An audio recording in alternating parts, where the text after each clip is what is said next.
Test, test.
What's happening, everybody? Welcome into the Pacers Sports Network. This is your host, voice of the Pacers, Will Dalton, on the call, bringing you Game 2 and Game 3 of our double-header here on a Sunday afternoon.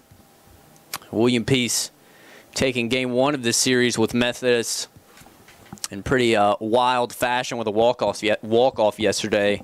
Alex Seaton, your shortstop for the Pacers, getting that job done.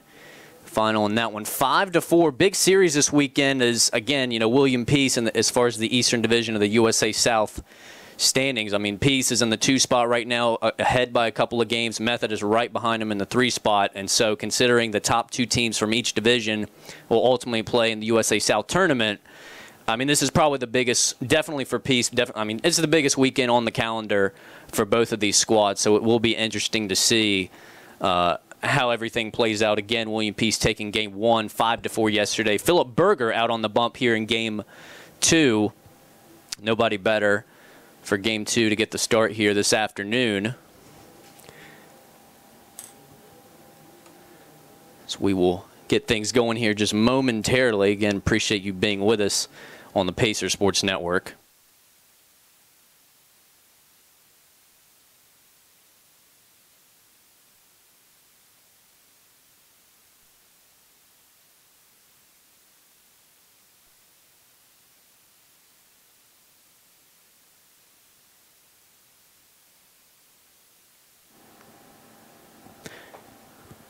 It's going to be Christian Yarborough to get us going here this afternoon. Yarborough in the center field spot. He's going to square to bunt and pop this one straight up. Robbins, nice hustle there, but not able to get this one as this one drops right over near the on-deck circle over on the Methodist side.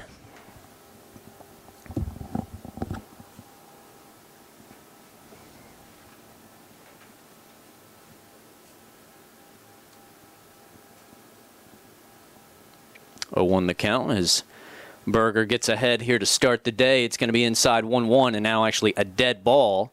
So that'll put Yarborough on.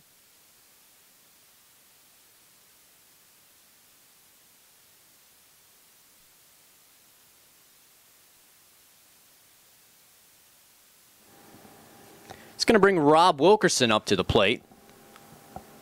So he will work after the hit by pitch.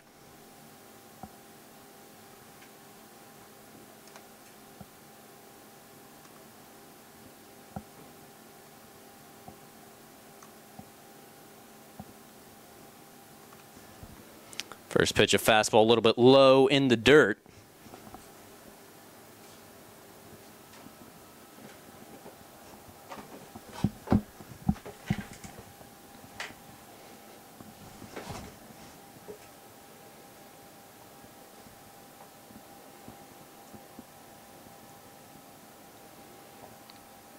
Next pitch, this one sent out towards Nate Holton center field as he will take care of that one for a nice out. Number 1, Yarborough will go back to first.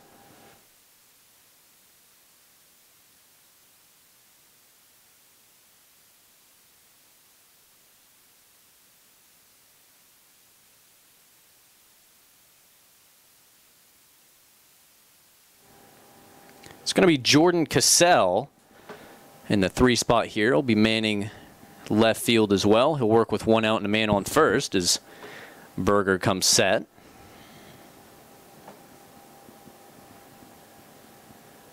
Little pickoff move over to Tyshawn Baird at first base. Nothing there.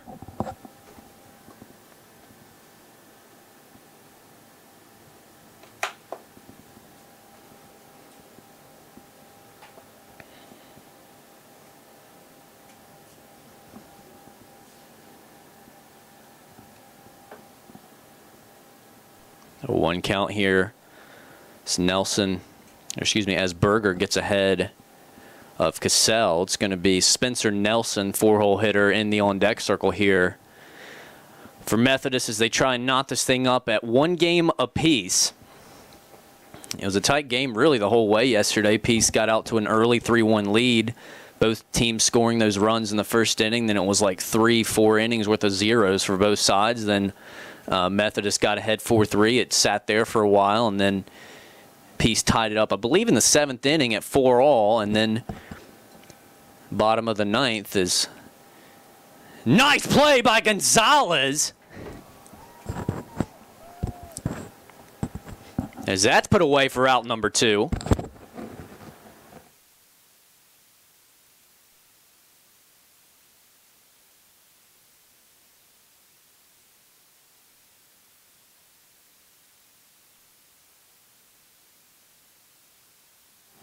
Kevin Gonzalez, what a grab out there.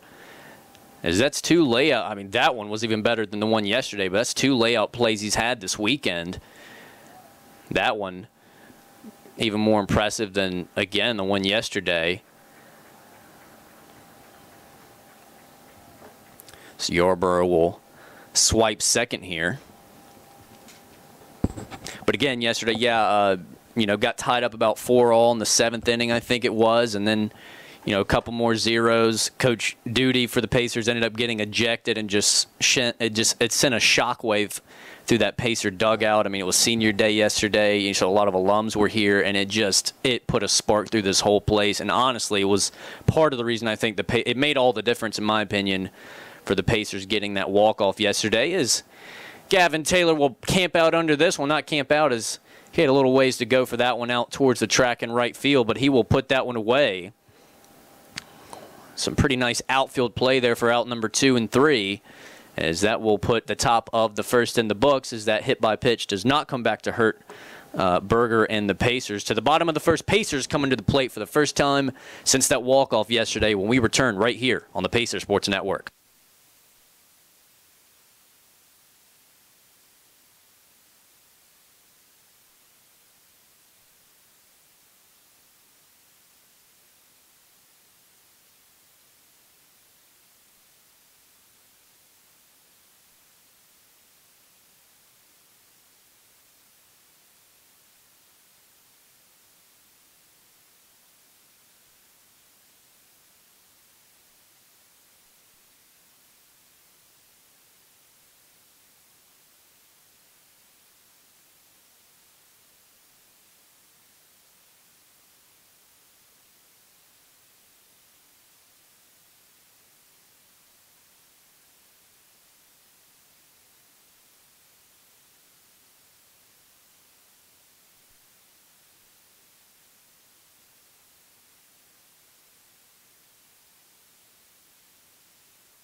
It's going to be Gavin Taylor to lead us off here in the bottom half of the first. No runs scored, no hits either there by Methodist in their top half. Just a hit by a pitch that put a runner on. Other than that, it was a really nice inning. A couple of nice catches in the outfield by the Pacers, as Taylor will take one close, low, and in, but a good eye there by the Pacer right fielder, as that will be ruled ball number 1. Next pitch on the way. This one sent out towards shallow left, put away by the shortstop, Nichols.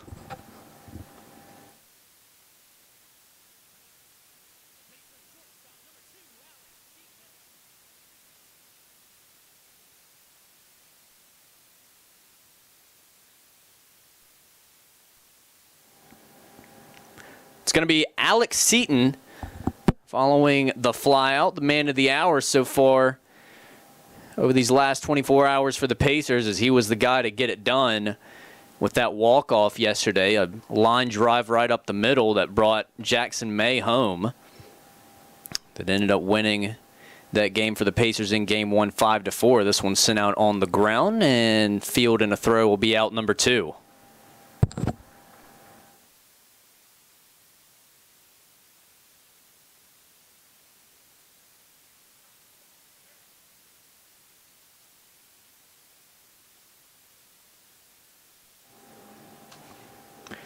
Tyshawn Barrett will be up next here with 2 outs, bases clear. 2 quick outs for Methodist as this one sent deep out to center field, but patrolling out there is Yarbrough to put that one away, as that one didn't quite have the juice to get out of here, not like we saw earlier this week when Barrett able to put one up on the top of that batter's eye out there in center field. That will do it, out number 3. 1 inning in the books, no score, no hits, no nothing by anybody just yet. So we will take it to the top of the second right here on the Pacers Sports Network.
It's going to be a strike to start it off here in the top half of the second. Berger keeping things rolling here for the Pacers, 0-1. So it's going to be the third baseman, Wesley Hall, to take ball number 1 there to even it up at 1-1. He will lead it off here in the top half of the second. Still no score, no hits, no errors.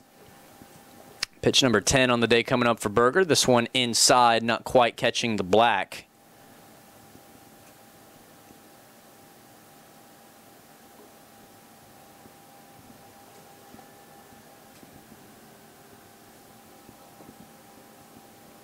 This one in there for strike number 2. That'll even it up at 2-2.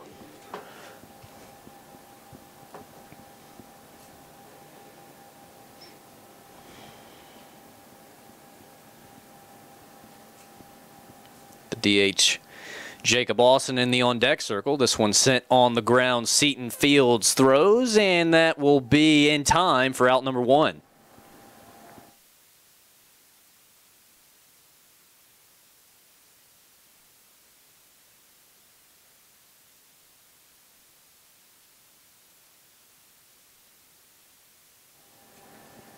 It's going to be Jacob Austin to get things going here with 1 out following the ground out.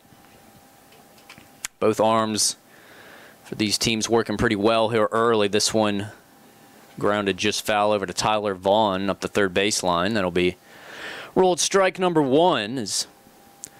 Again, it's Philip Berger on the mound first for the Pacers. It's Will St. Ledger over on the Methodist side of things. He was able to, in a matter of, 5-6 pitches, get out of that one in the bottom half of the first. Meanwhile, back at the plate, it's even 1 ball, 1 strike. 1 out, bases clear.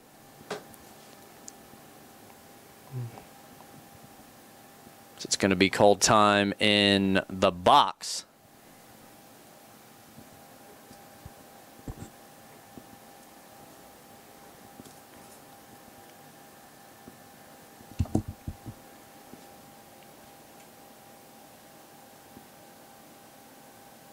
This one get past Robbins as we'll get a new ball back over to the pitcher. 2 ball and a strike here and again, we were talking about, the standings to this thing. Peace coming into this one 8-4 in conference play. Pfeiffer now 5-5 in conference play. So a couple of games separate these two teams at the moment. But again, Peace not out of the woods just yet as far as securing a spot in the USA South Conference tournament here in a couple of weeks. So big weekend, the biggest weekend here for them.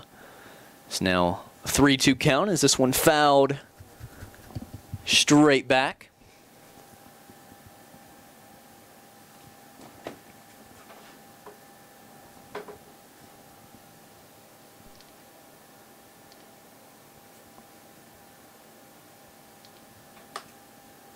Next pitch, that one ball 4, and that'll be a 1-out walk.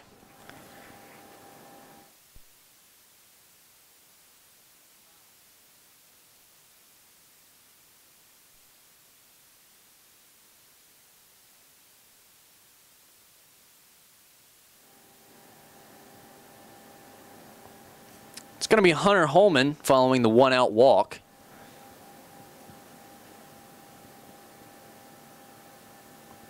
As Berger will come set and deal a couple of looks close on the inside, but no call. Ball 1 is pitch number 20 on the day. We'll get it started here 1-0.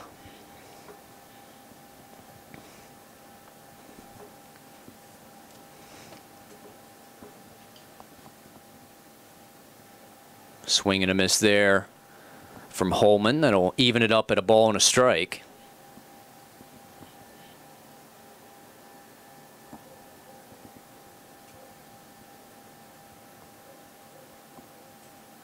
So now time called in the box again.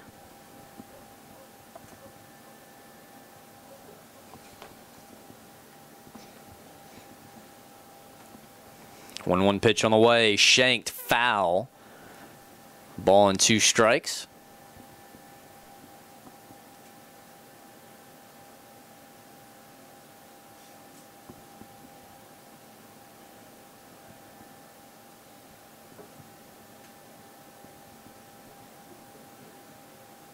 One-two pitch fouled away. Same spot. We'll get a fresh ball and do it again. 1-2.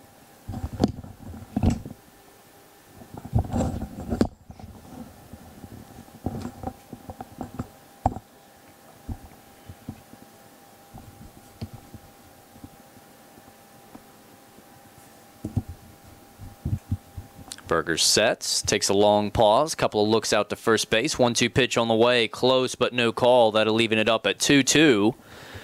As you can already see that this umpire is going to be pretty slim on the corners. And again, we've talked about it a lot on these broadcasts.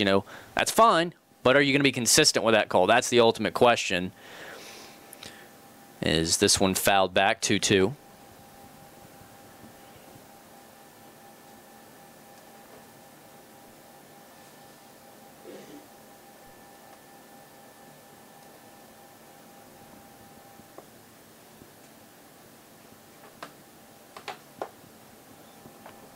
Berger sets, 2-2 pitch coming up, deals, fastball high, full count 3-2. Coach Tom Austin of Methodist in his 42nd season with Methodist. No expert, but that's quite a long time to be doing anything. So this one fouled away is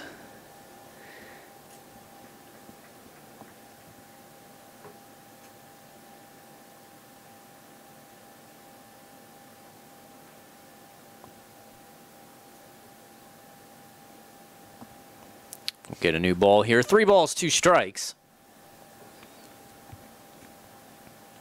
1 inning in here. 1 out into the 2nd inning. So now this one swung on miss. Nice mix there by Berger for out number 2.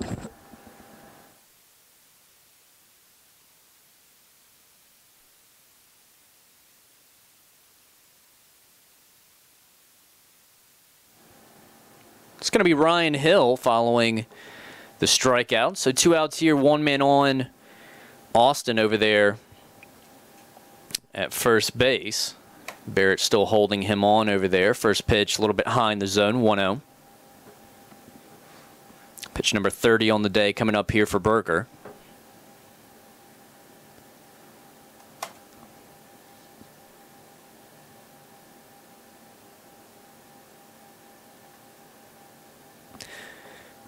Next pitch fouled away. That'll even it up 1-1 as we continue to look for our first run and hit of the day. Berger coming in for that 9th inning yesterday. I think it was, just the 9th inning as the starter, Sam Petticord, able to put 8 very solid innings together yesterday in Game 1. This one catches the black.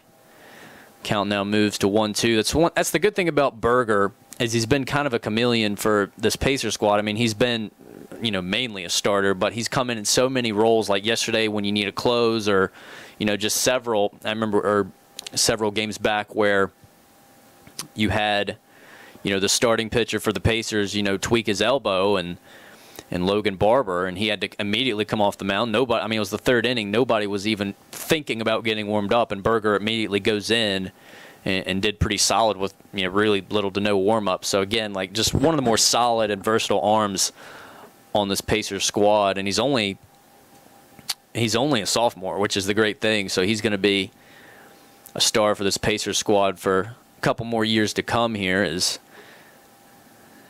next pitch fouled away. It's going to be a 2-2 battle at the plate. 2 outs. You got the force out in the middle.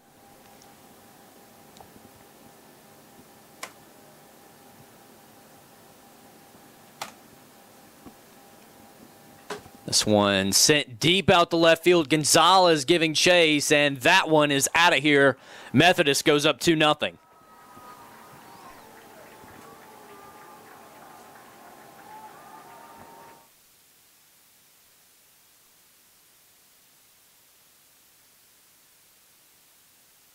Ryan Hill with a 2-run home run.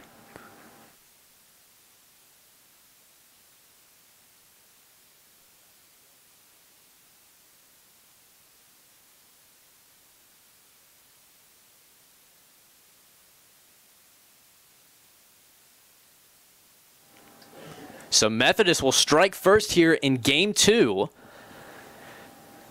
as they will go up 2-0. They got a 1-0 lead yesterday in the first inning, but Pacers immediately able to respond with 3 runs of their own in the bottom half of that first inning. So that lead was very short-lived.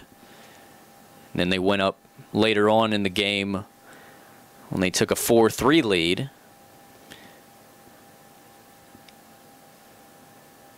So now this one's sent out towards the right field gap. Nate Holt patrolling out there will put that one away, but some early damage here for Methodist as they get out on an early note. A 2-run bomb by the second baseman, Ryan Hill, will plate 2 runs. Methodist again going up 2-0. To the bottom of the second we go right here on the Pacer Sports Network.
going to be Tyler Vaughn. It's going to be Tyler Vaughn to lead things off here.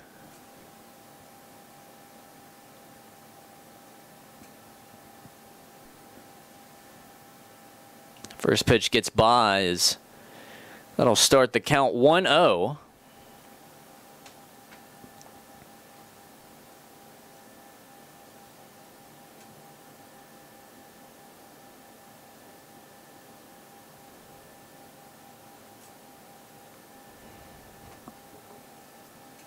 Next pitch, close, no call. Count moves to 2-0. Methodist taking an early 2-0 lead here with a 2-run bomb back in the last half by second baseman Ryan Hill. Just the second bomb given up this year by Philip Berger on the mound.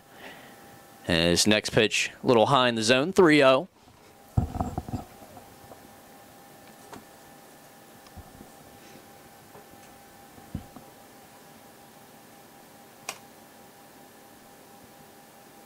So now that'll be inside for strike number 1. Vaughn still way ahead here.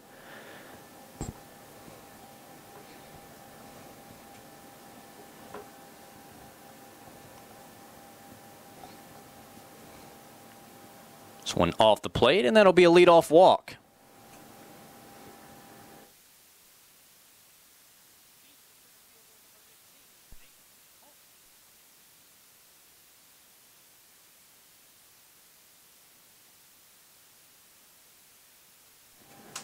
It's going to bring Nate Holt up to the plate.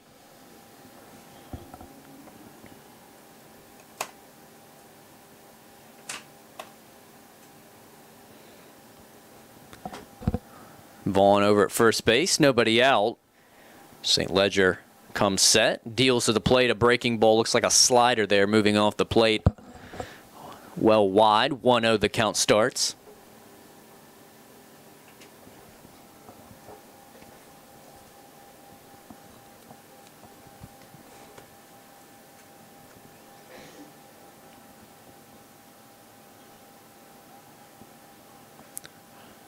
Pitch, not there either.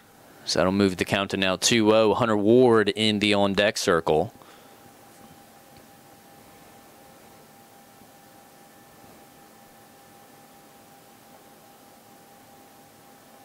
This one, good stick there by the catcher as he's able to, that one was a touch off the plate as well. He was able to frame that one up pretty good though, as that'll put a strike in the strike category here on Nate Holt. He's still ahead, though, 2 balls and a strike. Nobody out, man on first. Vaughn, and pickoff move over, and they got him. Close call over there at first base as Vaughn, he had a little stutter step like he was about to steal, and I think that probably did not put any points in his favor as far as the end result there, because, again, it was a close play, really kind of hard to tell from where we sit up here, but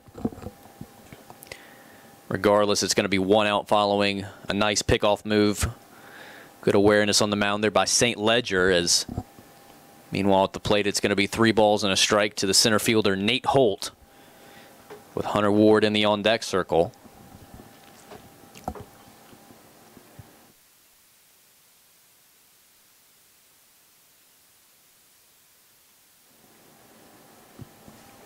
The 3-1 pitch on the way.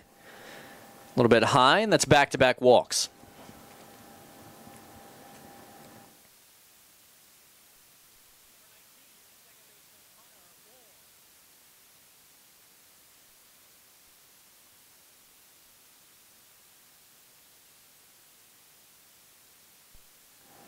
Hunter Ward will step into the box following the 1-out walk. That's 2 back-to-back walks here by St. Ledger.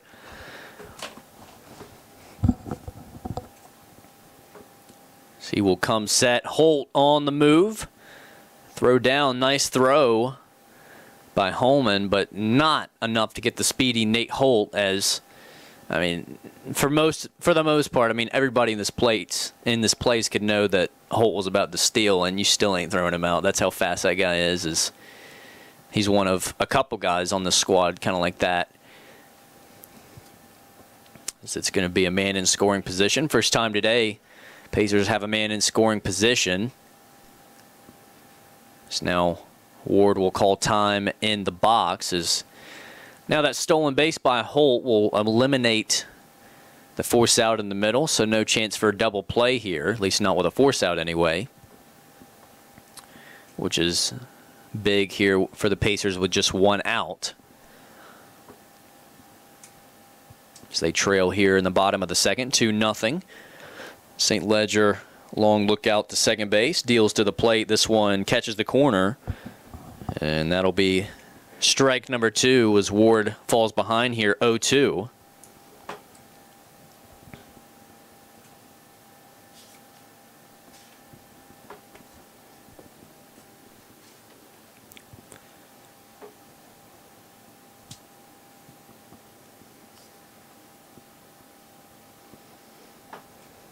Ledger deals to the plate a breaking ball. He's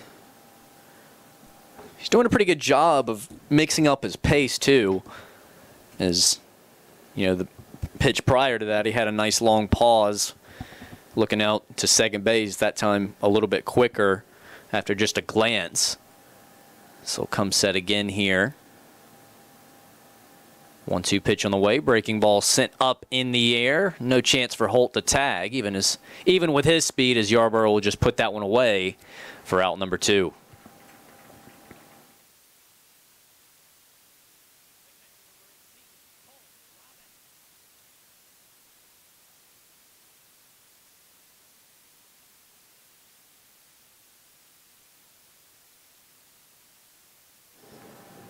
Cole Robbins will step into the plate with 2 outs. Man on second base. Pacers still looking for their first hit of the day. Methodist, only 1 hit to their credit. Was the one that counted most, though. A bomb over that left field wall that made it 2-0 in the first half of this inning. This one fouled away. Nice aggressive start for Robbins, as he will fall behind here 0-1.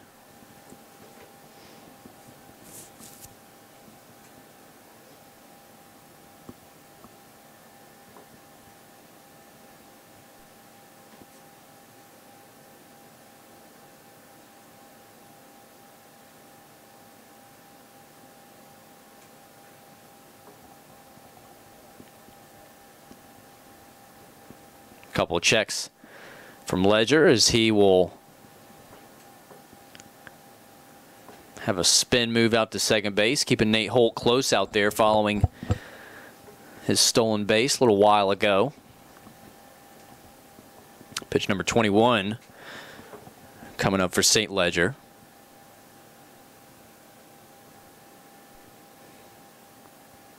A 1 pitch on the way, fastball in the dirt and away.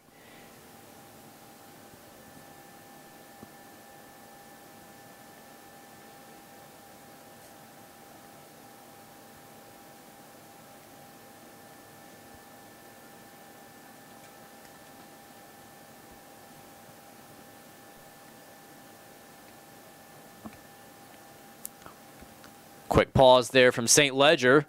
Pitch in the dirt. Nate Holt able to swipe third.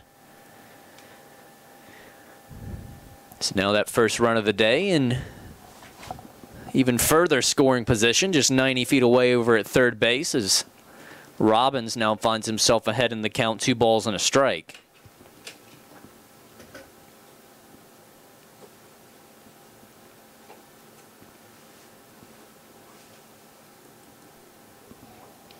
Two 1 pitch on the way. Swing and a miss there, evens it up 2-2. Nice hack from Robbins, just a little bit under it, as that one was a touch high in the zone.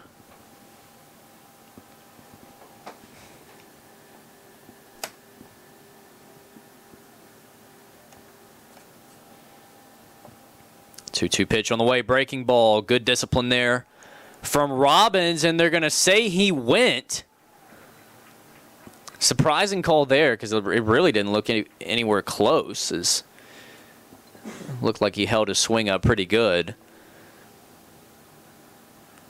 Looks like the coaches for William Peace questioned that call as well. But that will put 2 innings in the books. 2-0 your score, just on 1 hit, that 2-run homer by Hill. As we will head to the top of the third here in Game 2. A lot of baseball left to play. Big stakes here in the USA South standings. We'll take a break and come back right here on the Pacers Sports Network.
Christian Yarborough will get us going with a ball here as we'll take it back to the top of the Methodist lineup. They lead it 2-0. Just one hit by either of these sides. That 2-run bomb back in the second inning by Hill. So now it's going to be a 1-1 count back at the plate.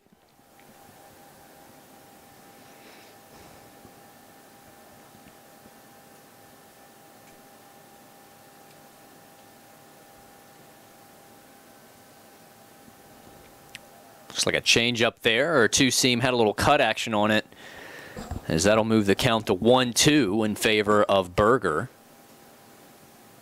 It's now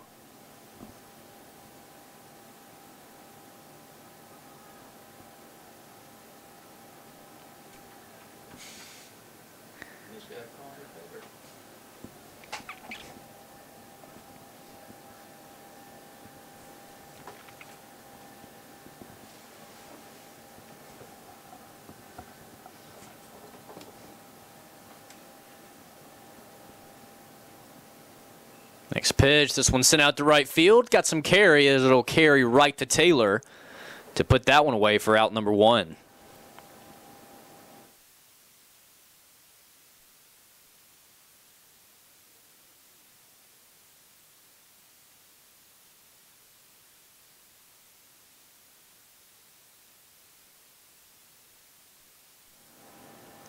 Rob Wilkerson will be up next following the putout. So he will check his swing and foul that one down the left field line out of play. So it'll start the count here 0-1.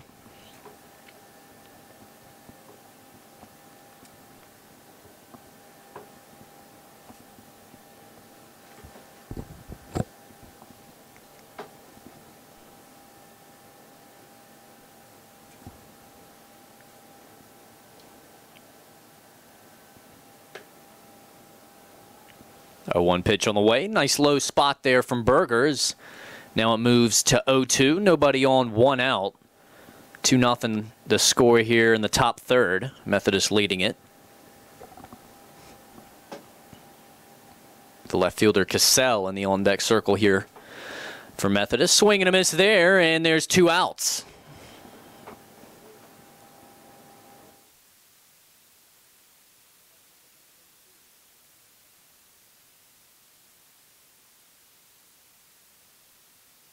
Jordan Cassell will step into the box now.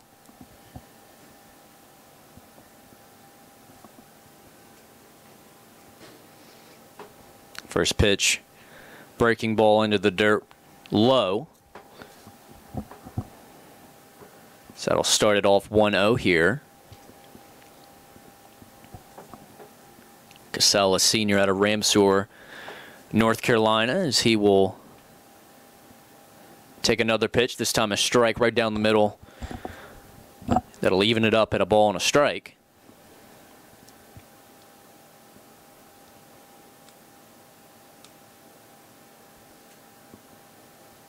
One pitch on the way, this time in the dirt. That'll get by Robbins. Nobody on to worry about here. 2 balls and a strike.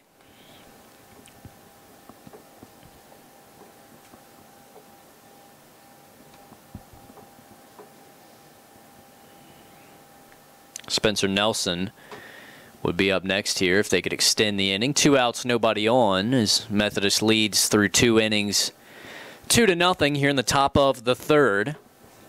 Peace looking for their first hit of the day when we come back in the bottom of the 3rd. Meanwhile, here now, 2-2 the count following another. Berger sticking with that low fastball spot as it continues to work for him. Pitch number 45 on the way here. Berger in the windup puts it in there right on the outside, Black for a strikeout looking, and that is out number 3, and that'll do it for the top of the 3rd for a nice 1-2-3 inning of work for Berger. His second 0 on the board today through 3 innings. Only 1 hit allowed, that 2-run homer back in the 2nd. 2-0 the score. Methodist leads it. We'll take a short break and do it again right here on the Pacer Sports Network.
Logan Barber will get us going here 0-1 as he will take a strike. So he will just wear that one, and that'll put the leadoff man on here for the Pacers.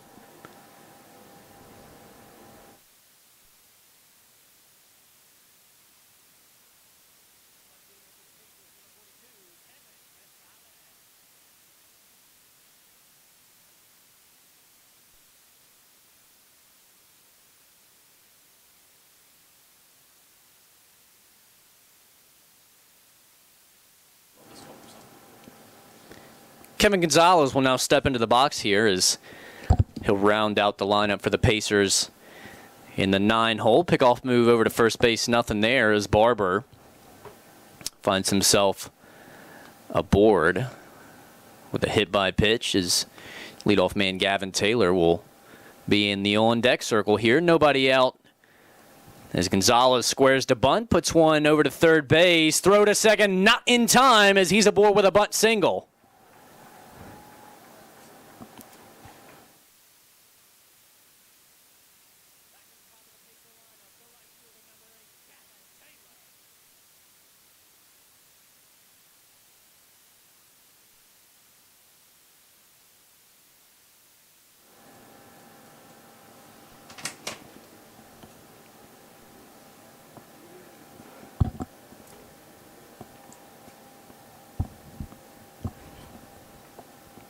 Gavin Taylor will take us back to the top of the piece lineup as Gonzalez able to work his way aboard on a fielder's choice. Bunt successful and then some, as now Taylor will square to bunt here with nobody out and 2 men on. As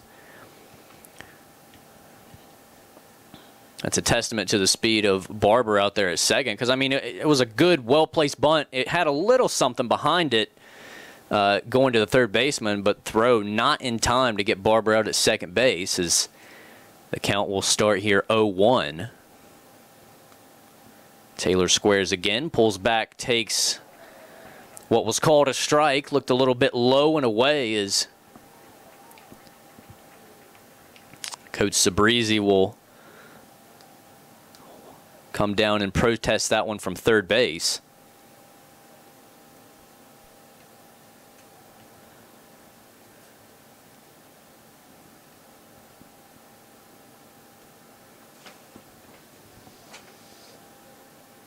So now I'm not sure, he might have just got a warning, but that thing was pretty low. I ain't gonna lie to you folks, that thing was low. We keep it real here on the Pacers Sports Network, don't we? 0-2 the count at the plate.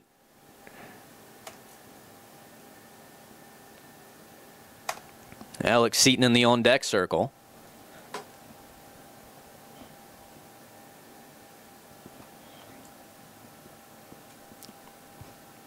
So now Taylor will attempt to bunt 0-2. He gets it down. Bases loaded.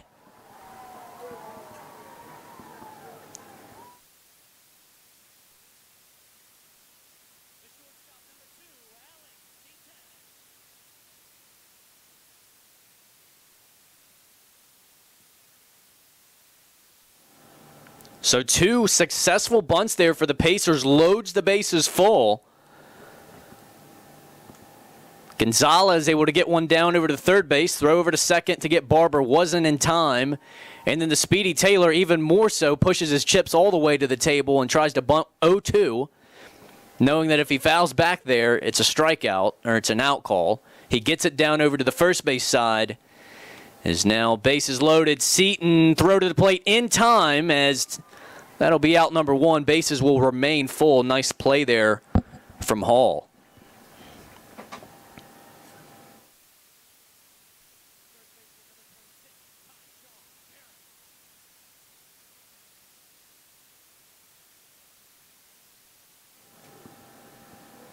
That'll bring Tyshawn Barrett to the plate. Bases still loaded, 1 out. This is the guy you want up in this spot. The other guy you would want up in the spot currently on first base, Alex Seaton, who absolutely had the hot hand yesterday. Again, you know, getting that walk-off single. Ended up going 3 for 6 on the day. Barrett has had the hot hand of late as well. So now he will check his swing there.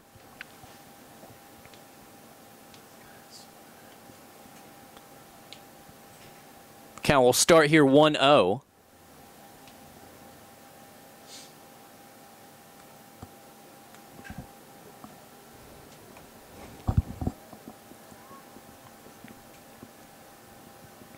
This one yanked into the hole. Pacers will score 1. Taylor on his way to the plate. We're tied 2 apiece.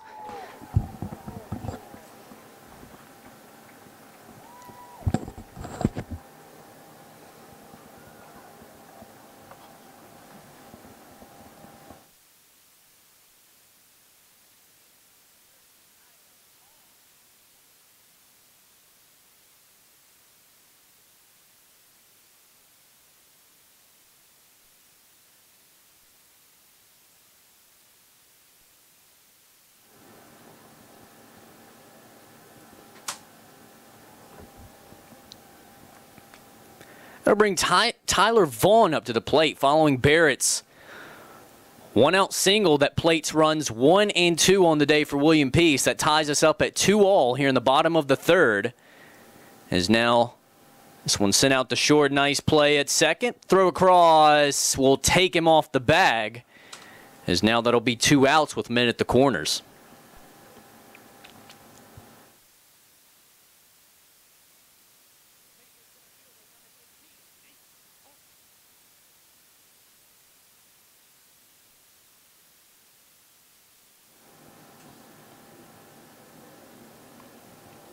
Nice attempt there on the double play, but throw not quite in time to give. Throw may have been just in time, not 100% sure on that, but his foot may have come off the bag. Regardless, it was a close play from all angles over at first base. So 2 outs, men at the corners. Your score is still 2 apiece. Second baseman Hunter Ward in the on-deck circle. If they could extend the inning, breaking ball low will find the zone 0-1 as the Pacers continue. And again, that's the thing that we've been talking about here lately. The Pacers, the thing that they've needed to work on all season, because they've got the talent. The thing they needed to work on is when they get it punched to the face or when they have a lead and they lose it, is now throw down, not in time, and Seaton will now come across the plate as the Pacers now take a 3-2 lead in the third. As that sticks to the theme of what we were just talking about. The Pacers, they've struggled this season a lot of the time when they would take a hit to the face or, give up an early lead or something like that. They would tighten up a little bit and never quite get back into it. And I know for me personally, just over the course of the last 3 games, here in this one yesterday and then the game midweek, even though they lost that one midweek, they battled back through the whole game. They've really responded well, when their backs have been up against the wall, when they've, had a lead and lost it, when they've gotten down early in the game like they did on Wednesday. They've really just responded very well. As you see there, as they score 3 runs here in the third. It's now currently an 0-2 count at the plate. Methodist taking their 2-0 lead with that 2-run bomb back in the second inning. Pacers responding here in the bottom of the third with 3 runs of their own. As that upper to middle part of the Pacer lineup just continues to have a hot hand and produce a lot of runs for the squad. As Coach Austin will come out and have a word with his starting arm out there on the mound. Reminder that Game 3 of this series, that'll be probably about a half hour or so following this game here in Game 2. So we do have a doubleheader on the ledger for you here this afternoon.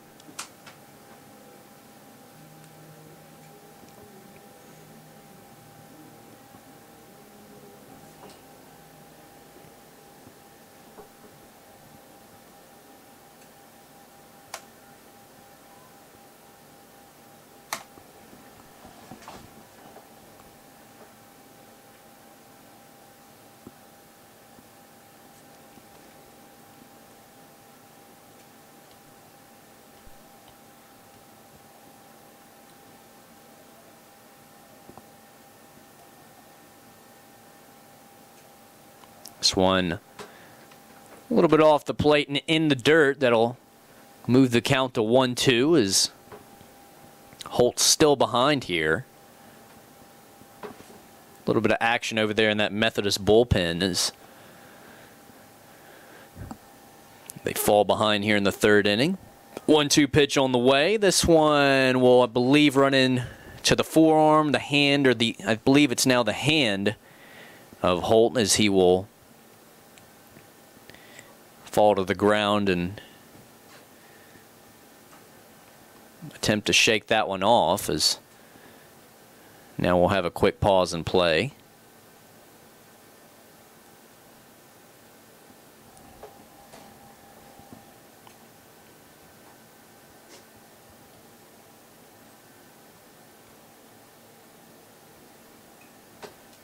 As my guess is what happened there is that probably caught him on the bottom couple fingers and probably mashed his hand up against the barrel or the handle of the bat, which I got to tell you, that does not feel good at all.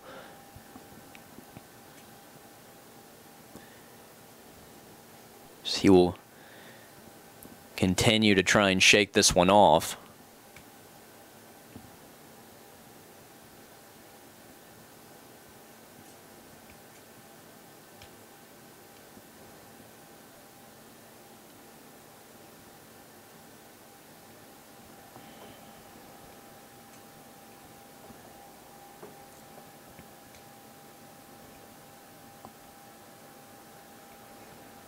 So it looks like he's going to be good to go to head down to first base.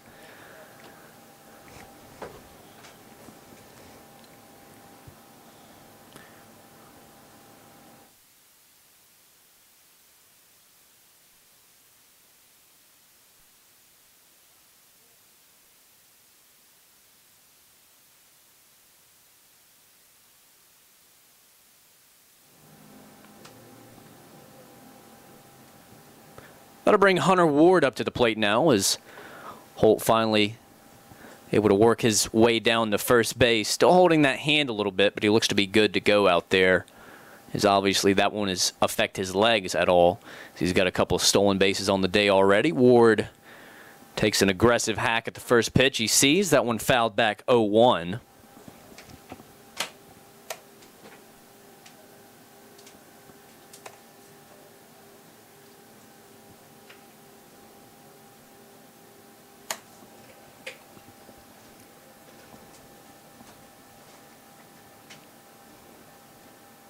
One pitch on the way, sent up to shortstop, but great play out of Nichols out there at shortstop as that one had another run written on it if that one gets through. It's going to be a 3-2 lead as the Pacers bring 3 home here in the third. We'll head to the top of the fourth when we do it again right here on the Pacers Sports Network.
Spencer Nelson will lead us off in the top half of the fourth as he will send this one deep out to the right field gap. That one up and over the wall.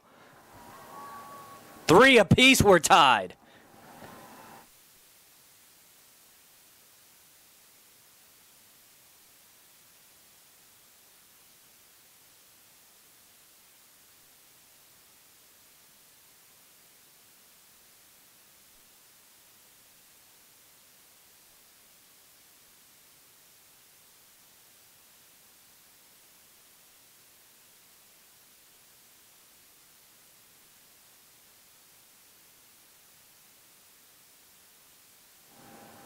So far, all of the runs for Methodist has been over that frickin' wall out there, as now this one sent deep out to left field, but shouldn't be a problem as Gonzalez will put that one away for out number 1.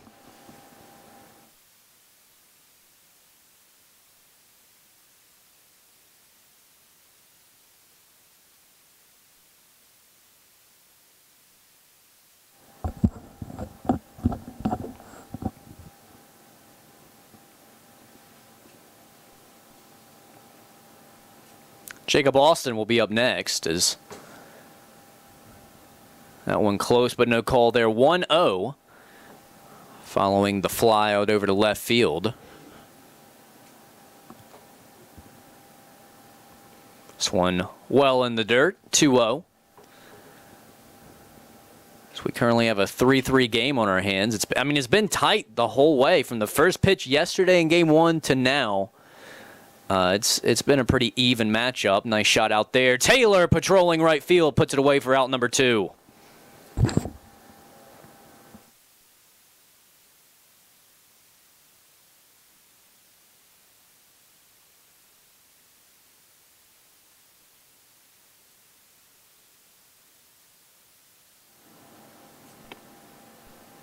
So following the solo shot by Nelson, it's 2 quick putouts, and this one sent out towards center field. You couldn't make it 3 as that one hit out to no man's land for a 2-out single.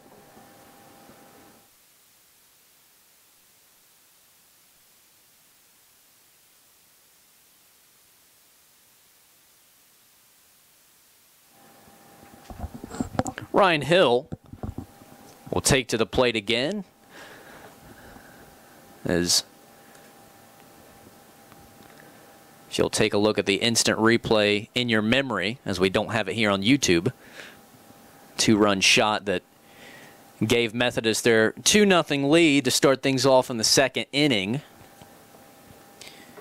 So we'll see if he can follow up a solo shot by his teammate Spencer Nelson here in the 4th. Runner on following the 2-out single. 1-0 pitch. A little delayed here, so we'll have a pickoff move over to first base. Nothing there.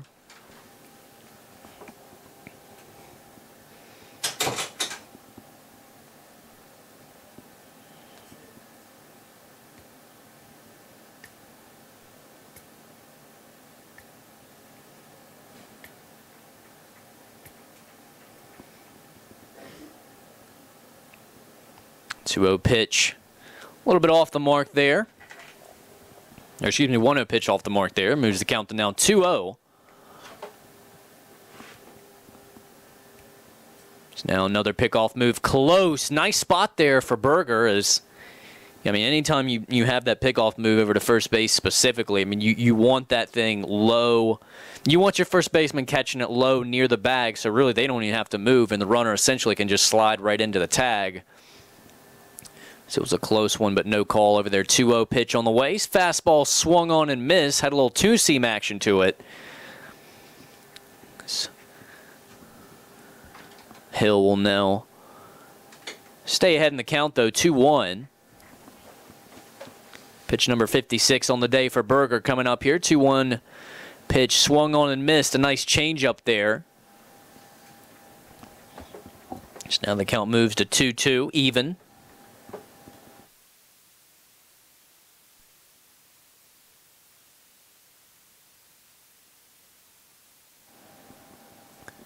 Nichols in the on-deck circle. If we could extend the inning, breaking ball high and away close, but no call, as that'll make the count full. 1 man on, 2 outs. 3-3 your score here following the solo shot to lead things off here in the inning that tied it up. 3-2 pitch on the way from Berger. Fouled over the Peace dugout out of play, as we'll do it again, 3-2.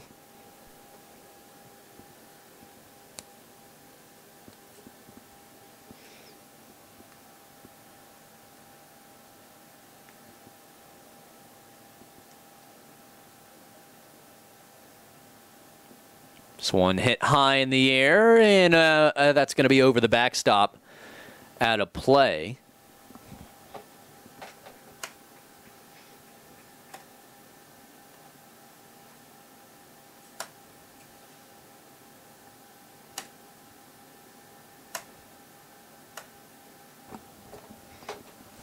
Berger sets, takes a long pause. 3-2 pitch on the way. Breaking pitch sent out towards the right field corner, tailing. And that one is out of play. And we'll just one-hop the wall.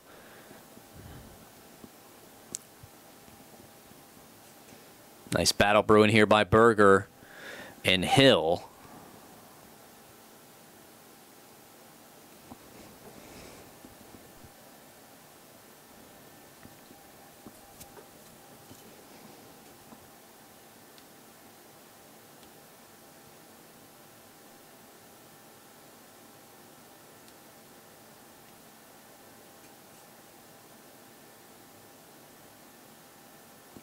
3-2 pitch on the way. This one sent out towards Seaton at shortstop. He will field at his chest and throw that one across for out number 3. So minus the solo shot there by Nelson that tied us up at 3-all. Another good inning of work there for Berger, as after the solo shot, he's able to put him away 1-2-3.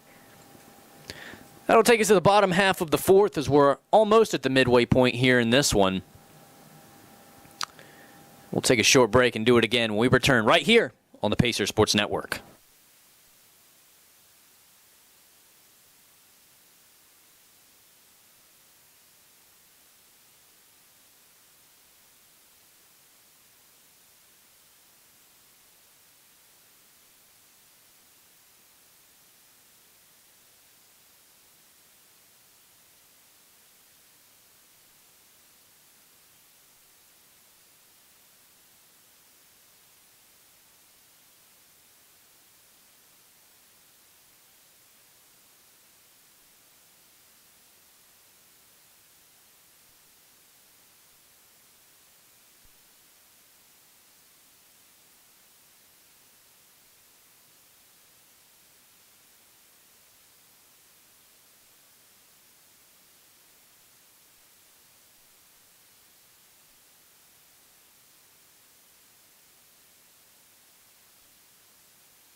Cole Robbins will lead us off here in the bottom half of the 4th, as we're officially halfway through here in Game 2. Tied up 3-all, as we're sticking to the theme with these two teams. You know, yesterday was it was pretty close the whole day.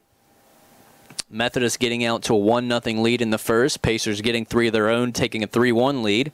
A couple zeros. Then Methodist taking a 4-3 lead later on. And then it stayed there for a while till the Pacers walked it off and won it in the 9th, 5-4. So, I mean, and here you sit. Methodist taking a 2-0 lead in the second. Peace getting 3 of their own in the third, taking a 1-run lead. And then a solo shot from Spencer ties us up currently at 3-all last half inning, as it's just been, you know, kind of close back and forth jabs by each of these sides. Good pitching by both sides as well. Good defense, just good baseball overall, as we're officially halfway through this series. So now this one sent out to short. Nice play on the run in time for out number 1.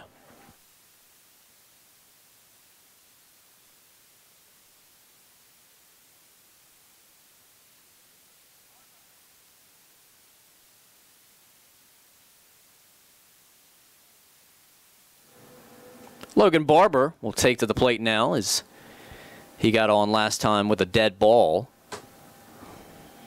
Would eventually work his way back up now, as see if he can do some damage here. This one's sent out to left field, deep in the left field gap, and not caught by the left fielder, as he will get himself a 1-out stand-up double.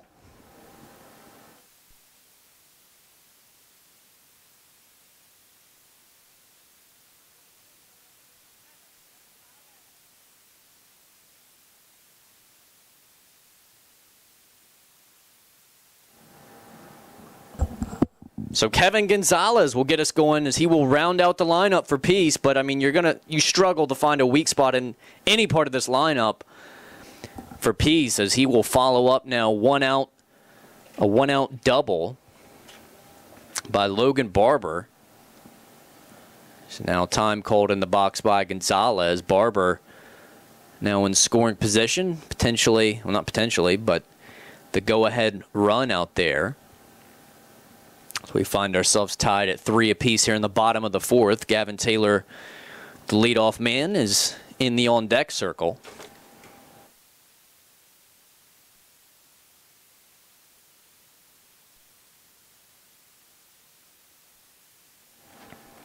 Nice spot there out of St. Ledger as he will get the call. 0-1 the count starts.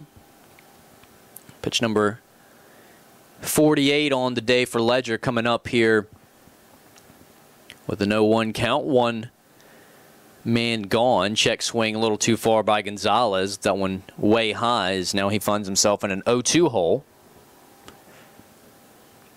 Gonzalez, one of the many transfers on this Pacers squad, as he transferred in this season from Catawba Valley Community College, one of the more elite JUCO programs around. 0-2 pitch on the way. This one fouled straight back as Gonzalez will fight to stay alive here.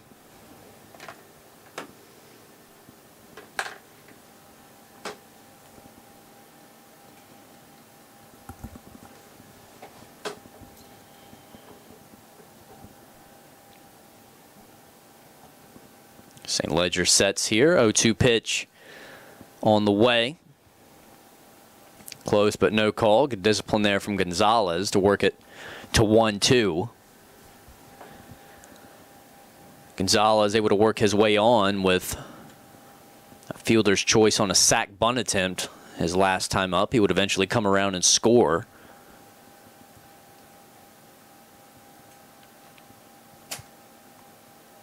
This one poked out towards foul territory over on the left field side, as we'll do it again here at 1-2.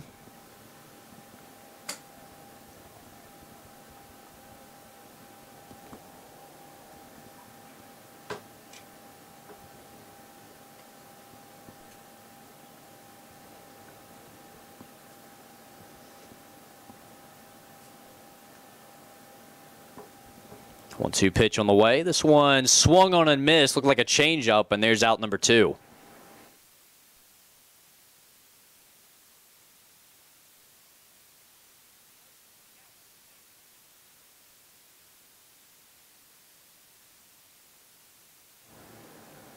So we'll go back to the top of the Pacer lineup here. Gavin Taylor will take his third set of swings on the day. He's 1 for 2, scored a run. One of those 3 runs to come across for Peace so far through 4 innings is now Barber in scoring position out at second. Thought he might try and take third there on the ball in the dirt. He will stay put. Count will start off 1-0.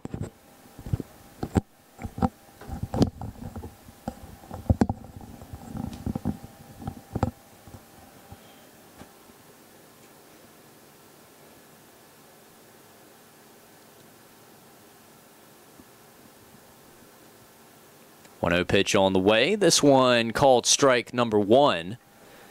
Is that leaving it up at 1-1? Pitch number 53 on the day for St. Ledger.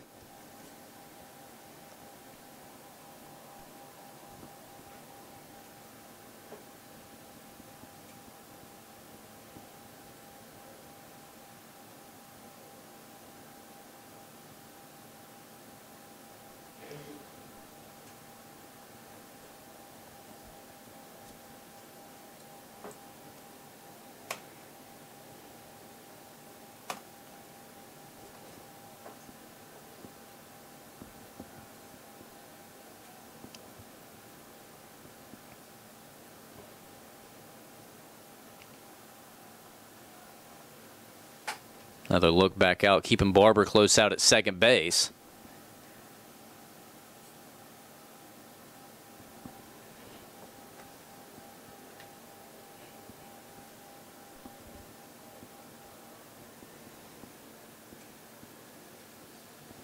One pitch on the way. Breaking ball catches the outer half. 1-2.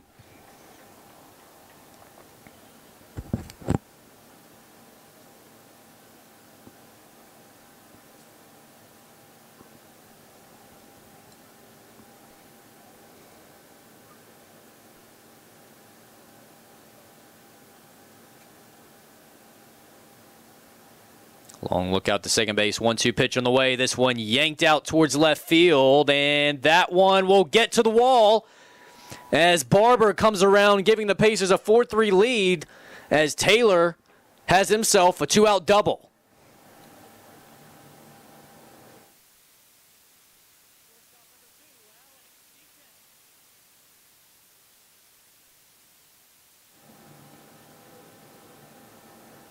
So Taylor coming up big yet again. He's now 2 for 3 on the day, responsible for 2 of those 4 runs for William Peace as they now take a 4-3 lead. And again, this goes back to what we've been talking about already today and a lot this weekend and this week even more so. I mean, they've responded every time they've needed to. You know, they responded earlier in the game when they got down early, got a lead, and then, you know, Methodist tying it up with a solo shot in the top half of this inning. And they respond again, and they come right back and get that run back. And they reclaim their 1-run lead here in the 4th. So it's just those little things like that. They keep battling back. So it's very noticeable that they've made that adjustment and they've made that improvement. So now 0-1 pitch, a laser sent out to second base, but it's going to be a low laser caught by the second baseman Hill. And that's going to put an end to the 4th inning. 4 innings in the books here. Pacers lead at 4-3 in Game 2. They need this one to win the series as they currently lead it by a game. We'll take a break and head to the top half of the 5th right here on the Pacers Sports Network.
Casey Nichols will lead it off here in the top half of the 5th for Methodist as they trail yet again by a run to the Pacers 4-3.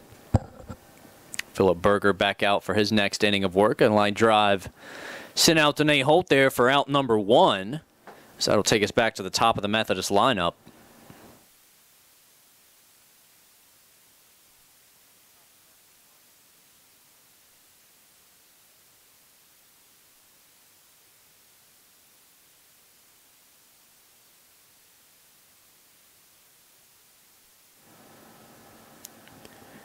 Center fielder Christian Yarborough will be up next as he squares to bunt, as he'll pull it back for strike number 1.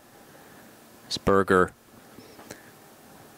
starts his 5th inning of work off on the right note, getting a fly out for out number 1. Next pitch on the way. This one touch low, perhaps. This count moves to 1-1.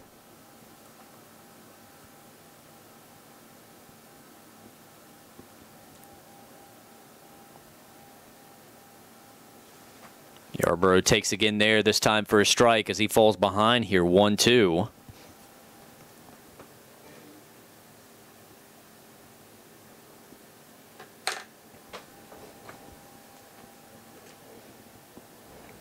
One-two pitch on the way from Berger. Breaking ball. Grounder sent out to Seaton. He fields, throws across as Barrett will pick him up there for out number 2.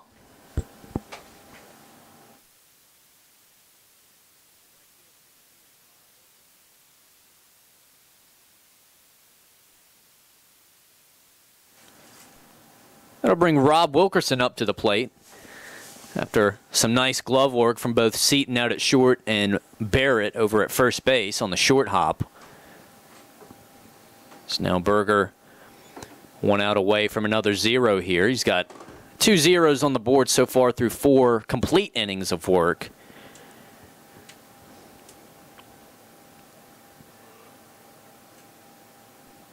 This one a little bit inside there as count moves to 2-0, one of the rare times Berger's fallen behind today.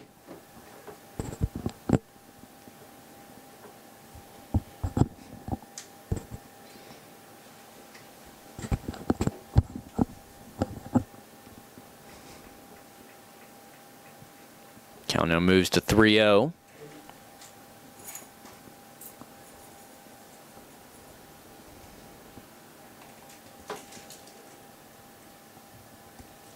This one on the outer half, taken for a strike. Count now moves to 3-1 as Wilkerson still way ahead here.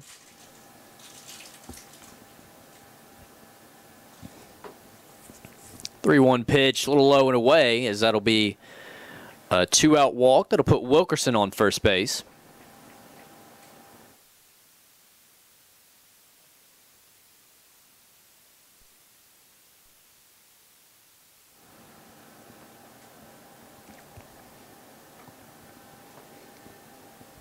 That'll bring Jordan Cassell up to the plate.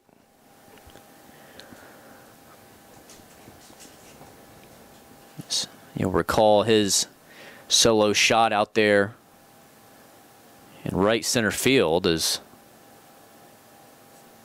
hitting a home run out of this park particularly is not easy to do. It doesn't exactly carry here.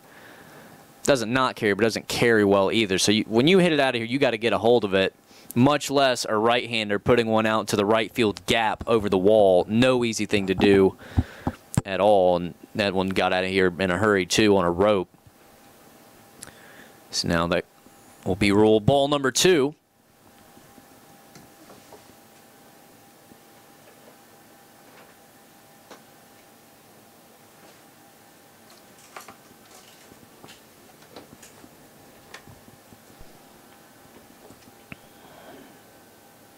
Two-0 pitch on the way from Berger. Runner on the move. This one yanked over to left field as this one gets down. Gonzalez will get it in and throw in time out at second base.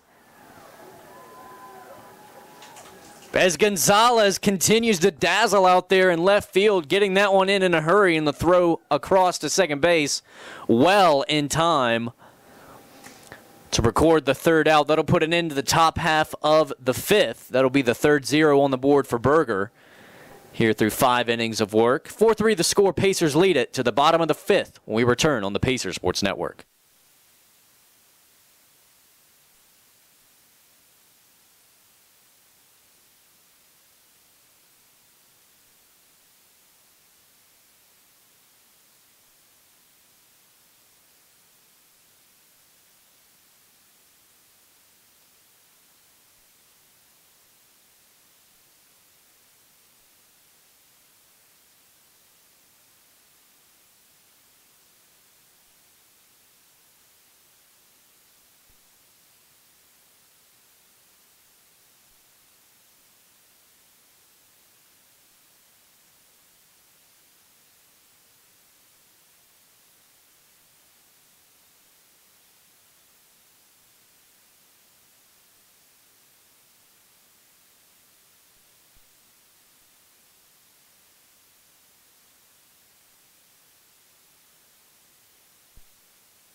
Tyshawn Barrett will lead us off in the bottom half of the 5th as the Pacers will look to add to that one-run lead. They lead at 4-3 currently as we're a little beyond halfway through this one in Game 2.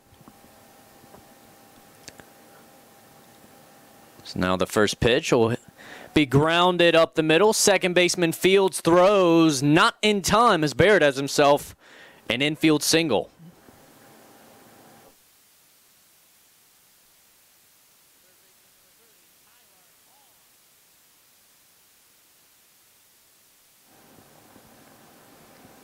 Tyler Vaughn will be up next as he'll look to add to that. Really nice play by the second baseman out there, Hill, as he's had a couple nice plays out there at second base.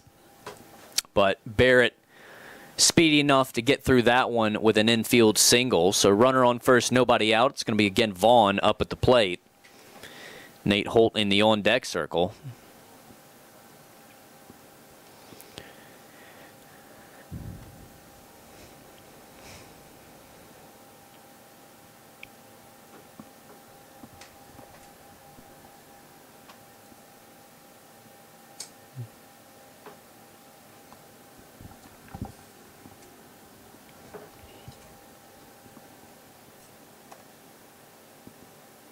First pitch in there, looked like a changeup. We'll drop in there for strike number 1.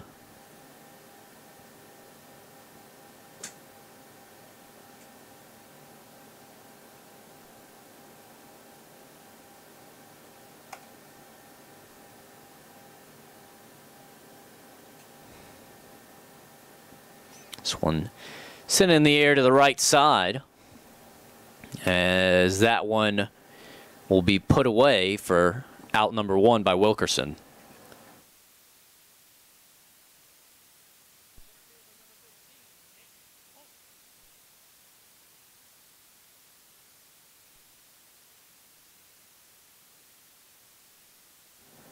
Nate Holt will be up next following the flyout. Barrett still over there at first base.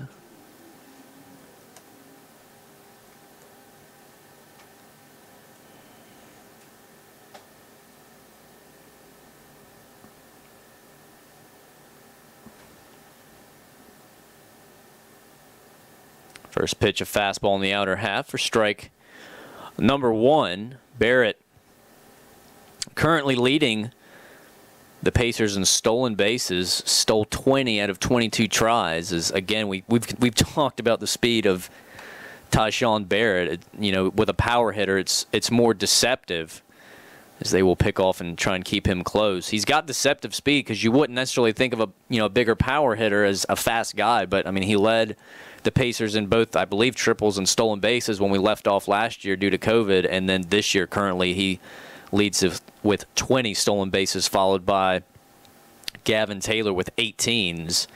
This is a fast Pacer team. I will say they've got a lot of fast guys on this squad.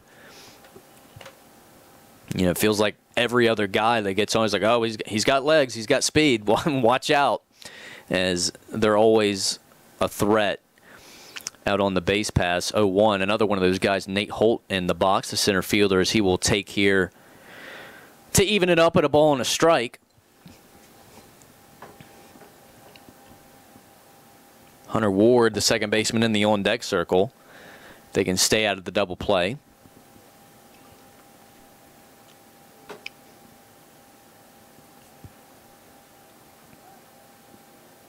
Another pickoff move over to first base. Another good job by Barrett to get back there.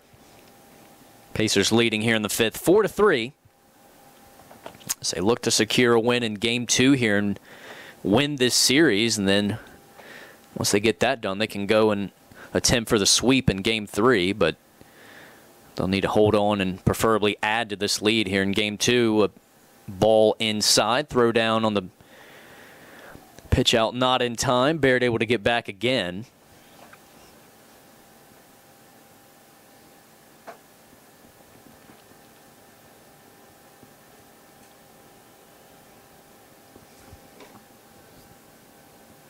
Barrett on the way, as that one will get through.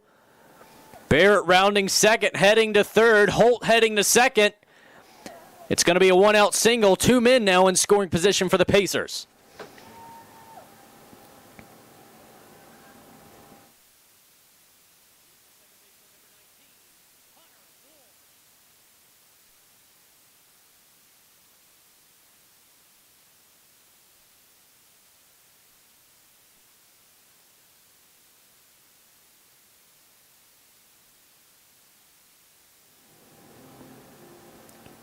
Hunter Ward will head up to the box yet again, is now 2 men in scoring position.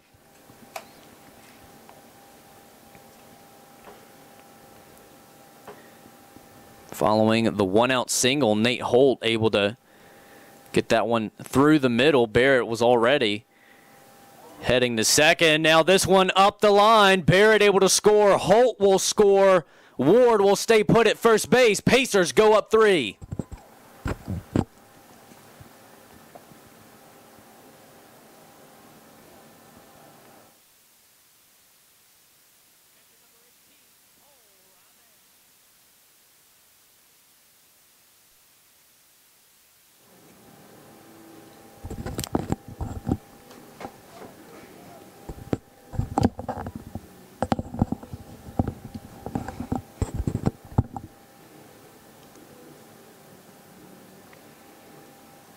That'll bring Cole Robbins up to the plate.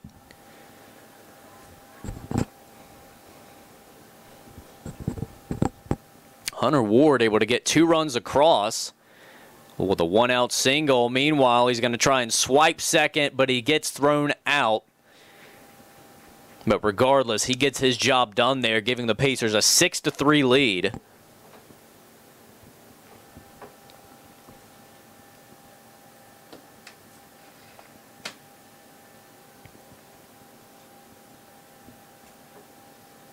So it'll be a 1-0 count in the box when we resume play here. Pacers up 6-3.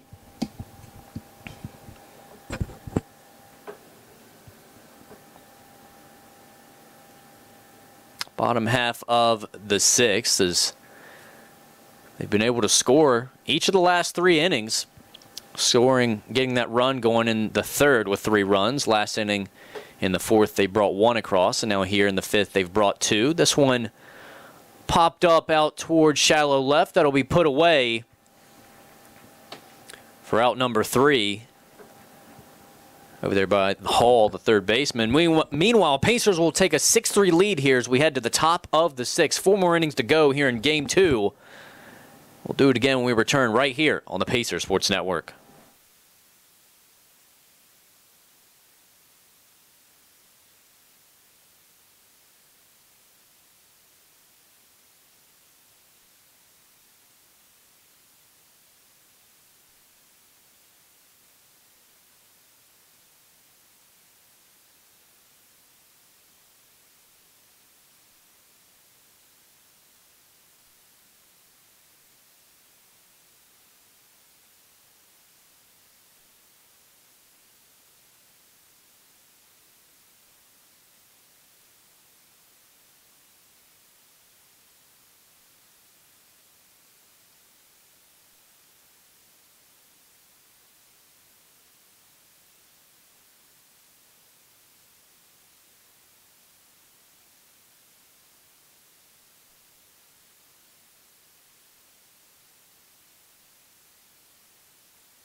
Spencer Nelson will get us going here in the top half of the 6th. Pacers lead at 6-3. Nelson earlier in the game, a solo shot out there just over the Town of Cary sign out there in the right, deeper part of the right field gap. First pitch fouled away. That shot would tie it up at 3 apiece, but meanwhile Pacers have brought 3 more runs home responding to that. So they currently hold a 3-run lead here in the top of the 6th. Berger deals a ground ball out towards Seaton. He fields on the backhand side, throw across well in time for out number 1.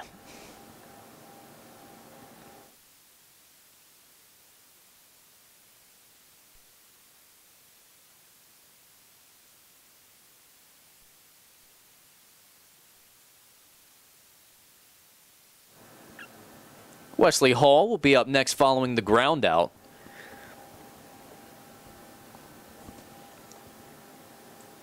His first pitch is fouled away over the Peace dugout, out of play.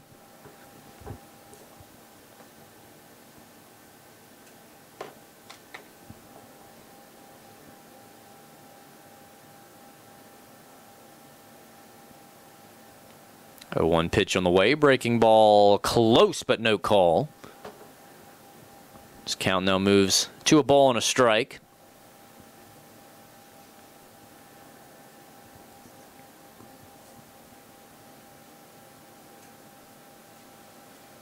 One pitch on the way. This one sent up in the air. Barrett hovering over there. Couldn't quite get there. Good attempt, though. We've seen him, I think, earlier this week. He had a play. He was on the run. I mean, straight back. And he was like halfway through right field in foul territory. Able to put one away over his shoulder, using that speed on the base paths and out in the field. That's not a ball you would typically see a first baseman get to, but he did. So now it's going to be a 1-2 count back at the plate.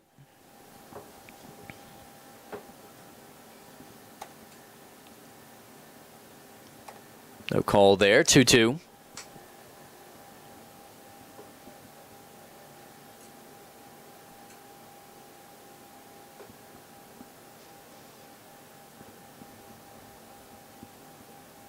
This one a bit high. That will move the count to 3-2.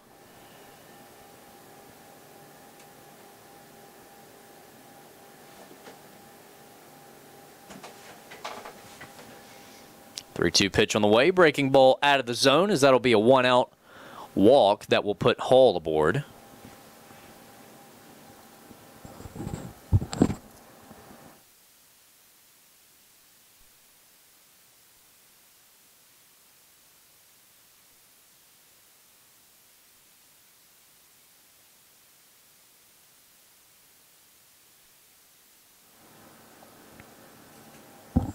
Jacob Austin will be up next, as he will take ball number 1.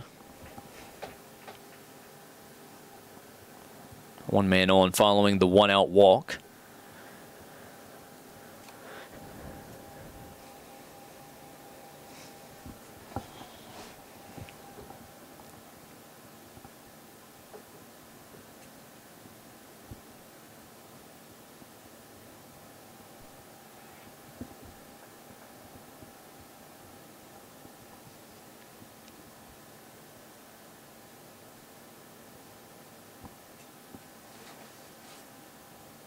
One-0 pitch on the way. Had a little sliding action to it, but it's out of the zone as count now moves to 2-0. Pitch number 85 that was on the day here for Berger. Through 6 1/3.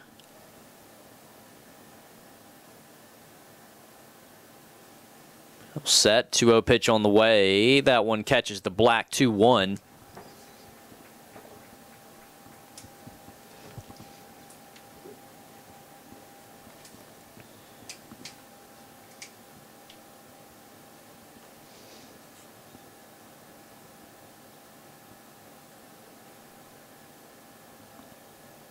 Pickoff move over to first base. Nothing there. Still keep Hall close. And while the count's still 2 balls and a strike, 1 out, 1 man on.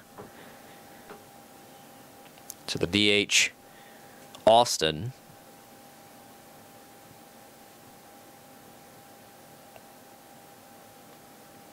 This one a bit too high. That'll move the count now 3-1. Well in favor of Austin up at the plate.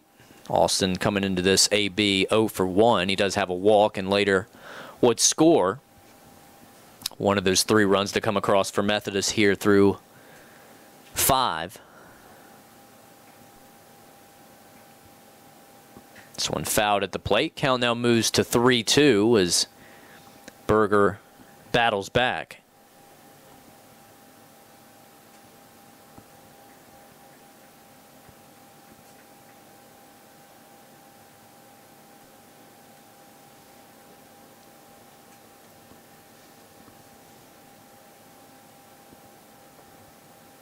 This one a bit inside, close but no call.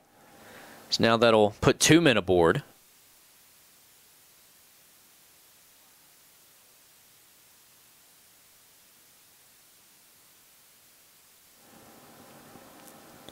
So 2 back-to-back walks here by Berger. First time we've seen that from him at any point in the day. Is now pitching coach Dylan Finks will come out and have a word with Berger. A little bit of action over there in that Peace bullpen.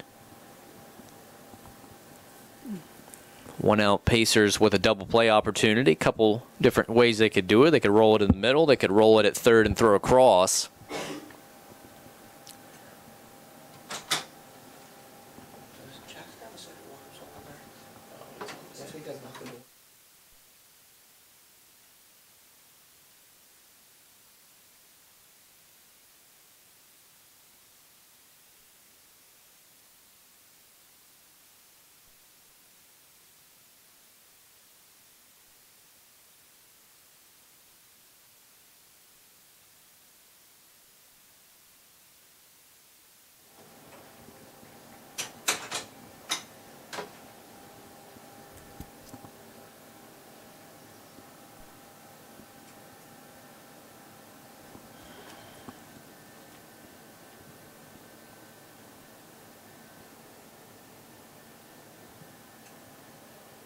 First pitch catches the black. So that'll start it off here 0-1 to Holman.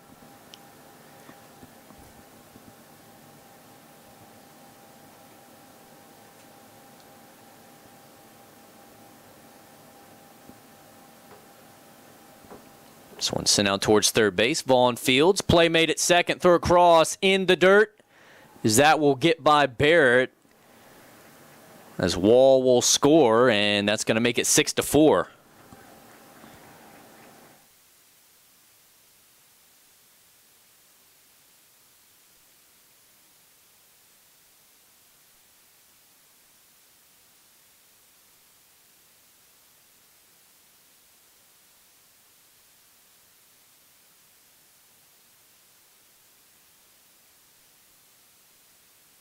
That'll bring Ryan Hill up to the plate. 2 outs, but it will cost him a run here as couldn't quite get the double play in the middle. 4-6 your score. Pacers still lead it by 2. As Berger sets up here with 2 outs.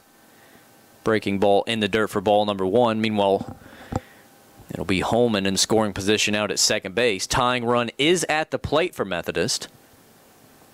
We've seen Hill do it once before, as he was the guy to put him up 2-0 back in the second with a 2-run shot out to left field. Similar spot as this, as he had a runner on second back then as well. Meanwhile, count will move to 2-0.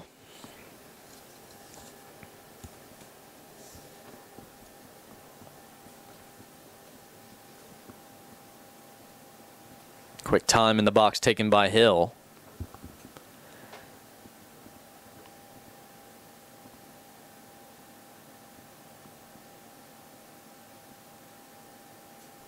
To a pitch high and in. Then we'll move the count to 3-0.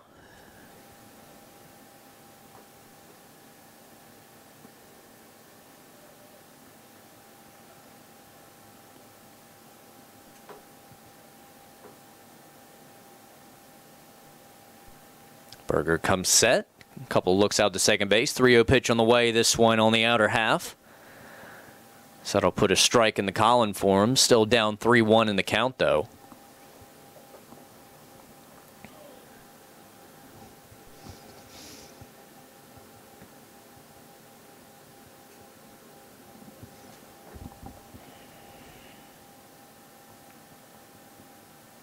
Three-one pitch on the way. This one's sent out to Vaughn. Bobbles it, gathers it, throws it across. Nice play there for out number 3.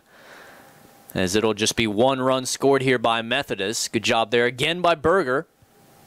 Couldn't quite put a 0 up on the board this time, but only 1 run, as he still has a 2-run cushion to work with here. Pacers lead at 6-4 as we head to the bottom of the 6th. We'll take a short break and come back right here on the Pacers Sports Network.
Logan Barber will get us started here in the bottom half of the sixth. He'll take a breaking ball in there for a strike. Barber 1 for 1 on the day so far. Got hit by the pitch in his first AB. Got a single in his last trip, bringing himself around to score later on. So we'll see what he can do in his third trip up to the plate.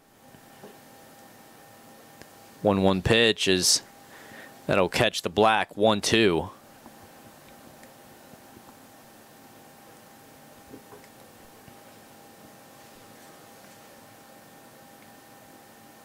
Breaking ball in the dirt. Easy take there for Barber, as that'll even it up 2-2. Nobody out, nobody on here. Barber leading off here in the sixth.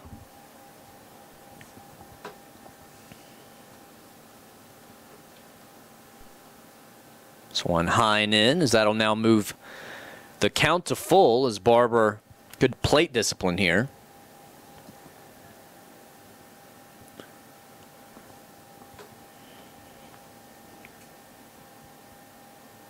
Swing and a miss there. Nice breaker, and there's out number 1.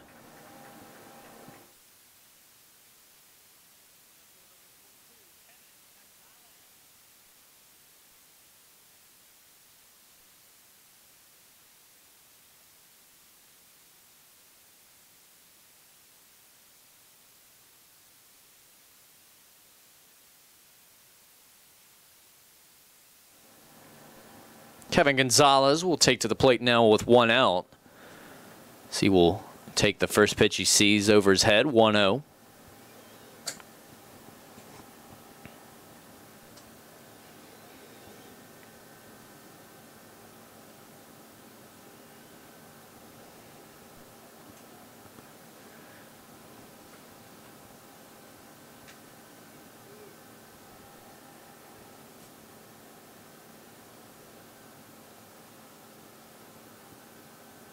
Two-0 pitch on the way, as that'll be a swing and a miss by Gonzalez. He's still ahead, however, 2-1 the count.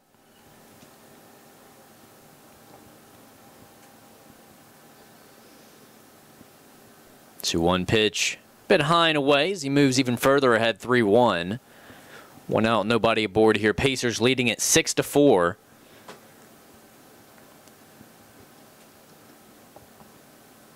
This one a bit high, and that'll be a 1-out walk, as Gonzalez will hurry up to first base.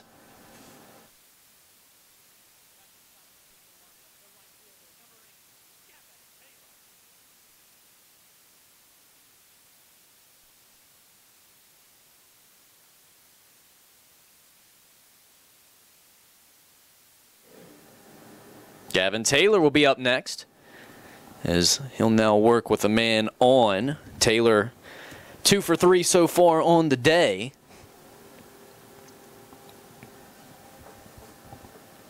He's got a run and an RBI as well.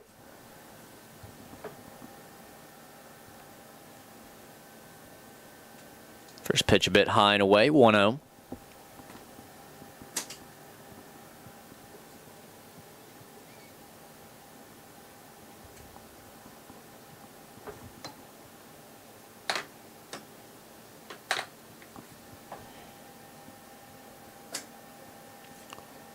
Off, move over to first base, nothing there. Gonzalez able to get back in time.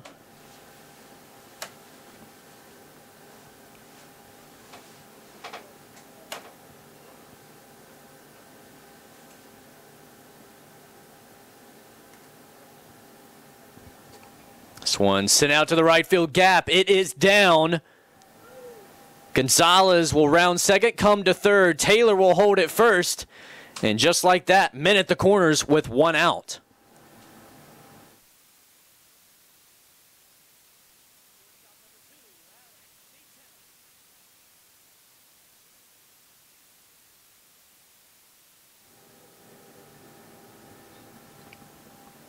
That'll bring Alex Seaton to the plate now, as he will work with a man in scoring position. Men at the corners here. Gavin Taylor continues to have the hot hand, 3 for 4. On the day. Seaton looking for his first official hit of the day. He does have a run. as he got hit by pitch, I think, earlier in the day.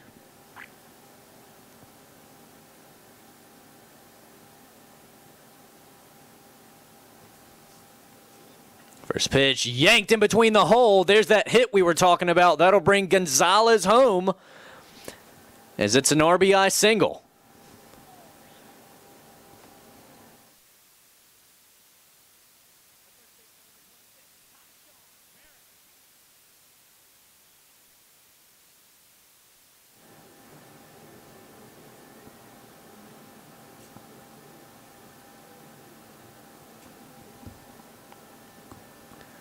That'll bring Tyshawn Barrett to the plate as now Peace goes up 7-4, back up to that 3-run lead.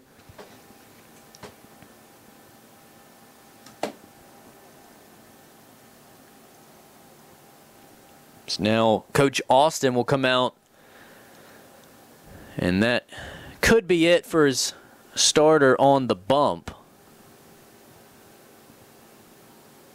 So now it looks like they will move to the bullpen. We'll take a short break. Pacers lead at 7-4, getting a run here after Seaton's single with 1 out. We'll take a break and do it again when we return right here on the Pacers Sports Network.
It's going to be Nathan Cockman to take up to the mound. So he will be the first man out of the Methodist bullpen as he'll face Tyshawn Barrett. Barrett 2 for 3 on the days, 2 RBIs and a run as well. Pacers lead at 7-4 here in the bottom of the 6th. This is now the 4th straight inning that they've gotten at least a run in. It's now men on first and second. Barrett will take a close one, no call there. Good eye, 1-0 as Barrett will work with 2 men aboard. Gavin Taylor at second base in scoring position. Alex Seaton over at first base following his RBI single, his first hit of the day. And again, I mean, as Barrett takes a ball here, 2-0, it's like we talk about it a lot. I mean, the first 4, 5, even 6, depending on the day, batters in this Peace lineup, I mean, they do so much damage. I mean, specifically today, it's the first 5 hitters for you, but man, I mean, they just do so much damage. And when they score, a lot of times they score in bunches. 2-0 pitch on the way. This one popped straight up, as that could have been trouble, but is going to be put away by the shortstop for out number 2.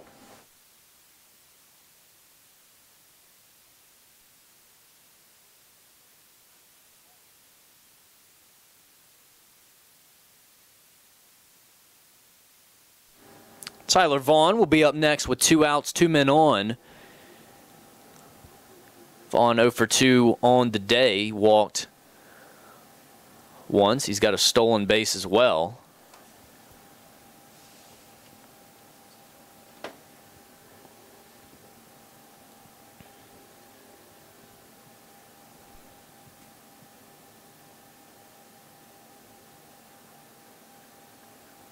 First pitch, a little off the mark there, 1-0. As we'll see if Cockman can get himself out of this.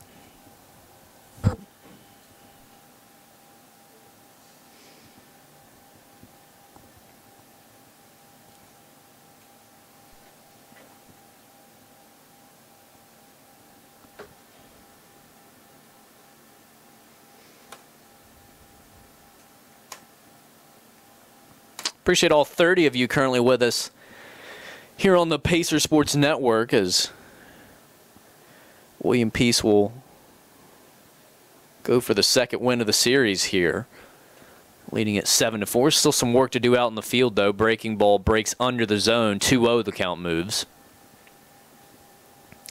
So Peace will need now 9 more outs to secure a win. Nate Holt in the on-deck circle.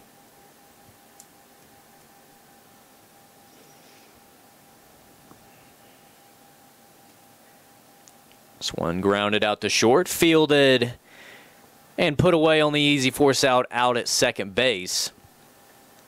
Good play out there from Nichols at shortstop, as he's had a lot of action so far today. That'll put the 6th inning in the books.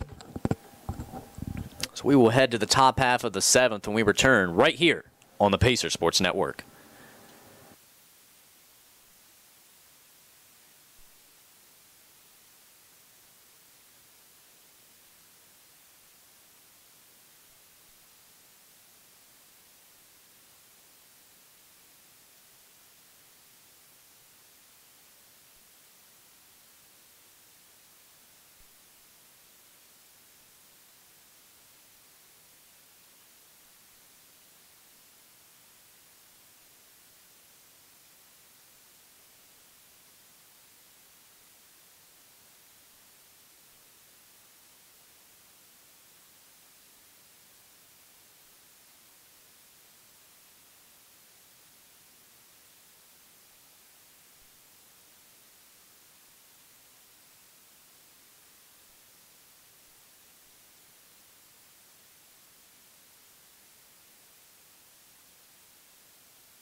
Casey Nichols will lead things off here for Methodist, as we get things going in the top half of the 2nd. 7th.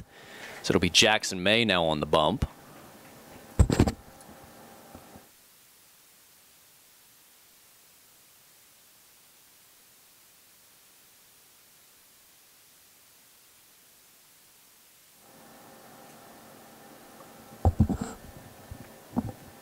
Christian Yarborough will be up next following the dead ball. Jackson May in his first inning of work out of the Peace bullpen, as Philip Berger's day will come to an end after 6 innings, as he'll only give up 4 runs, 3 scoreless innings in those 6. It's also going to be a change behind the plate as Sean Roseborough will take over out there, as this one sliced foul up the right field line, as it'll be a quick 0-2 hole for Yarborough, the Methodist center fielder.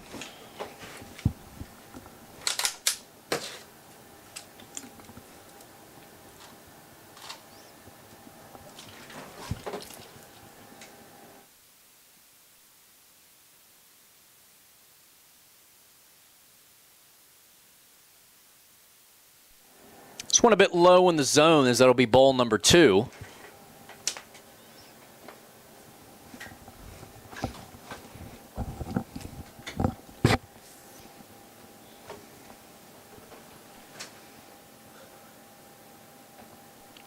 One-two pitch on the way. This one a breaker in the dirt. Roseborough blocks it, but it ricochets off.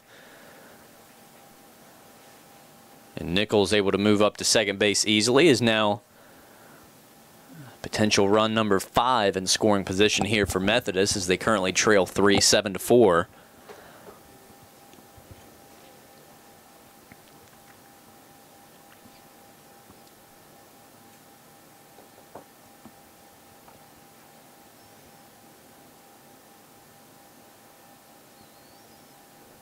This one gets by, as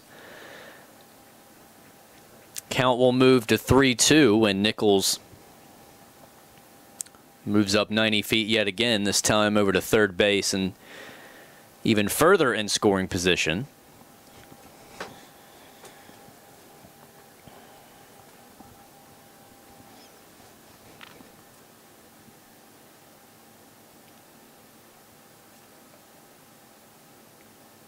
Jackson pauses and deals here. This one fouled straight back, as now we'll do it again, 3-2.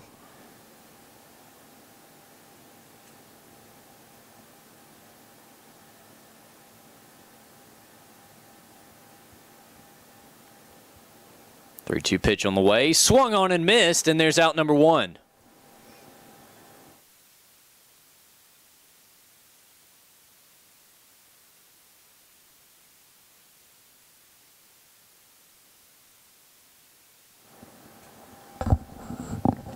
Rob Wilkerson will be up next following the strikeout, as May able to get his first out of the day.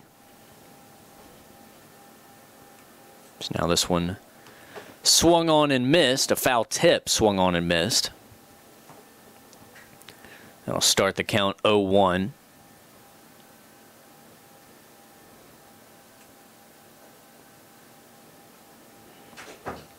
This one sent out towards left field. It will get down. Nichols will score easily, as now it's 7-5.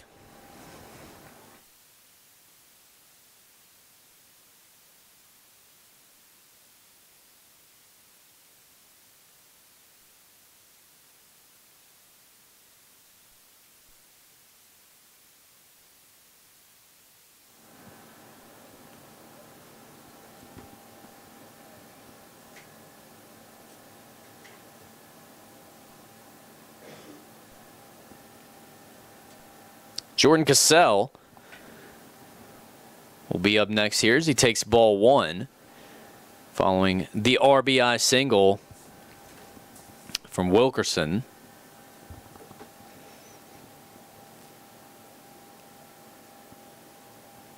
1-0 pitch. This one a little low in the zone, but it'll be rolled strike 1. That'll leaving it up at a ball and a strike, as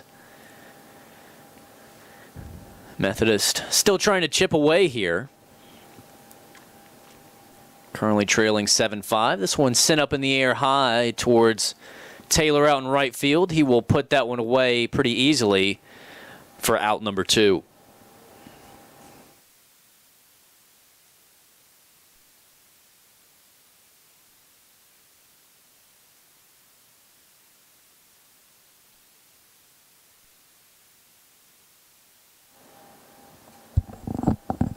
Spencer Nelson will move into the box now with 2 outs and a man on following the flyout.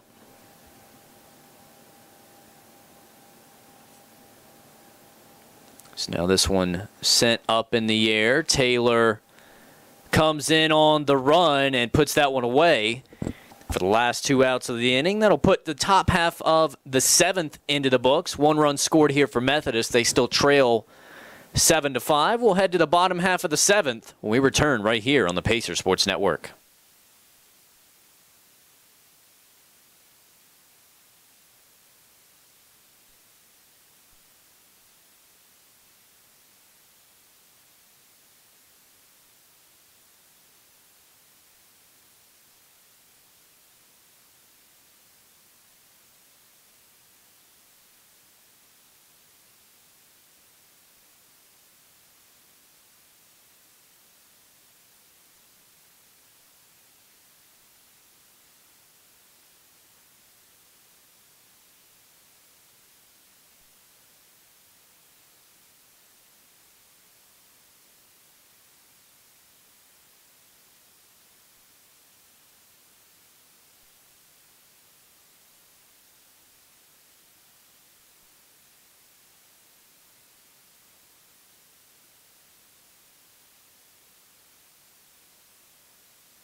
Nate Holt will start us off in the bottom half of the 7th.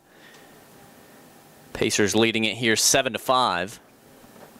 Hunter Ward in the on-deck circle.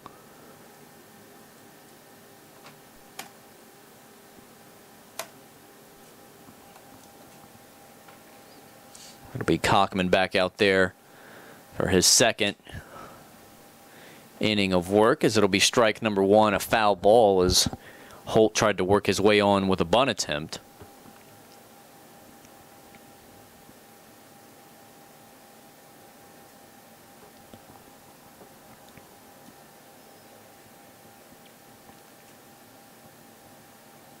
A 1 pitch on the way. Holt slices this one foul over the Peace dugout. Now count moves 0-2.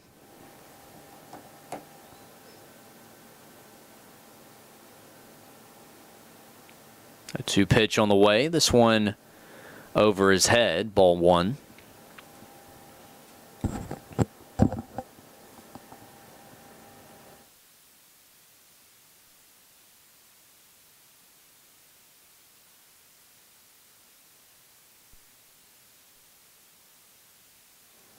One-two pitch. This one sent out to shallow center, and it will drop over hill.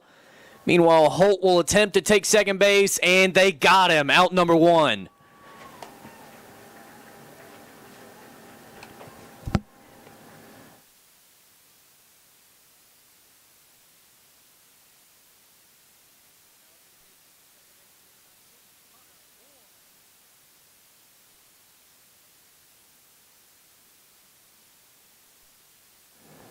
That'll bring Hunter Ward up to the plate.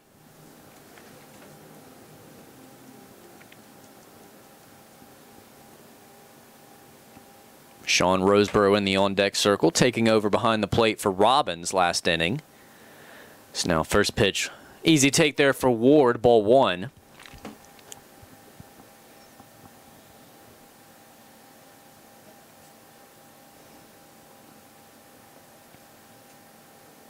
One-oh pitch on the way, roped up the middle to the left side as Ward gets himself a 1-out single.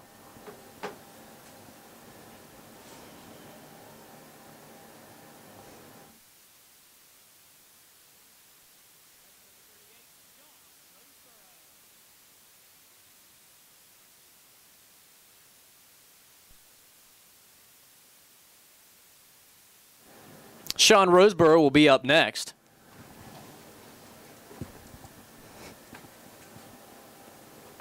following the one-out single is potential run number 8 now on the base pass here for William Peace. They currently lead 2. Now this one yanked down third base line. Play made over at second. Pick not made at first is now it'll be 2 outs here for Methodist.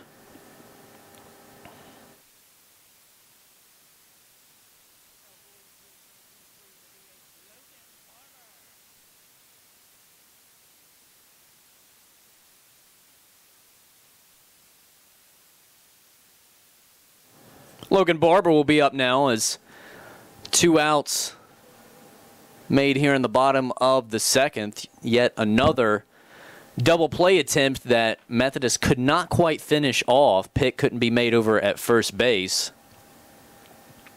So it'll be Roseboro over there at first base following the fielder's choice. Off-speed pitch on the outside to Barber for strike number 1.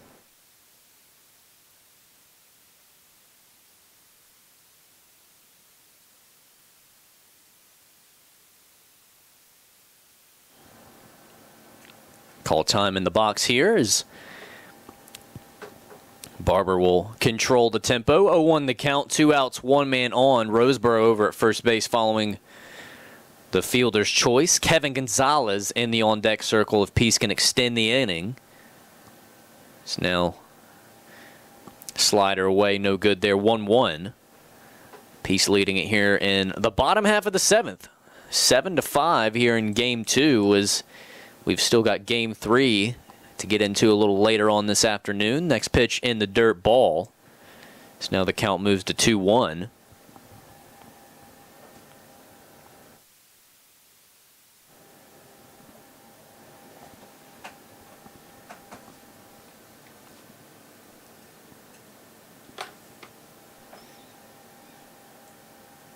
Two-one pitch on the way. This one fouled over the Peace dugout out of play as now the count moves to 2-2. Pitch number 13 coming up here for Cockman.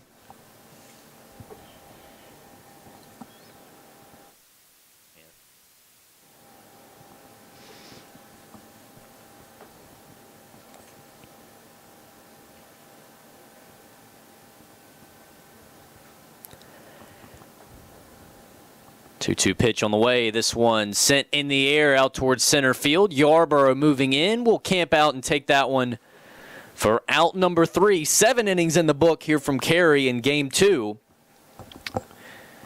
First inning since the second inning that Peace hasn't gotten at least a run across. As that'll be just the third 0 through 7 innings that they've had put up on the board. 7-5 your score through 7. We'll take it to the 8th when we return on the Pacer Sports Network.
Wesley Hall will lead it off with a pop-up here in the 8th. This one over to the left side. Seaton will take that one over at short to record out number 1.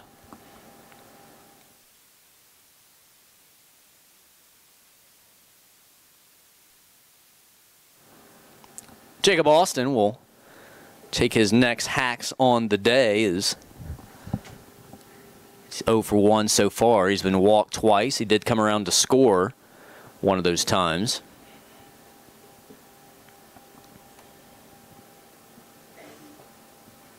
1-0 pitch on the way. This one a little too far inside. Is Jackson May out there for his second inning of work out of the Peace bullpen. He's pitch number 17 on its way. This one chopped over to the left side. Seaton comes in, fields, throws, and there is out number 2.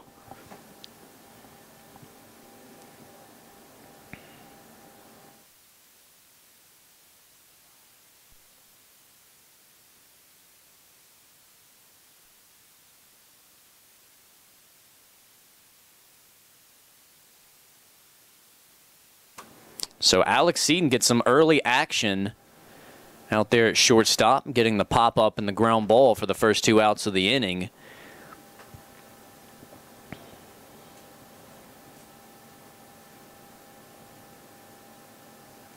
Swing and a miss there. Moving the count to 1-1.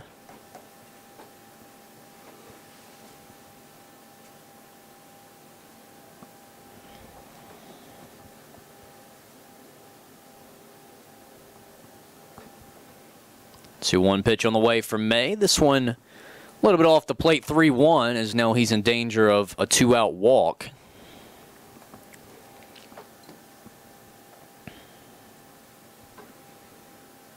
Three-one pitch on the way. This one a touch off the plate, and that will indeed be a 2-out walk that'll put Holman aboard.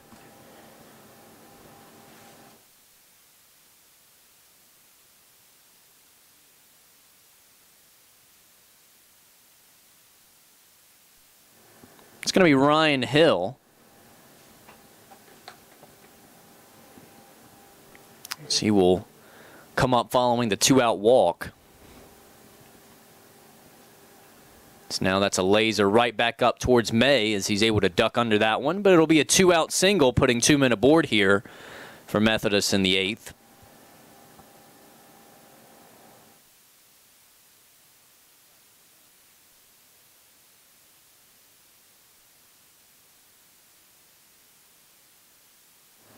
Casey Nichols will come up following the 2-out walk, then the 2-out single. As Methodist springing some life here with only 4 outs to work with. Didn't think about it till just this second, but they only got 4 outs to work with here with 2 gone in the top half of the 8th. So they trail 7-5 as Nichols in the box here. The go-ahead run potentially if they could get something going here. Meanwhile, May will get ahead 0-1.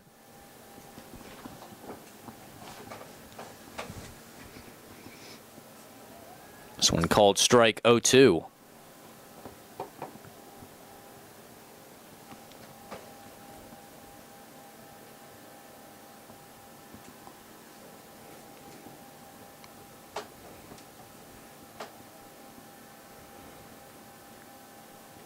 A 2 pitch on the way. This one fouled away over the Peace dugout.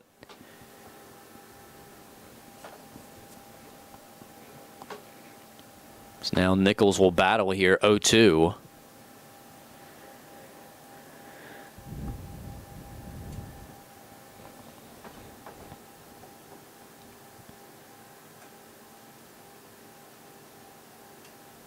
One look out to second base, and this will be fouled again as count will remain 0-2. We'll get a fresh ball and do it again. 2 outs, force out anywhere here for Peace as they look to end the inning here and head back up to the plate.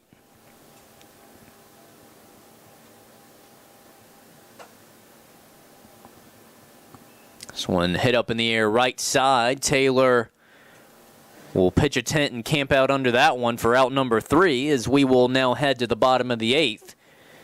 With a score of 7-5. Pacers leading it by 2. It's been back and forth, but for the most part, Peace has had the momentum here in this one in Game 2. We'll take a short break and come back right here on the Pacer Sports Network.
Kevin Gonzalez will lead it off for the Pacers here in the bottom half of the 8th.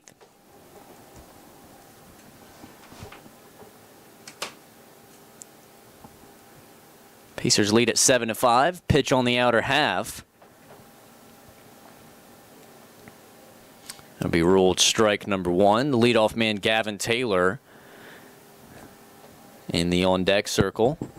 This piece will look to add to this 2-run lead. Pitch on the way, breaking pitch. Good movement there as that one flipped off the table for strike number 2.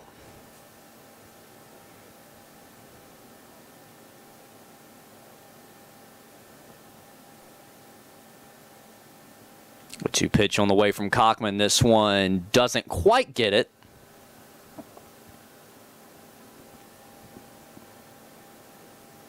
This count moves to 1-2. Gonzalez still a bit behind here. So now that'll even it up at 2 balls and 2 strikes.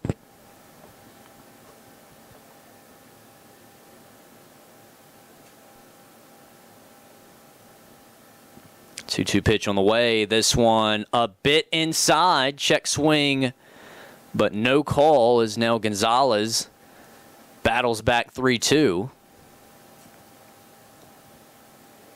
Good opening AB here in the bottom of the 8th.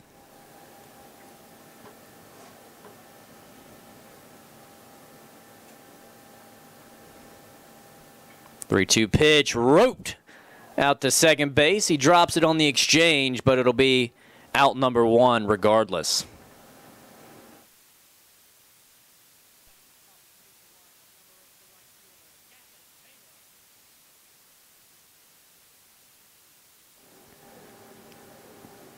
Gavin Taylor will lead us off, or back to the top of the Pacer lineup. The leadoff man, I should say, is now with 1 out. Alex Seaton in the on-deck circle.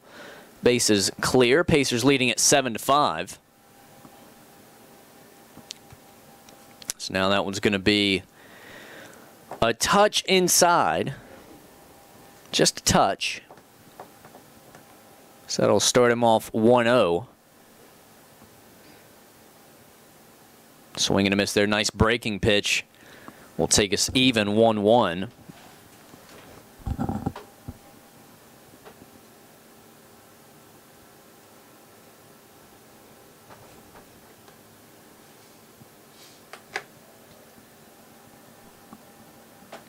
Two one, the count moves in favor of Taylor here.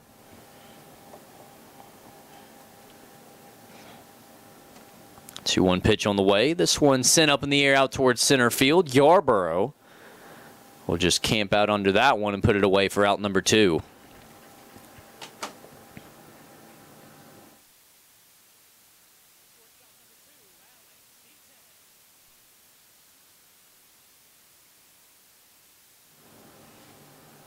That'll bring Alex Seaton to the plate.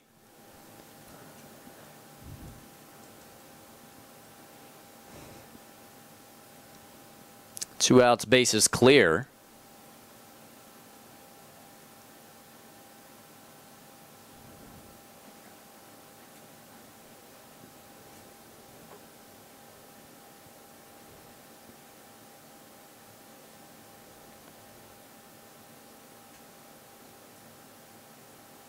This one sent out towards shallow left, and that one will drop for a 2-out single.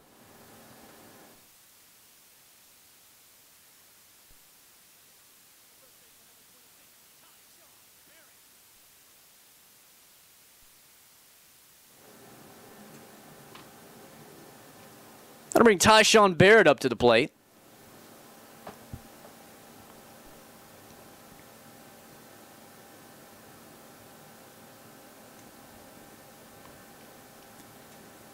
So now work with 2 outs and a man on following the single from Seaton. That was his second hit of the day. Now 2 for 5 on the day. He continues to have a hot hand. Barrett 2 for 4 as well. 2 RBIs and a run. As the Pacers look to add to that lead. Pickoff move over, nothing there.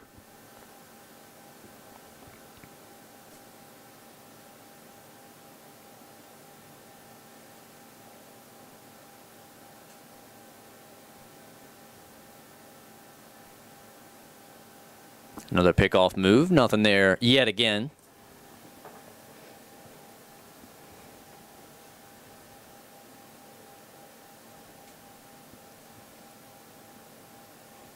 One-0 pitch on the way. This time, a little bit low and off the plate. 2-0.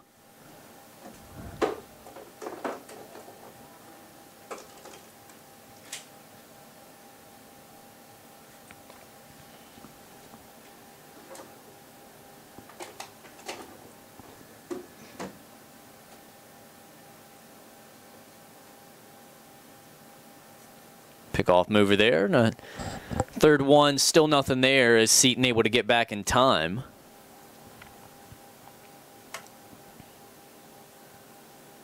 Seton just 8 stolen bases on the year so far and 11 attempts as they'll look to keep him close over there. Barrett takes again 3-0.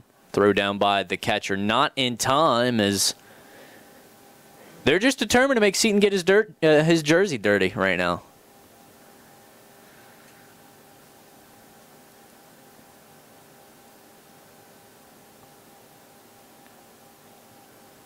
This one on the black, taken for a strike, 3-1.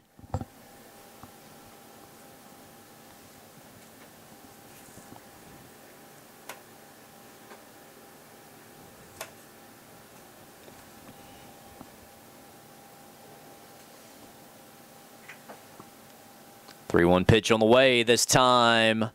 Just a hair off the plate, and that'll be a 2-out walk.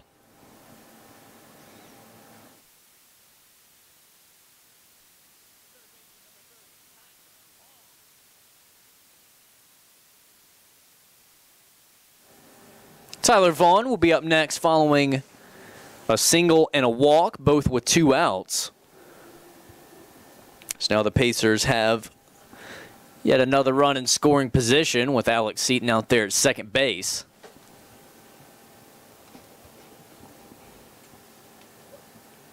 Nate Holt in the on-deck circle if they can extend the inning here. Pitch number 35 coming up from Cockman. So that one's going to be on the outer half, but you still called strike, 0-1.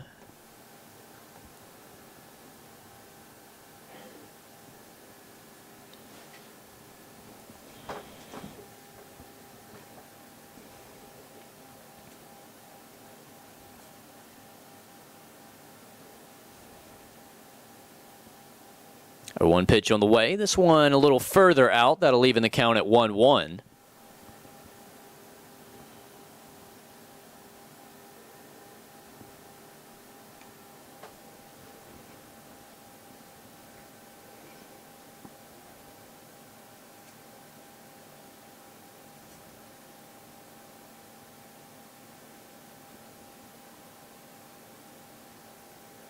One pitch sent up in the air to the left side as Cassell will set up out there and take it himself for out number 3, and that'll put inning number 8 in the books. That's the first time since the first inning that both sides have put up a 0, as it's been a fairly back-and-forth game the whole way.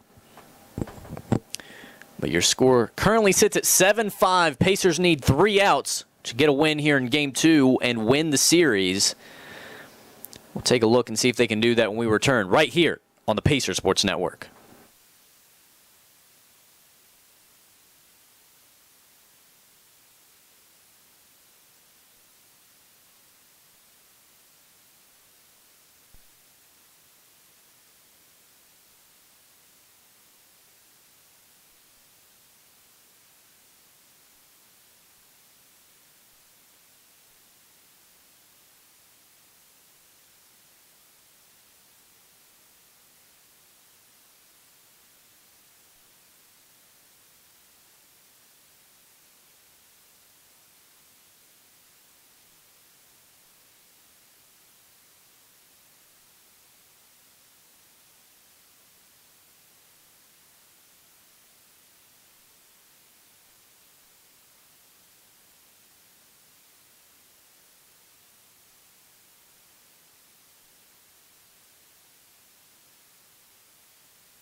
Christian Yarborough will lead it off here in the top half of the ninth. Pacers need just 3 outs to finish this one off in Game 2 and get a 2-0 lead in this 3-game series.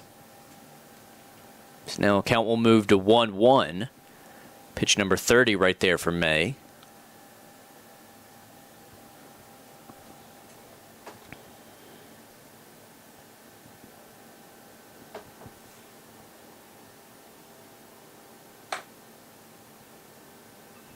This one sent out to right field in the air. Taylor patrolling will take that one for himself for out number 1.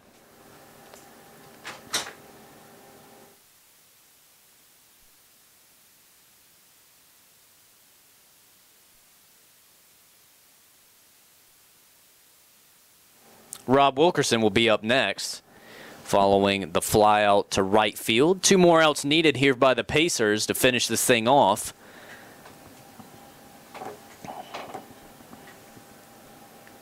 First pitch coming up from May. This one on the black for strike number 1. Good spot there on the outer half. A 1 pitch on the way. This one a little further outside, ball 1.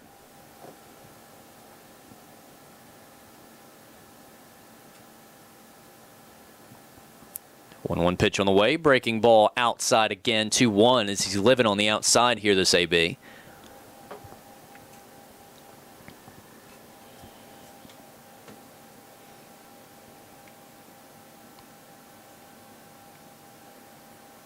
So 1 pitch on the way, swung through and missed.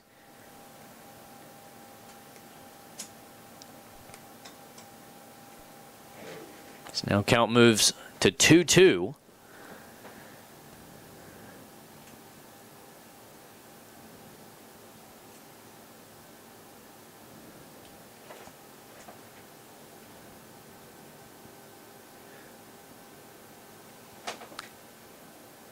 Two-two pitch on the way. This time swung through and missed, and there's out number 2.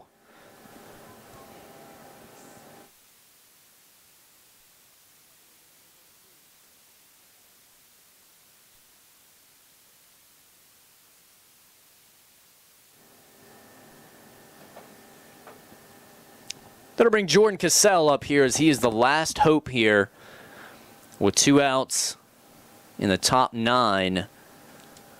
For Methodist, as the first pitch is on the outer half for May. Strike number 1. Peace looking to finish this thing out in Game 2. They lead at 7-5. As they're now 2 strikes away. A 1 pitch on the way for May. This one yanked foul down third base line, and now they're 1 strike away.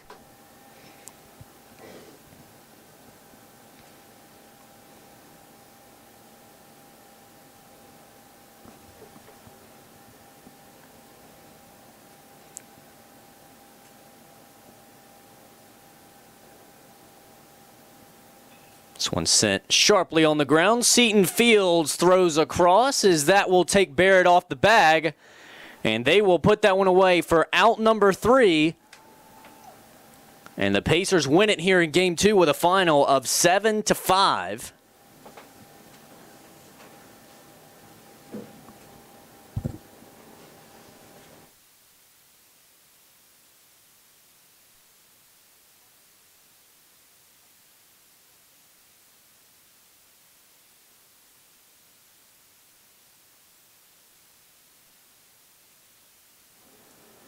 So that'll do it for us here in Game 2.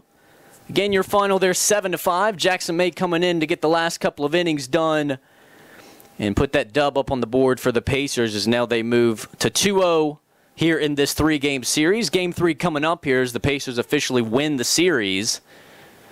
As now they will attempt to go for the sweep here as they will move yet another game ahead of Methodist behind them in that 3 spot. In the standings, Peace continues to secure that 2 spot, which will ultimately get them into the USA South tournament. Meanwhile, we'll take a short break. Game 3 coming at you when we return right here on the Pacers Sports Network.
Check, check, check.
Welcome back to the Pacers Sports Network for Game 3 of our doubleheader this afternoon. Had Game 2 a little while ago. Pacers able to get the win there, 7-4.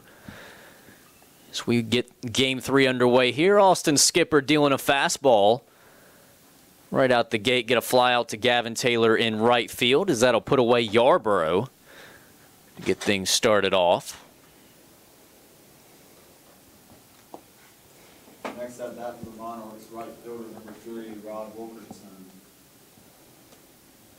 Rod Wilkerson will be the next man up here following the flyout. He'll square to bunt. Solid bunt over to third. Vaughn Fields throws, and that'll be well in time for out number 2. Now that for the Monarchs, left fielder number 32, Jordan Castell.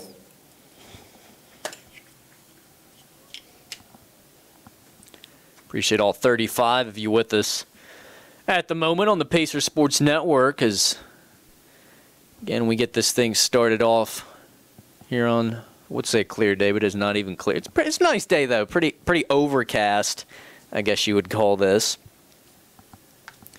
Pacers going for the sweep here in Game 3 as they won Game 1 last night by way of walk-off. And then they won Game 2 just a little while ago, 7-4 the final there. Philip Berger, great performance out on the mound. And now it's going to be Austin Skipper to take to the mound here for the Pacers, as again he'll try and get the sweep here in Game 3. Skipper dealing a breaking ball that he likes to go to so much, as that'll be ruled ball 1-2.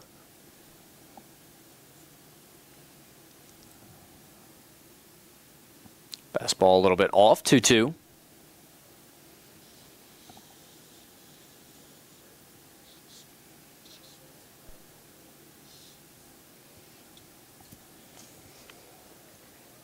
So that'll be in there as Skipper gets a 1-2-3 inning, strike 3 called to open it up in the top of the first. To the bottom of the first we go, as Pacers will come to the plate for the first time here in Game 3 when we come back right here on the Pacers Sports Network.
Gavin Taylor will lead it off in the bottom half of the first. He'll take his first hacks of the day here in Game 3. Had a multiple hit performance in Game 1. He'll square to bunt there. And nice play by the third baseman Hall, as that'll be put away for out number 1. We saw Taylor with a nice hit, a bunt for a hit in Game 2. Alex Seaton.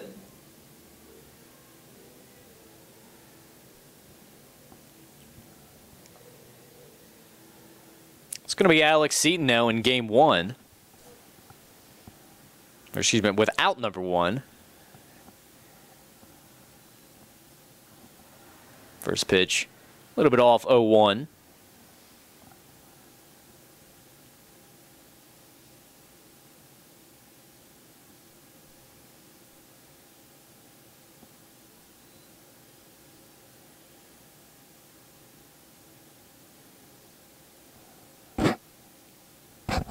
Oh, 2 hole here for Seton with 1 out. Bases clear for the Pacers.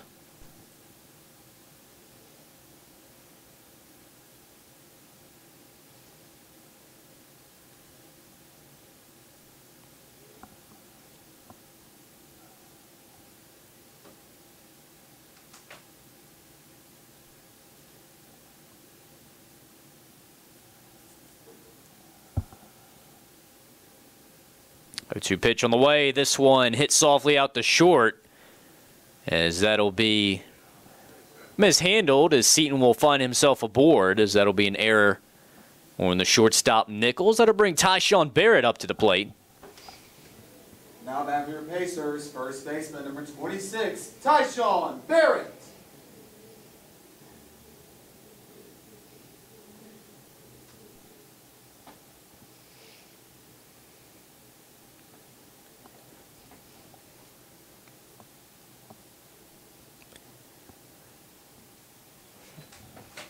First pitch off the mark, 1-0. Your starter here in Game 3 for Methodist, freshman right-hander Champ Wirt, freshman out of Bowie, Maryland.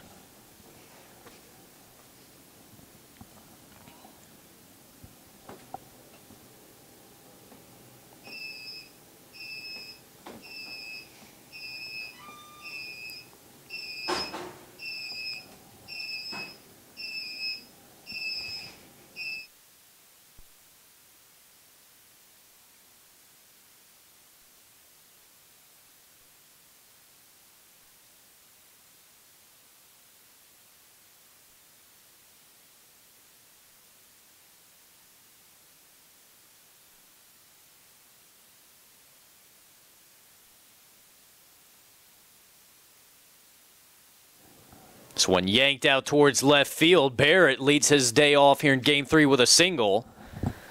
That'll move Seton up to second base. 2 men aboard as the Pacers have their first runner in scoring position here in Game 3. They're bringing the third baseman Tyler Vaughn up to the plate. Tyler Vaughn.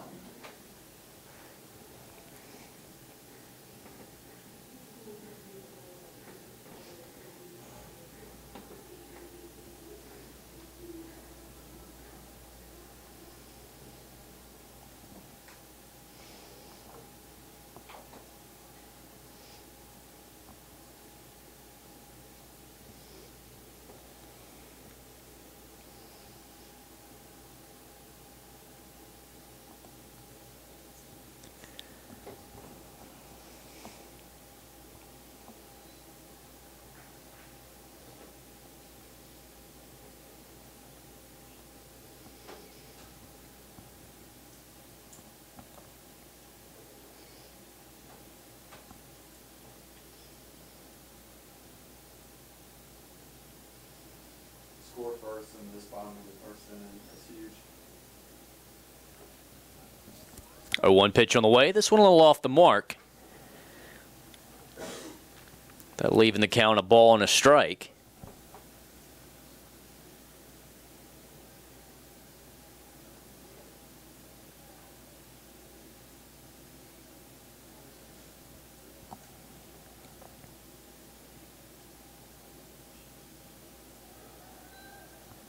This one gets away from the catchers. Now 2 runners in scoring position. Tyshawn over at second. Seton moves to third.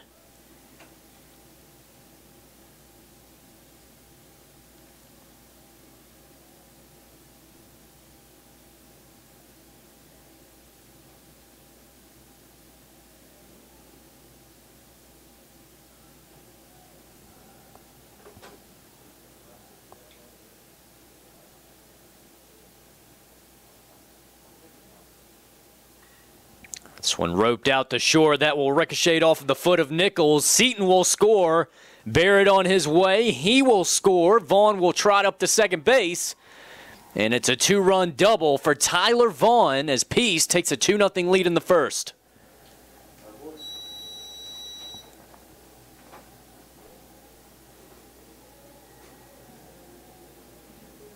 Now back for your Pacers, center fielder number 15, Nate Holt.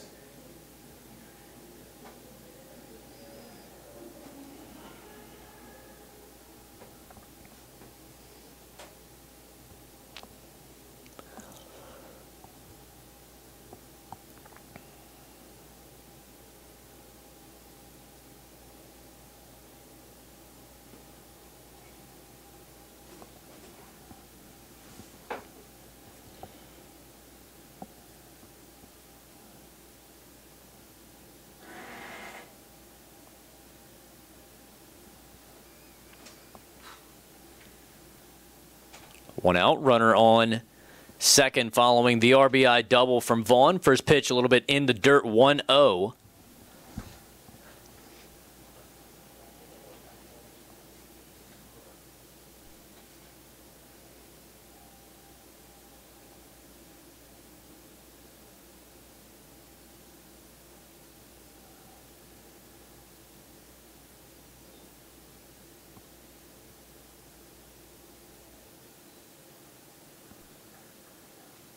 Called strike there. That'll leaving it up at a ball and a strike.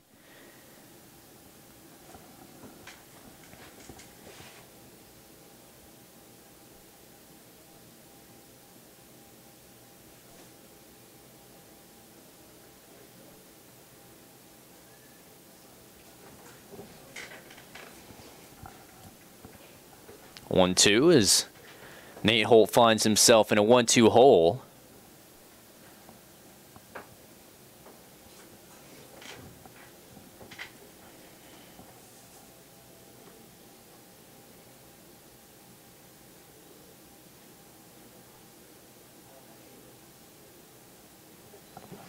This one a little bit off. That'll even the count 2 balls, 2 strikes here to the Pacers center fielder.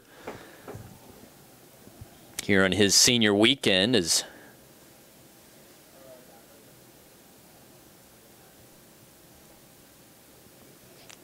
Pacers looking to go for the sweep here in Game 3. Off to a right start as they lead it 2-0 here in the bottom half of inning number 1.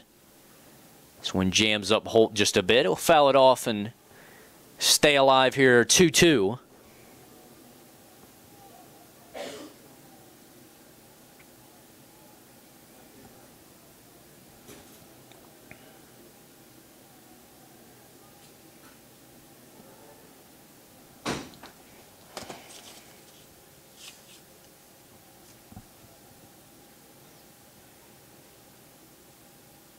Two-two pitch on the way. This one sent out to first base. Holt motoring up the line, and they're going to say somehow that they got him. As it looked like Holt, when he slid, was able to beat the tag. Next at bat for your Pacers, second baseman number 19, Hunter Ward. If he called there here in the first inning, it'll be 2 outs, and the runner will move over to third base, however, is now potential run number 3, just 90 feet away here for the Pacers, as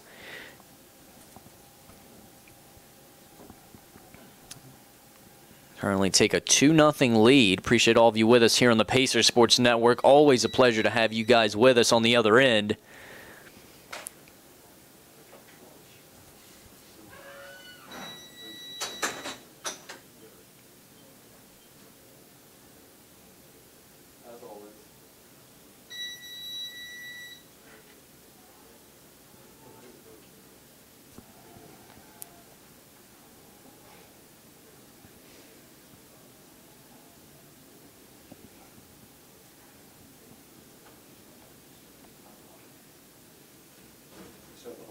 A one piece on the way, as that'll be in the dirt for a ball, 1-1.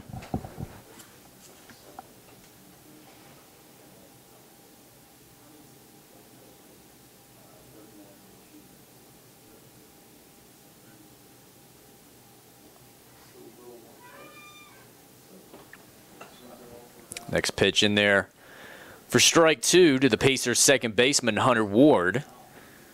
So he will work here with a 1-2 count. 2 outs and a runner on third. Pacers lead it here in the bottom of the first, 2-0 as they go for the sweep here this weekend against Methodist. 2-0 pitch. That one will drop out into center field. Ward has himself an RBI. An RBI single with 2 outs here, as that will now give the Pacers a 3-0 lead.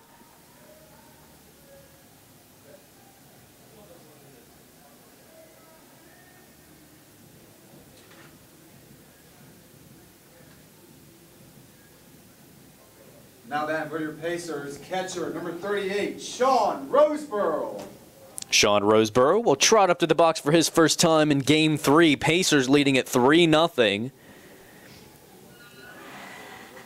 So now this is 2 games of these 3 that we've played. They did it in Game 1, and they did it here in Game 3, that the Pacers have put 3 runs together in the bottom of the first inning.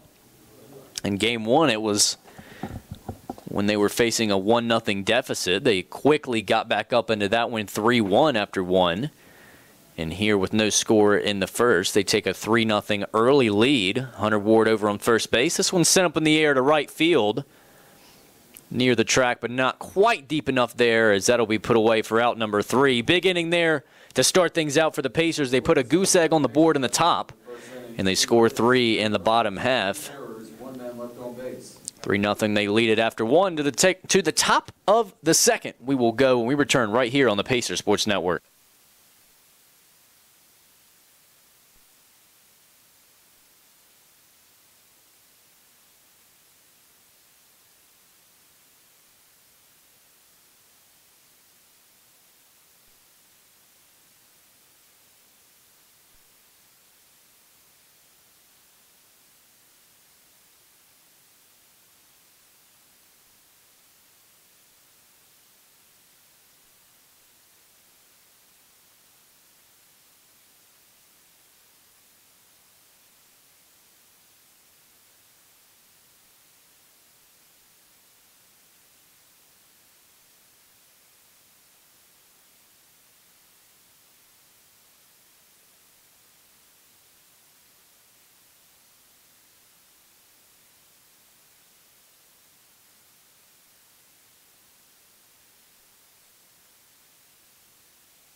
It's going to be a 3-0 start here for the first baseman, Nelson. Nelson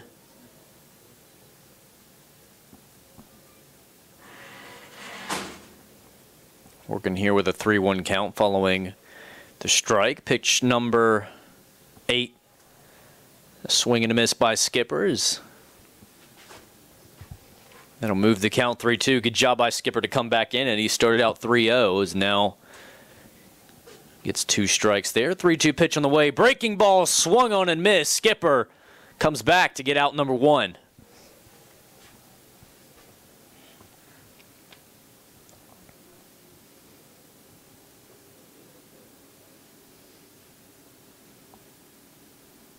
Next up, after the Monarchs, third baseman number 6, Wesley Hall. It's going to be Wesley Hall up next here for Methodist with 1 out.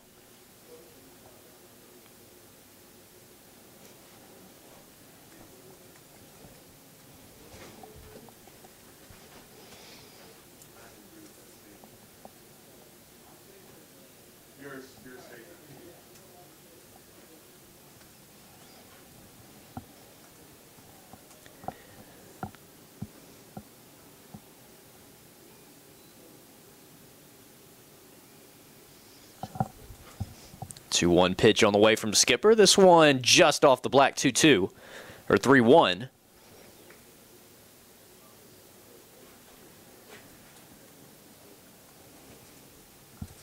Three-one pitch on the way, high and out, and that'll be a 1-out walk. That'll put the third baseman Hall on the base pass, as now that'll bring the DH Austin up to the plate.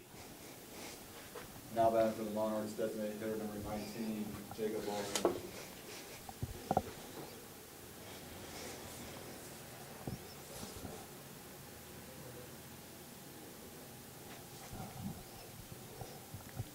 First pitch close as it catches the bottom part of the zone, 0-1.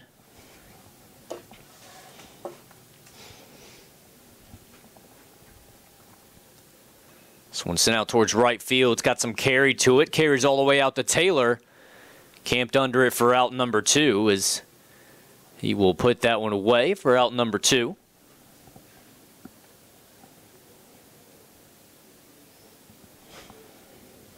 Next up after the Monarchs, second baseman number 2, Ryan Hill.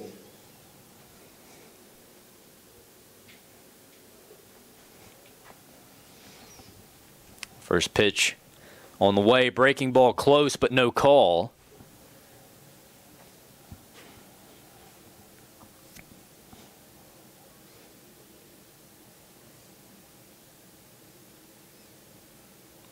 One-0 pitch on the way. This one a breaking ball as well. And as this one gets fouled away, that'll leave it up at 1-1. And you see Skipper go to that breaking ball a lot, but it's just because it's got so much snap on it. I mean, it really just falls off the table, and it really works well for him. And I mean, we've seen him even when he's down in the count 3-0, we've seen him go to it and snap one off in there for the first strike. That just shows how much confidence he has in it, and he spins it yet again there to get up in the count 1-2.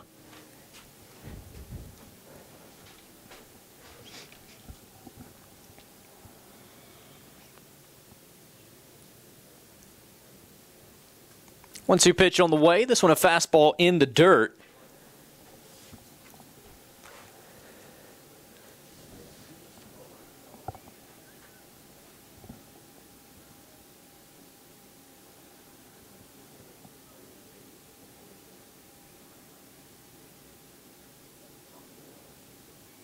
Skipper sets and deals 2-2. This one off speed in the dirt as well, 3-2.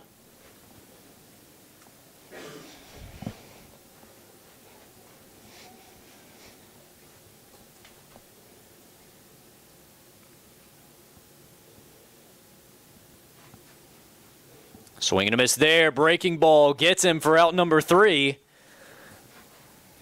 As Skipper puts another strikeout on his line on the day. He's top of the second in the books. 2 goose eggs by Austin Skipper here on his senior weekend. To the bottom of the second we go. Pacers lead at 3-0 when we return right here on the Pacers Sports Network.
Pacers, designated hitter number 23, Logan Barber.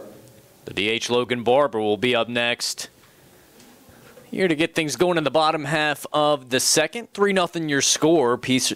The Pacers able to bring 3 across in the bottom half of the first. So they got off to a nice explosive start. DH Barber, a couple hits.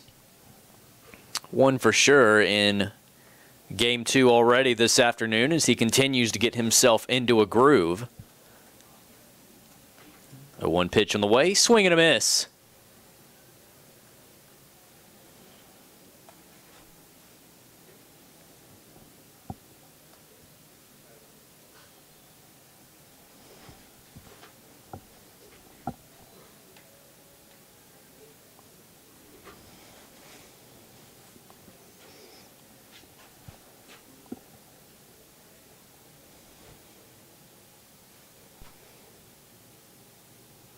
This one sent out towards second base in the air, and that'll be put away for out number 1. That'll bring Jackson May up to the plate.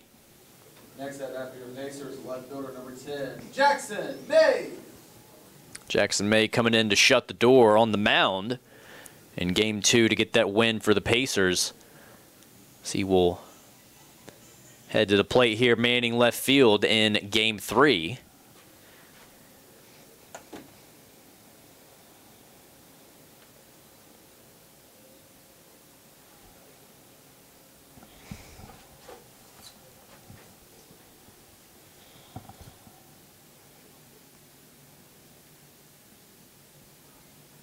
So we'll take a strike here. 1-1 the count with 1 out, bases clear.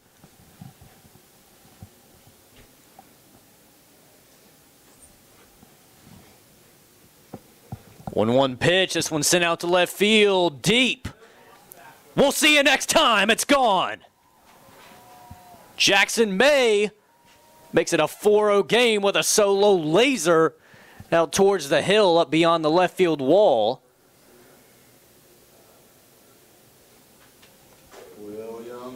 Pacers, home run!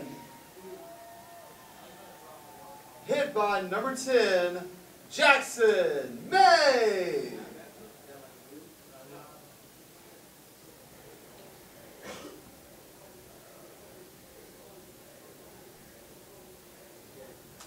Next at bat for your Pacers at the top of the lineup, right fielder number 8, Gavin Taylor. It's going to be Gavin Taylor to lead things off here following the solo shot from Jackson May. Still 1 out, bases now clear.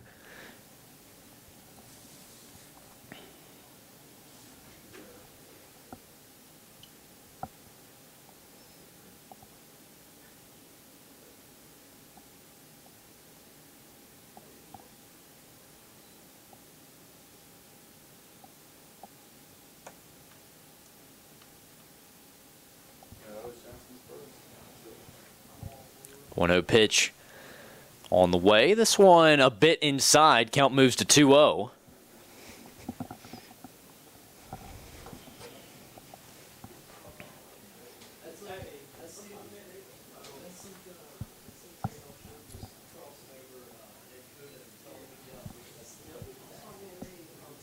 Count now moves to 3-0 as Taylor will likely be taking here.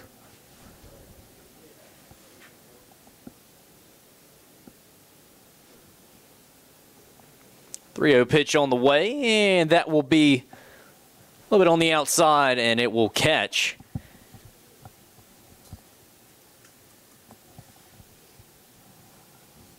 Three 3-1 pitch on the way from Wirt that will result in a ground ball yanked over to short. That will get through as Taylor works his way on. Nice contact there, right to the shortstop, but the throw will get by, as that'll be an error here with 1 out. Gonna bring Alex Seaton up to the plate. Now back to your Pacers, shortstop number 2, Alex Seaton.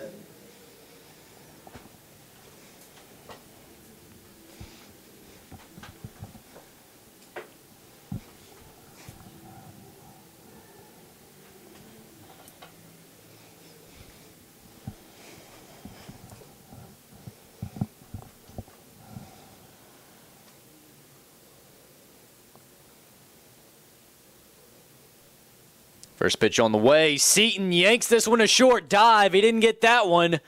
Taylor motors around second. He's coming to third, and it's going to be men at the corners as Seaton continues to be fire at the plate. So with one out, men at the corners now that'll bring up Tyshawn Barrett. Number 26, Tyshawn Barrett.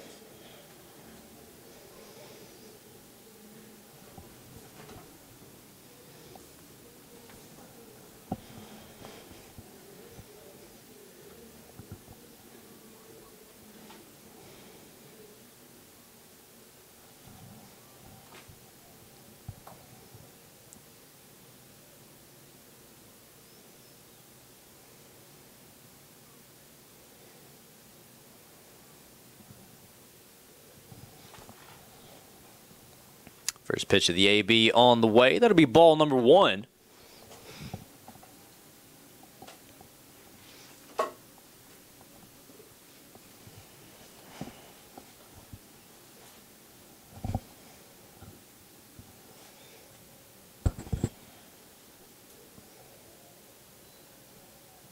This one fouled straight back. That'll leave in the count at 1-all.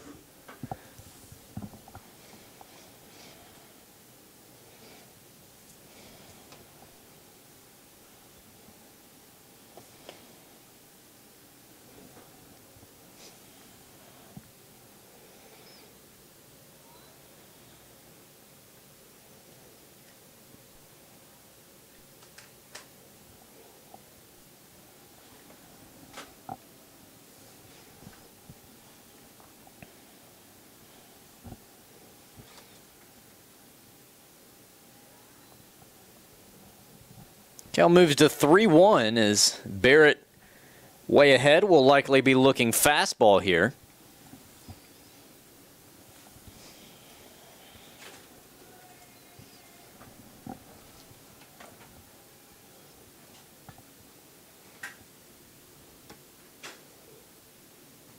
Three 3-1 pitch on the way, swung on, missed. Nice job by Wirt as now he works it back to a full count.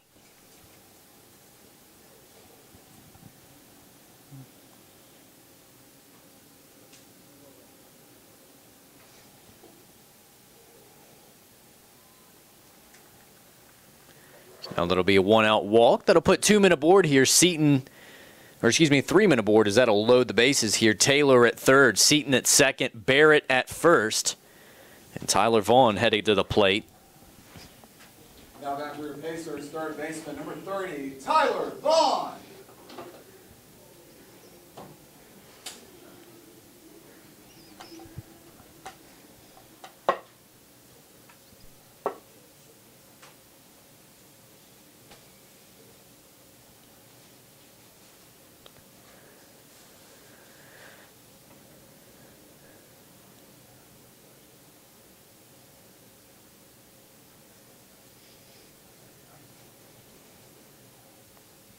Swing and a miss there on an off-speed pitch as Vaughn will fall behind here early.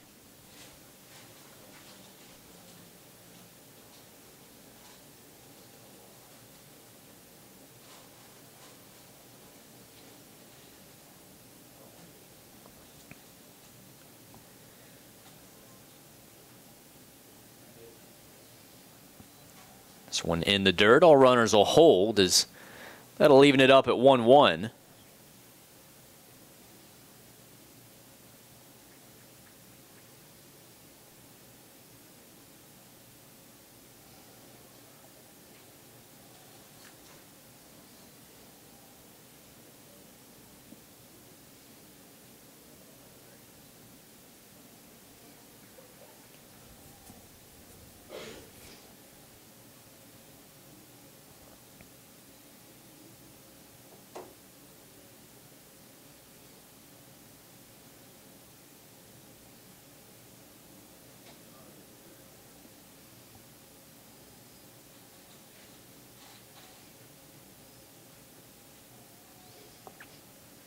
One, two. This one chopped foul as we will do it again at a ball and 2 strikes.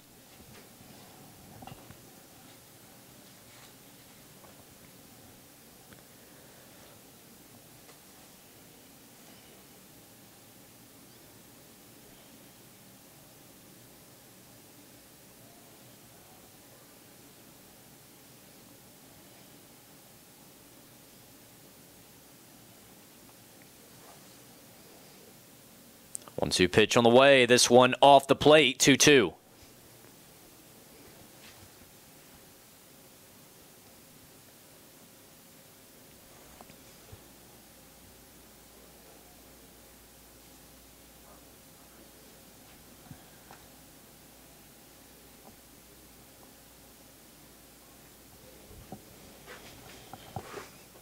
Two pitch on the way. This one fouled straight back.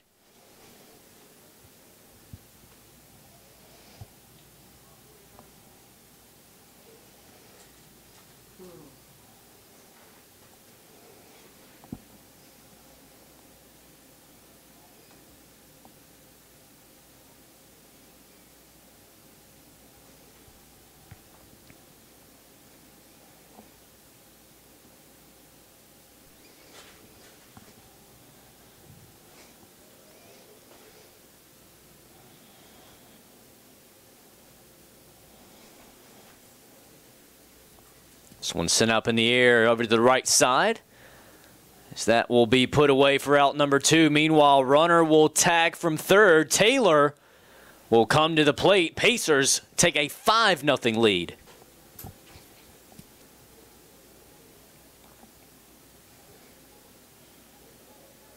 Now that for your Pacers, center fielder number 15, Nate Holt.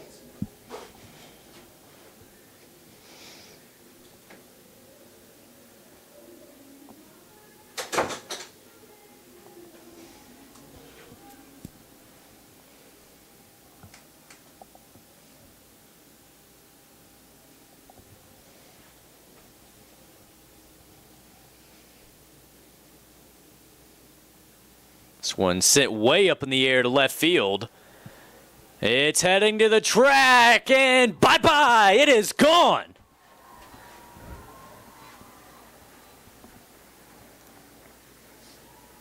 Score. How's that for a senior weekend send-off? Pacers go up 8-0 on a 3-run bomb from Nate Holt. Pacers home run! Hit by number 15, Nate Holt.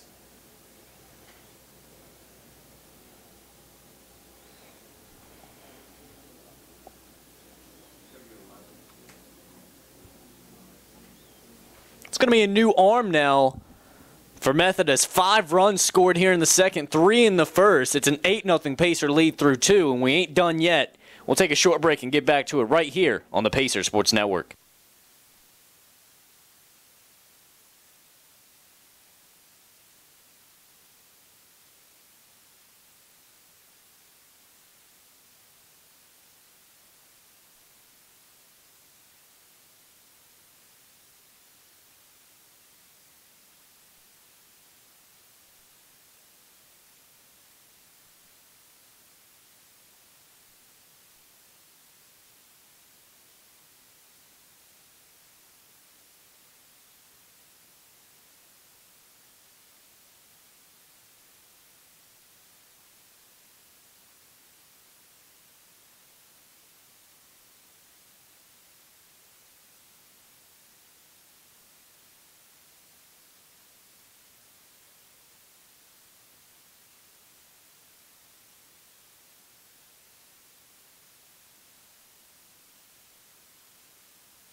Elliott Mann will be up next. 19, Hunter Ward.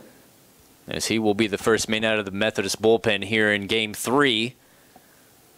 Hunter Ward up here with bases clear, 2 outs following Nate Holt's 3-run bomb.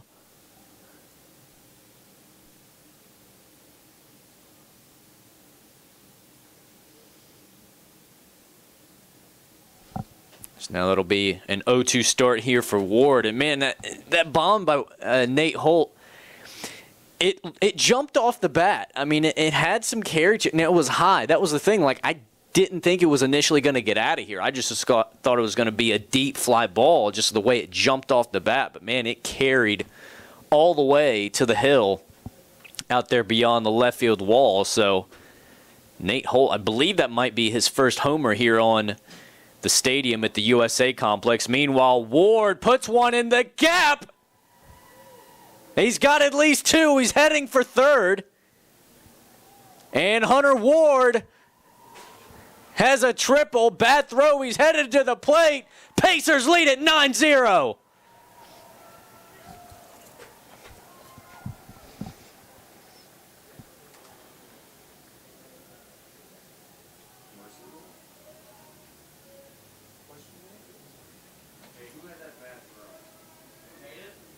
Next at bat for your Pacers, catcher number 38, Sean Roseborough. That'll bring Sean Roseborough to the plate. Pacers absolutely swimming in it right now.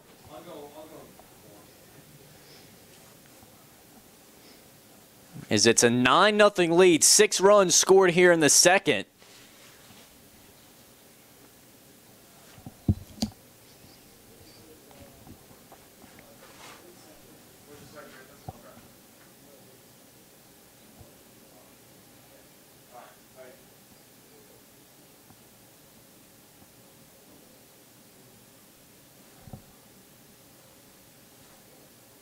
This one high and away, 2-0 to the Pacer catcher. Still 2 outs.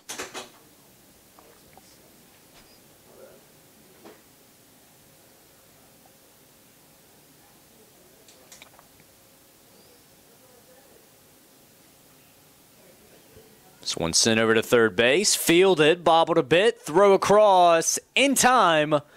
But meanwhile, 6 runs come across as couple by Tyshawn Barrett, 3 from a 3-run bomb by Nate Holt, and then Hunter Ward finds his way all the way across with a triple.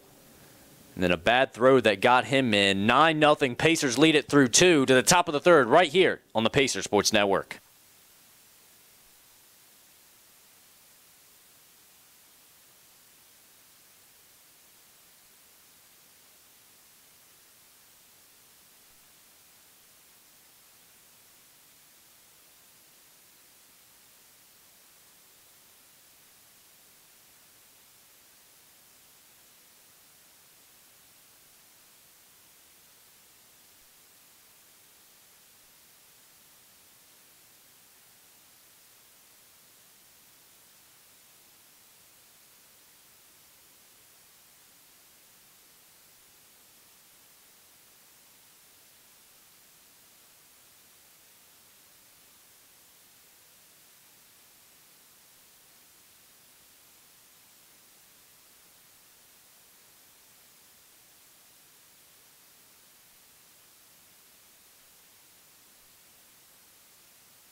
First pitch to Lalo in there for a strike. 0-1 as Pacers go up big in the second inning. It wasn't enough. That 3-0 lead in the first, not enough.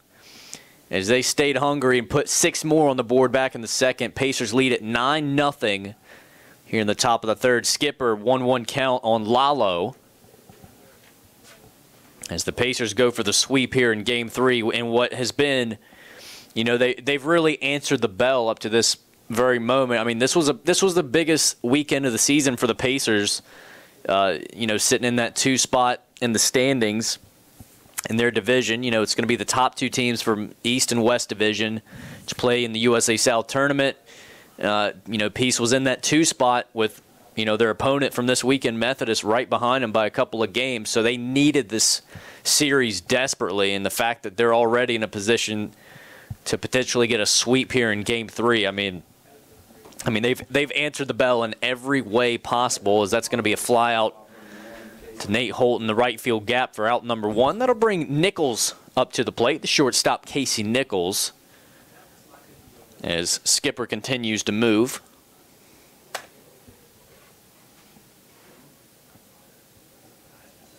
So when just a hair off the plate, 1-0.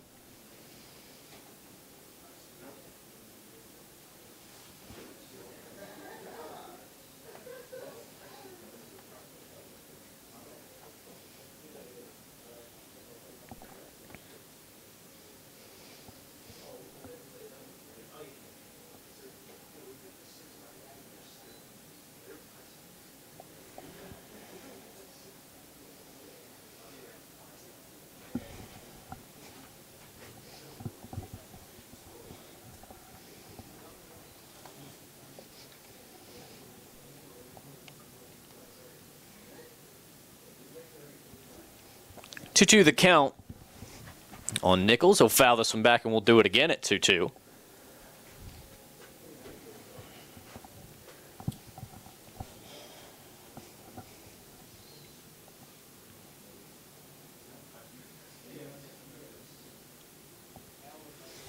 Two pitch on the way. Just a little bit off the mark there. That'll load the count full, 3-2.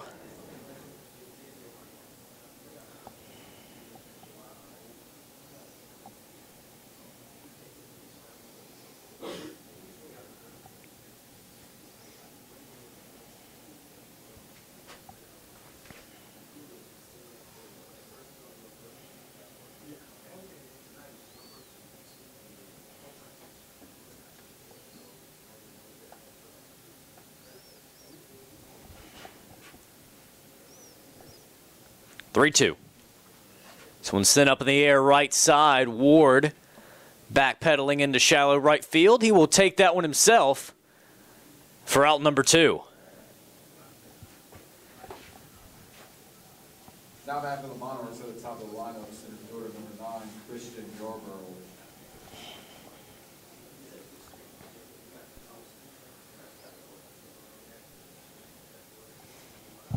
It's going to bring Christian Yarborough up to the plate here with 2 outs.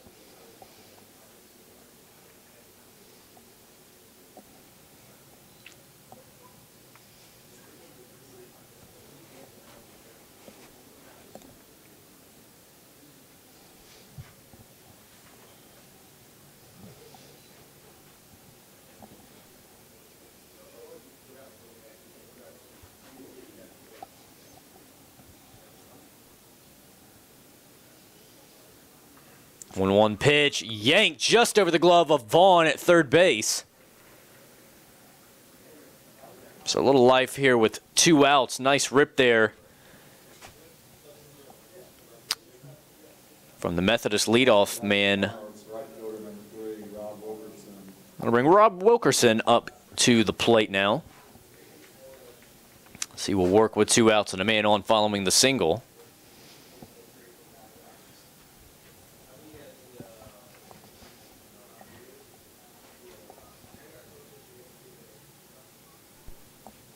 This one put away out in deep left field by May. And that'll do it for the 3rd inning. Another 0 up on the board by Skipper. To the bottom of the 3rd we go. Pacers lead at 9-0 right here on the Pacers Sports Network.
Logan Barber will be up next. So he will lead off the inning here for the Pacers at the plate. Bottom half of the third.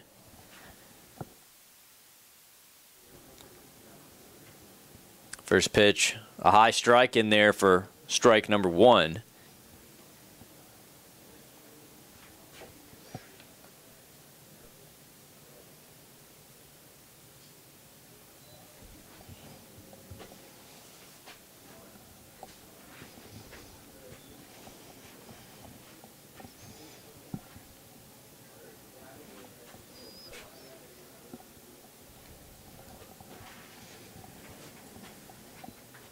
That one in there for strike number 2. 1-2 the count now.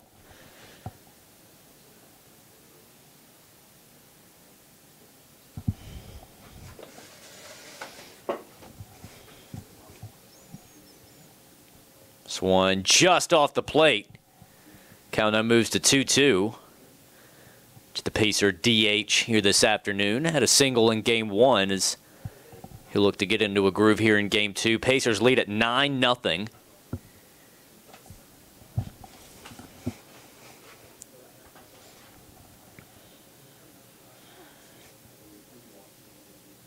It's a 2-2 count here on Barber. Jackson May in the on-deck circle. This one will get down as Barber has another single here as he will lead things off on a good note.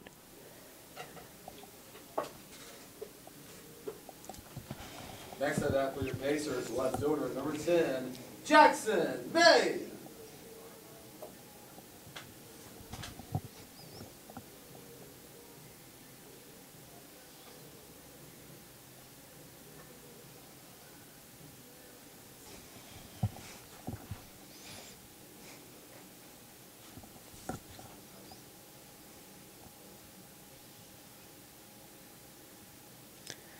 It's going to be an 0-1 start here on May as Elliott Mann in his first full inning of work. He came in late last inning in the second here out of the Methodist bullpen. 0-1 pitch on the way. Barber on his way to second. Throw down, not in time. And Barber swipes second.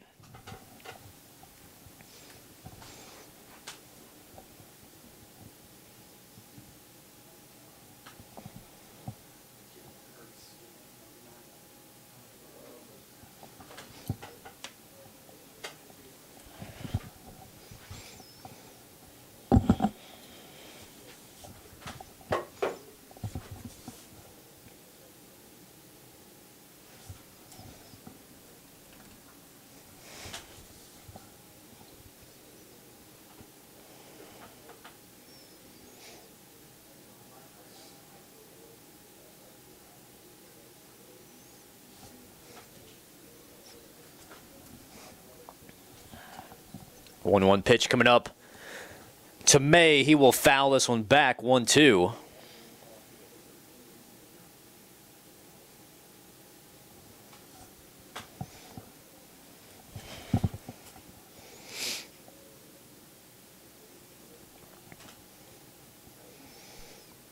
One-two pitch coming up here on May. This one in the dirt. 2-2.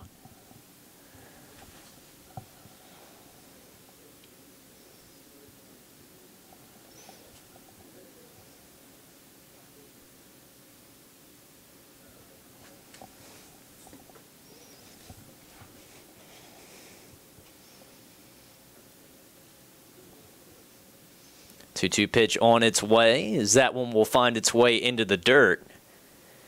3-2 the count moves.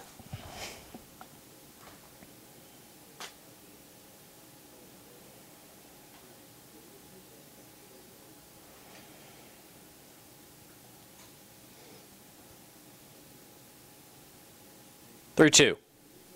This one swung on and missed. Catcher hangs on for out number 1.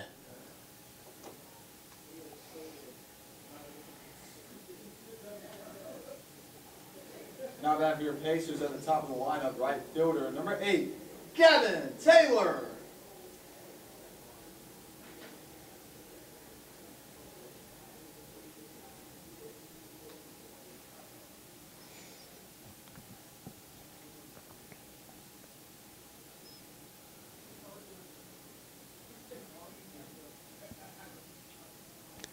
Taylor will wear that one. First pitch, not sure. That might have caught him on the wrist or the hand. Not 100% sure on that.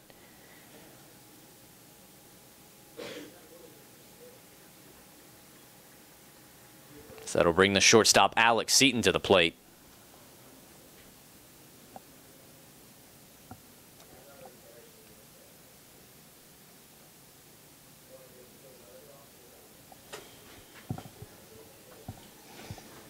Next at bat for your Pacers, shortstop number 2, Alex Seaton.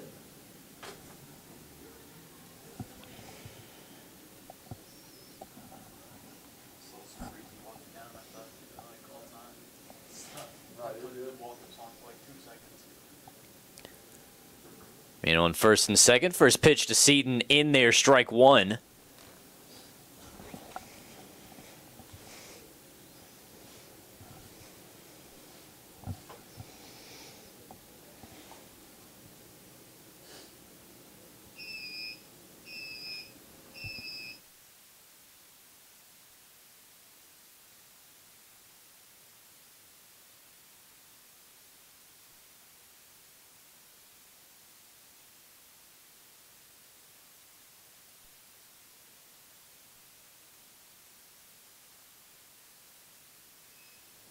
It's going to be a balk call, as that will now move 2 runners in scoring position here.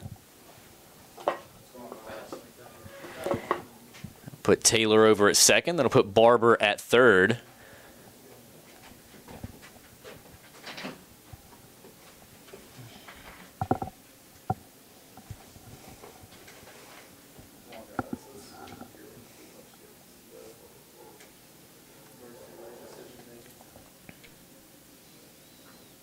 First pitch on the way. This one sent up the middle. Nice grab by the second baseman. It's going to be a put out at first. Meanwhile, run number 10 will come across the plate. Taylor will move up to third, and it's going to be a 10-0 lead by the Pacers, bringing Tyshawn Barrett now to the plate.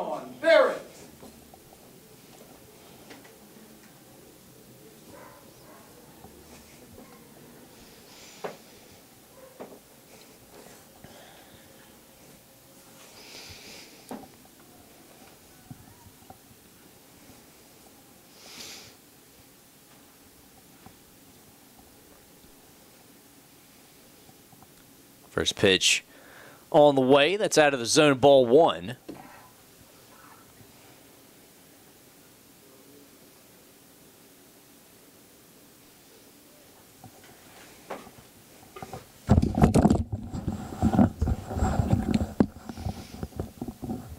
This one fouled away. 1-1 the count evens.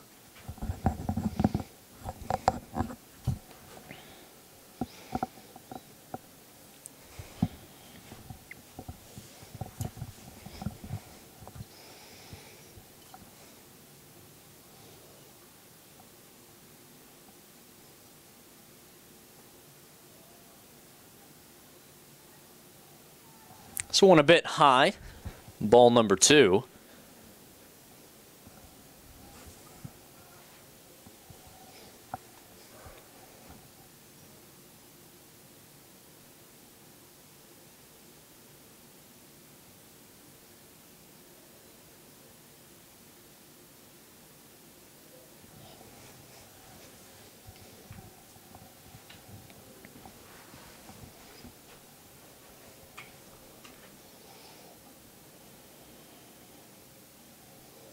Three-0 count on Barrett. This one a bit high, and that'll now put men at the corners here with 2 outs. Pacers leading at 10-0.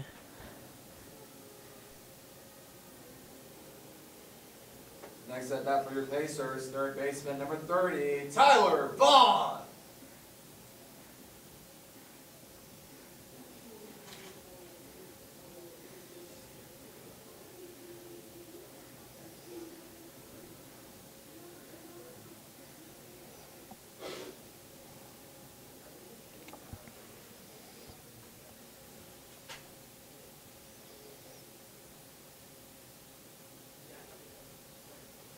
First pitch chopped away, foul, 0-1.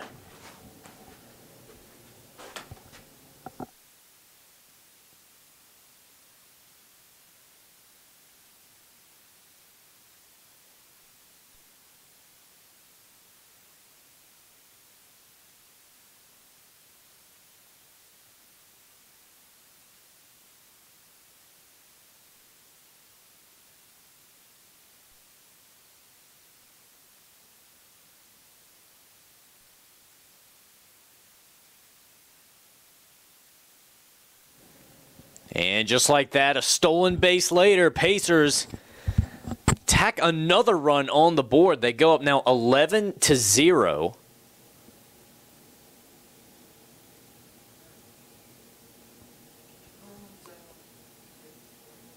Tyler Vaughn working with a 1-1 count.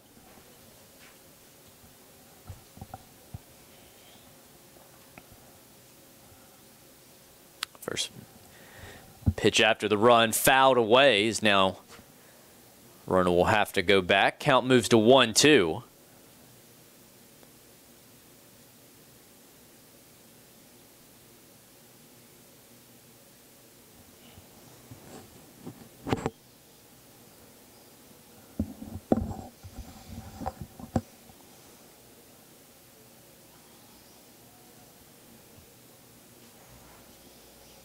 This one fouled away. 1-2, good protection there from Vaughn.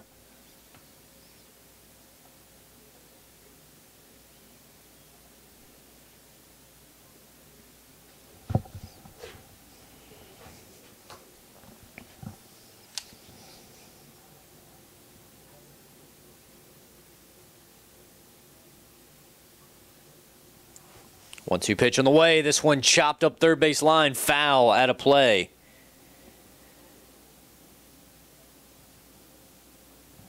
So we will do it yet again.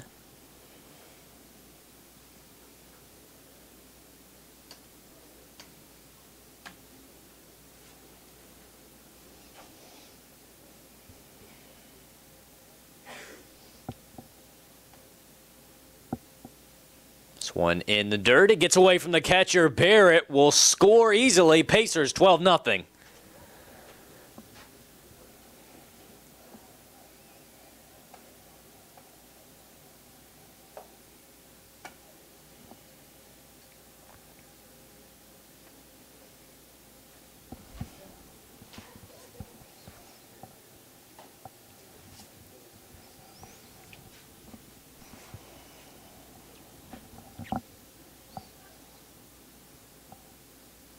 Two count on the way, high and away, swing and a miss.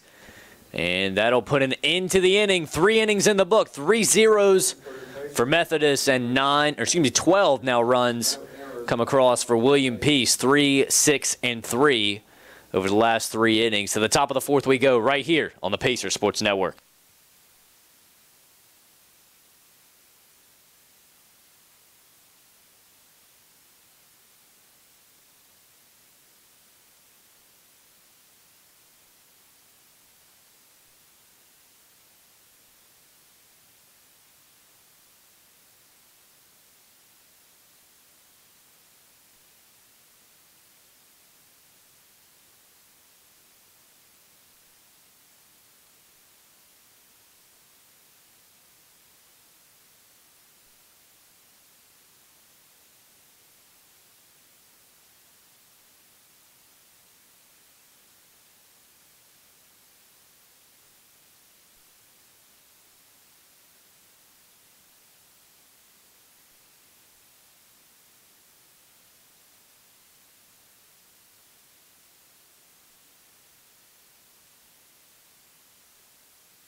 Jordan Cassell will lead us off in the top of the 4th. It'll be Skip, Austin Skipper, out there for his 4th inning of work.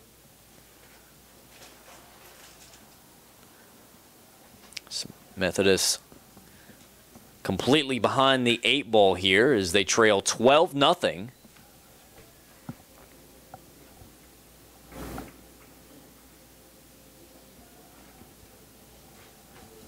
First pitch in there for a strike. 0-1 pitch on the way. This one low in the zone in the dirt, as now the count will even 1-1.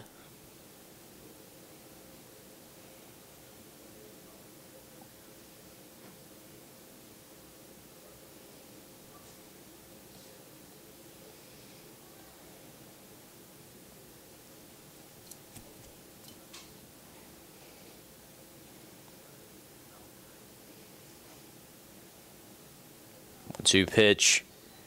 A little bit off the mark there, 2-2.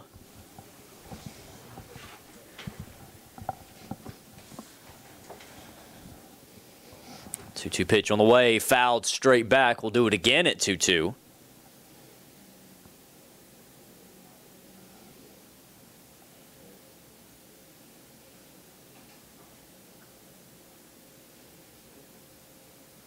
This one off the plate, 3-2.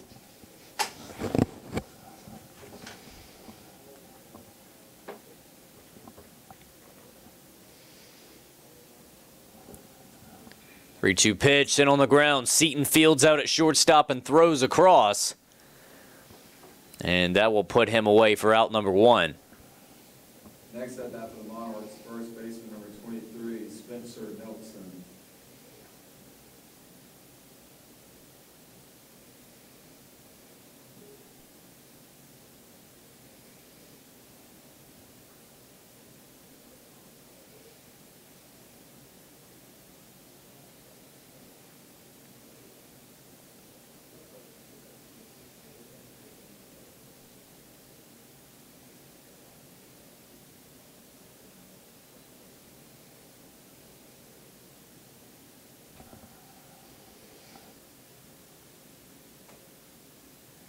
Two-zero pitch on the way to Nelson. This one sent over to third base. Vaughn, nice forehand there. Fields throws across. Tag made by Barrett.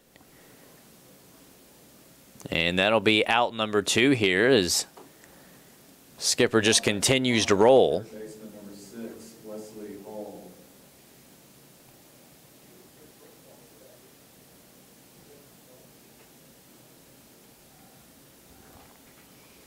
This pitch sent foul up third base line, 0-1.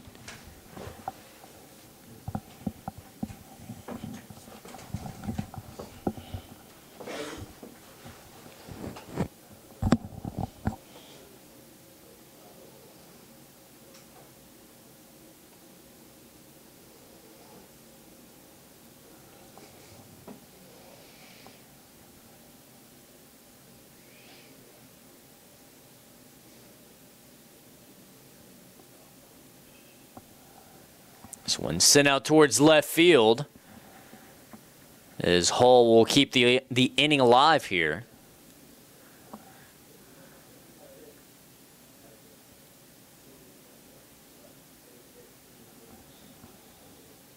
Next at bat for the Monarchs, designated hitter number 19, Jacob Austin. That'll bring Jacob Austin now to the plate. Austin, senior out of Fayetteville, North Carolina, who will work here after the 2-out single by Hall.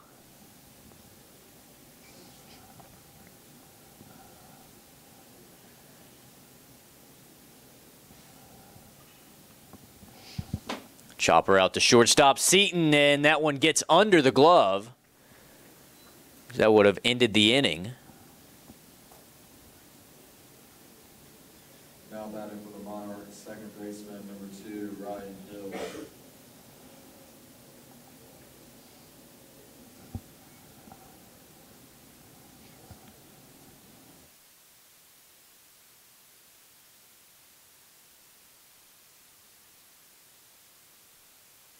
That'll bring the second baseman Ryan Hill to the plate following a couple runners finding their way on with 2 outs. Breaking ball in the zone there to start him off, 0-1.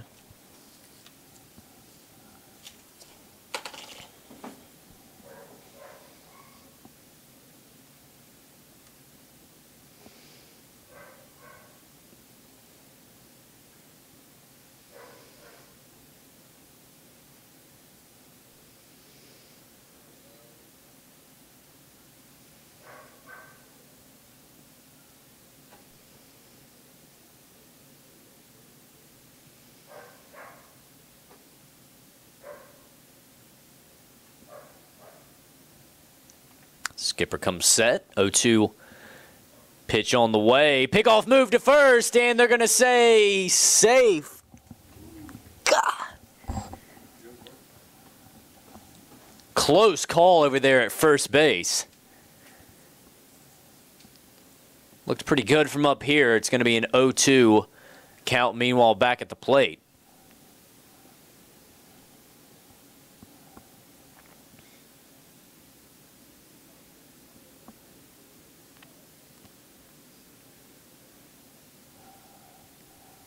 Breaking ball off the mark there, 1-2.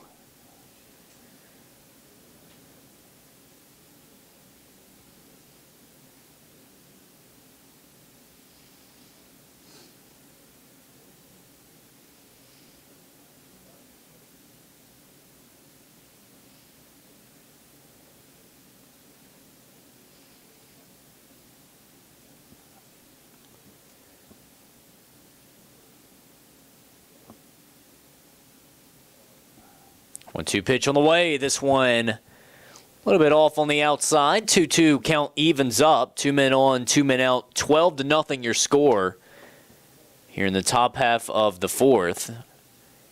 Skipper 1 pitch away from a 4th straight 0 up on the board. This one sent out to Seaton at short. He will field and just make the flip out at second, and that will end the inning. Another 0 up on the board for Skipper. It's going to be a 12-0 lead here by the Pacers. We'll take it to the bottom of the fourth and do it again when we return right here on the Pacers Sports Network.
2-2 count here on Hunter Ward following the Nate Holt flyout in the bottom of the fourth. Pacers lead at 12-0 as they go for the sweep here in Game 3. This one hit up on top of the backstop. We will do it again at 2-2.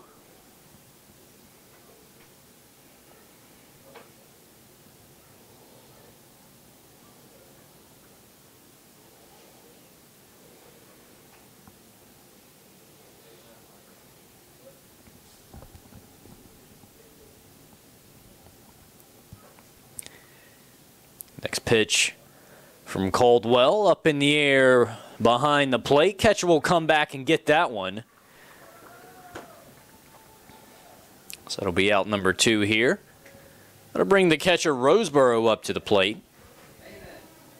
Now that new Pacers catcher, number 38, Sean Roseboro.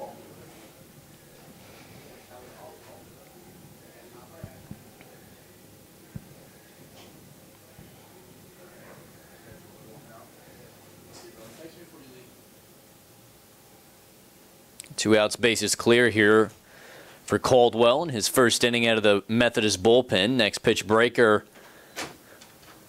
fouled back, 0-1.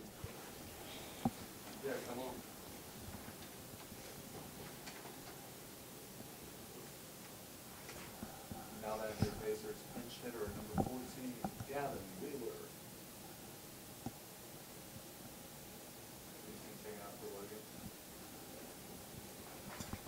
This one high and away, ball and a strike here with 2 outs, bases clear. So Roseboro looks to extend the inning.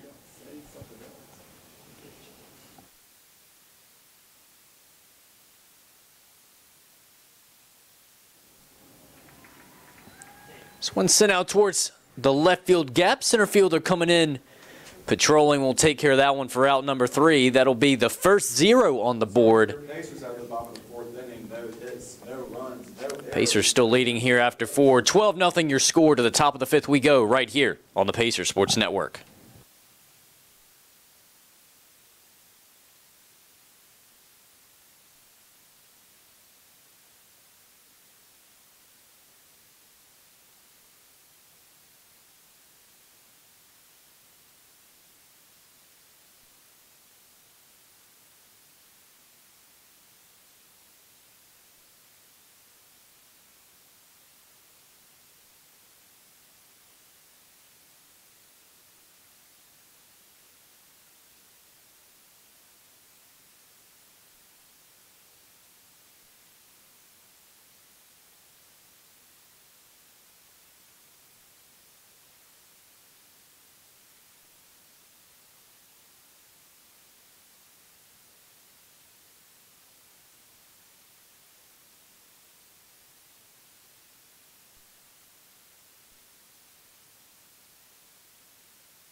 Josh Lallo will be up next. He will be the first man up to face Skipper in Skipper's 5th inning of work. He's put 4 zeros up on the board here as the Pacers lead at 12-0 in the top half of the 5th. First pitch in there, breaking ball for a ball, 1-0.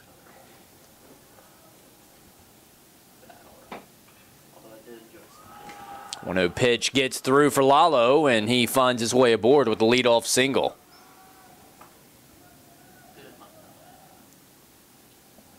Next up after the Monarchs, shortstop number 1, Casey Nichols. It's going to be Casey Nichols, the shortstop, following the leadoff single.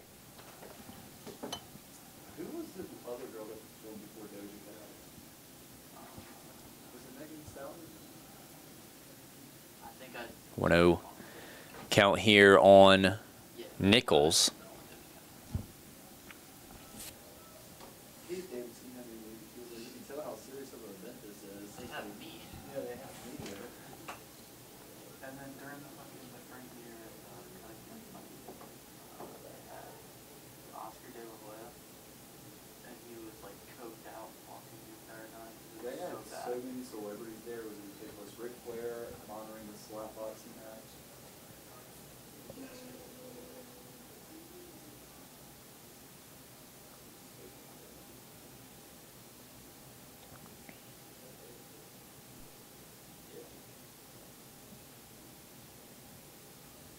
It was high as hell. Probably. Next pitch in there as Skipper gets a strike across the board. 3-1 the count still as Nichols way ahead as he's likely going to be looking fastball here. 3-1 pitch sent towards the left field gap. Holt patrolling like a gazelle, gets over there and puts it away for out number 1.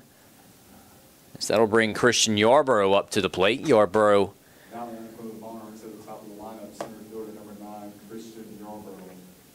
1 for 2 so far in game 3. Okay.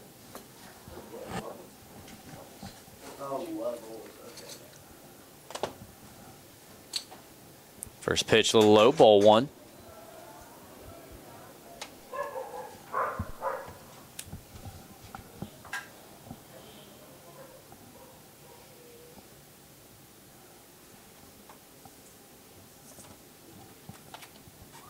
This one gets through out towards left field. It's now 2 men aboard here with 1 out.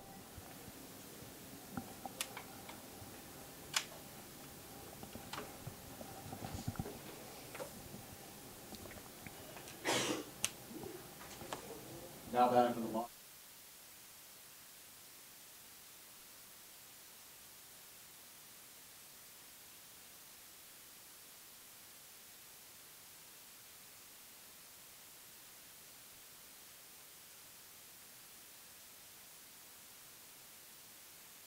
It's going to bring Rob Wilkerson to the plate as he will step in with 2 men aboard here, 1 out as Methodist starting to get a little something going here. This one's skied out towards the left field gap. Holt calling it off. He will take that one for out number 2.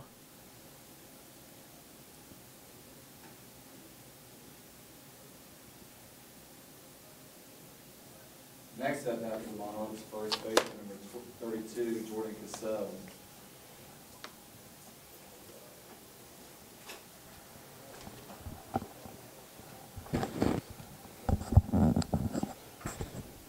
Two men on, 2 outs. Jordan Cassell at the plate. If you'll recall earlier in game 2 when he put a blast out beyond the wall in the right center field gap. He'll take ball number 1 here, 1-0. Hey, we want to get Gavin at the top of the bottom of the 4th. Down into it. Get a practice one in on Methodist. 1-0 pitch on the way. This one sent out to the right side of the infield. Barrett will put that one away, call it off, and that is out number 3. Sorry for the Monarchs. And there's a little bit of momentum. No run. Doesn't pay off there for Methodist as they wrap it up in the top half of the 5th. 12-0. Pacers still lead it. A 5th-0 on the board for Austin Skipper. We'll get back to it in return when we come back right here on the Pacers Sports Network.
Gavin Wheeler will get us going here.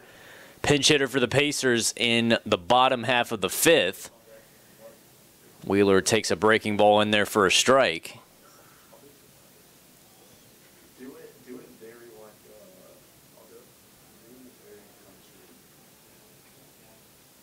This one high in the zone is Wheeler will even it up, a ball and a strike. Tate Proctor in the on-deck circle here is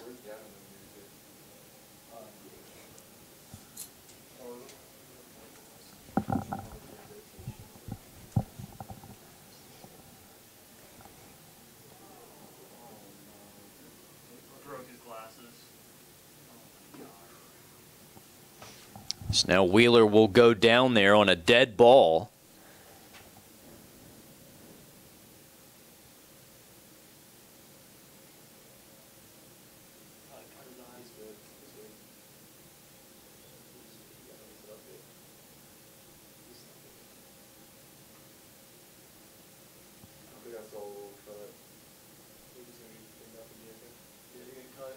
Glasses broke in his face. Well, I have a video of it.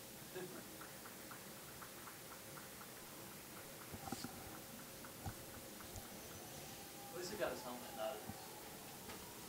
What's up? Hey, Crawford. Yeah, Am I doing the read for it? Yeah. I would do have to it, say yeah. now to that for the Pacers every time, or do I just say now to that? You need to say no to that. Tate Proctor. That's so they go get his lens. They're trying to find the lenses.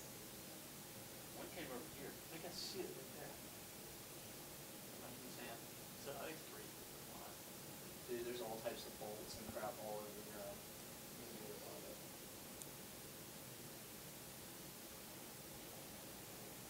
Fans in game competition, whoever can find the most lenses. That's all.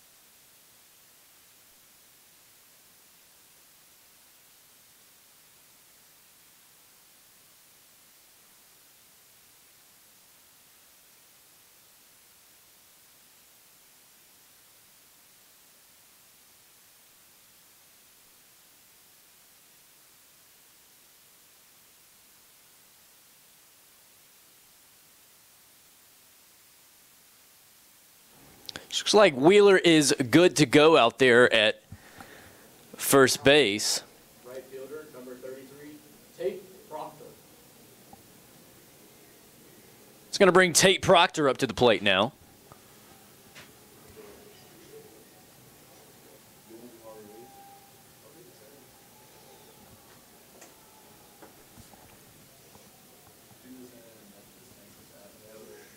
First pitch, a little bit out, or inside, I should say. It's Cole Mitchum in his first inning of work out of the bullpen for Methodist. 1-0 count. Mitchum comes set. Swing and a miss there by Proctor. That'll even it up at 1-1.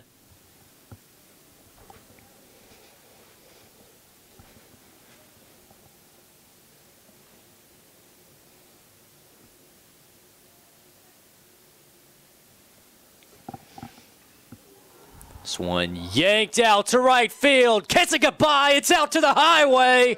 Peace Pacers, home run! Tate Proctor.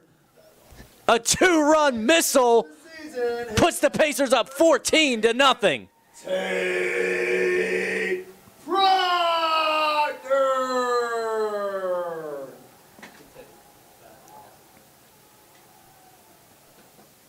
Kill Hunter Ward. I literally choked him.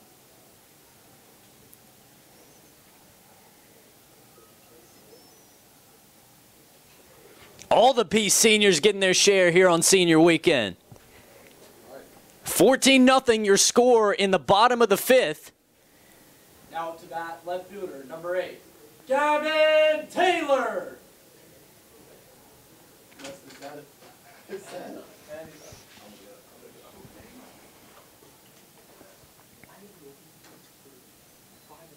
First pitch out of the zone, ball 1.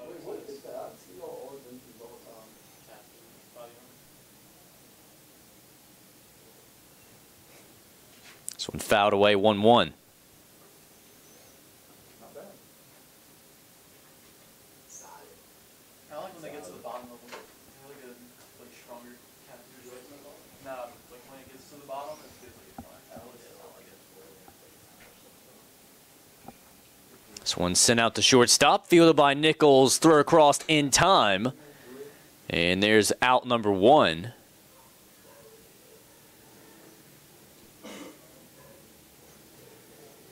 Next up after your Pacers, shortstop number 2, Alex Seaton. That'll bring Alex Seaton out to the plate following the ground out and the 2-run bomb by Tate Proctor.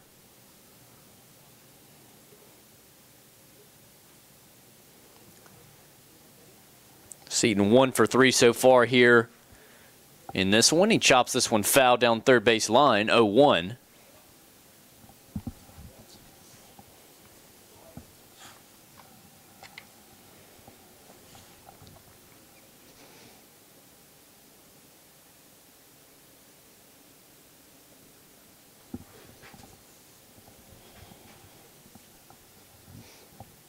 This one fouled away, 0-2.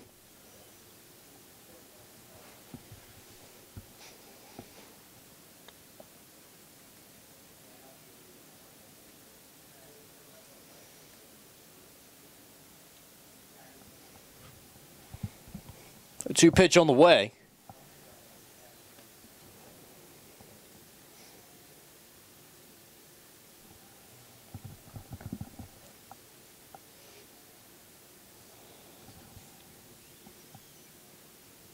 One-two pitch fouled straight back.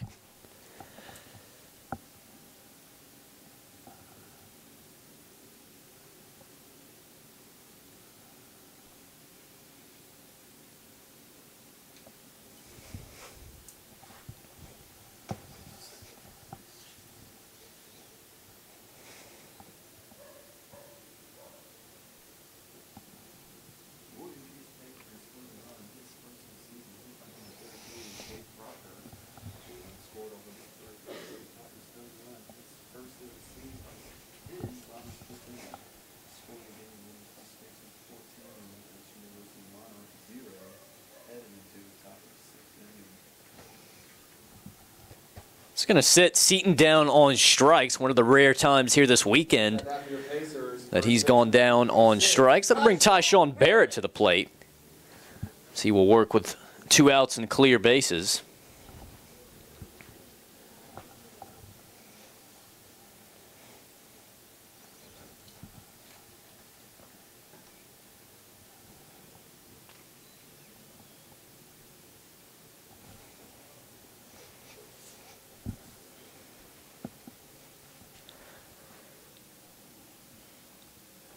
A 1 pitch in the dirt. That'll even it up at a ball and a strike.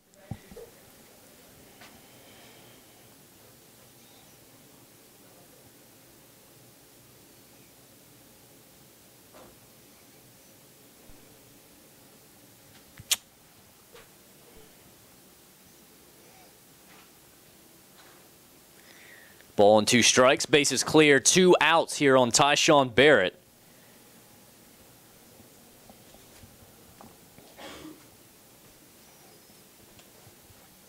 One-two pitch on the way. Good take there by Barrett. We've talked about his plate discipline, and specifically with 2 outs. And we talk a lot about his plate discipline, but specifically with 2 outs, it's very good. You know, in a lot of counts where people would chase, he tends to take those types of pitches. This one sent out towards deep left field to the track, and that one just shy of getting out of here for another senior bomb on senior weekend. A lot of guys going yard going yah-yah here late. 14-0 Pacers lead it through 5. We'll take a break and come back for the top half of the 6 on the Pacers Sports Network.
One, two, the count at the plate. So we get things started off here in the top half of the 6. Inning number 6 of work for Austin Skipper. He's put 5 zeros up on the board so far. So now this one's going to be chopped foul. We'll do it again at 1-2 as it's going to be Spencer Nelson at the plate.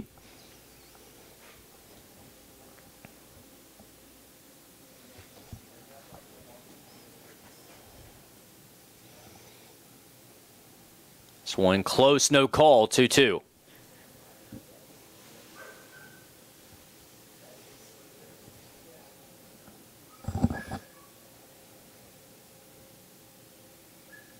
This one fouled. Well, excuse me, that'll be a swing and a miss. Thought it might have been fouled into the catcher's glove, but regardless, that's going to be out number 1.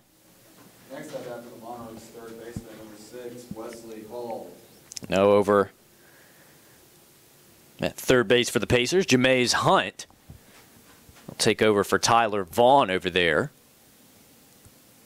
Tate Proctor takes over out in right field. 0-1 the count at the plate. Another pitch from Skipper. That one a ball, 1-1.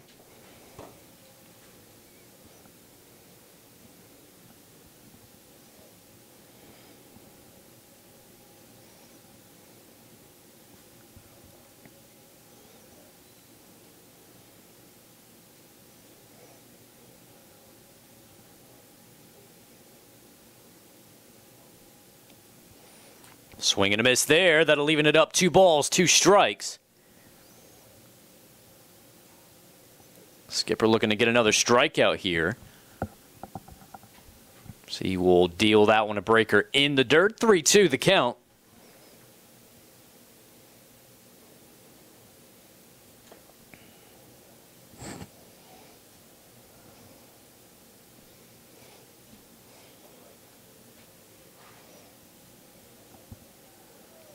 That'll be taken. Strike taken there for out number 2. So 2 strikeouts here for Skipper. In inning number 6, that'll bring Jacob Austin to the plate.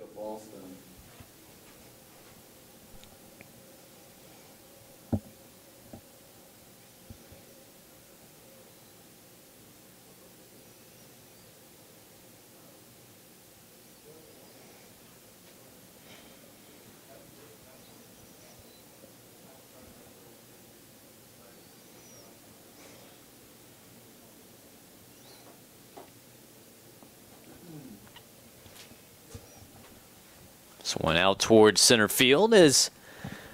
This will be 2 straight innings that Methodist able to string something along with 2 outs to extend the inning. Now batting for the Monos, second baseman number 2, Ryan Hill.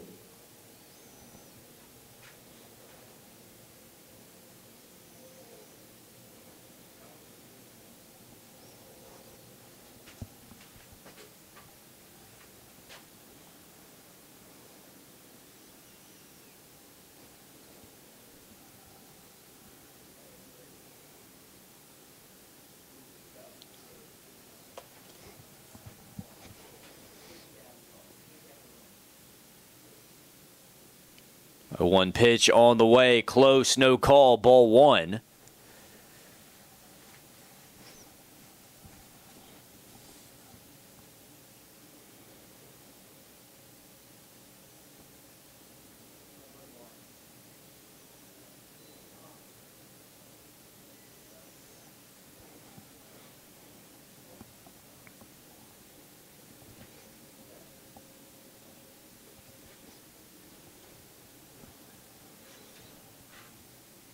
Two count at the plate. Skipper, 2 strikeouts already this inning as he's now 1 strike away from a 6 straight 0.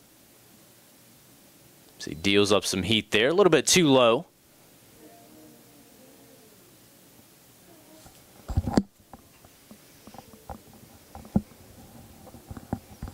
Three-two.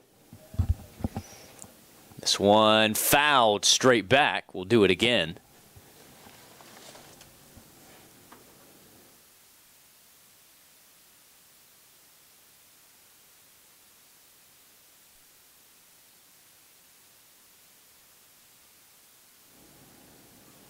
Skipper sets, 3-2 pitch on the way. This one sent up in the air. And that one put away by Ward. It's 6 straight zeros for Austin Skipper. Pacers lead at 14-0. To the bottom of the 6th we go, right here on the Pacers Sports Network.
Jamez Hunt will be up to lead us off in the bottom half of the 6th. It's going to be a new arm out on the mound for Methodist, Noah Latta.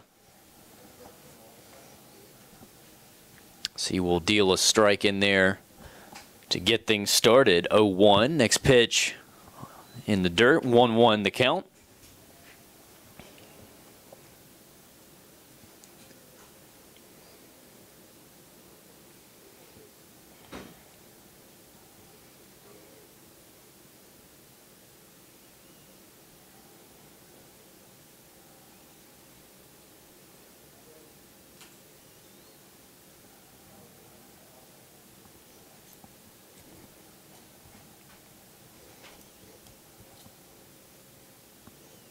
2-1 pitch from Lotta is a little high and away, 3-1.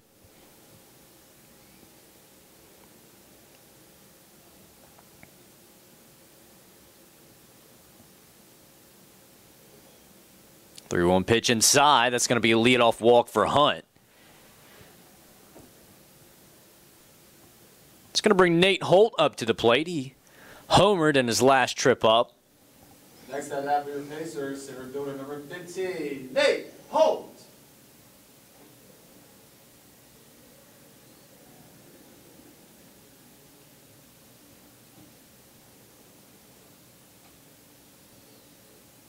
This one sent out towards the left field gap up in the air. That one put away by Yarborough out in center field.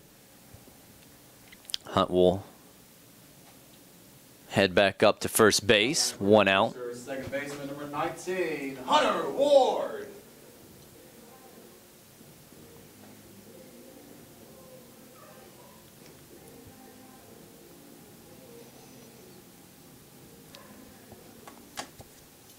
Gonna bring Hunter Ward up to the plate.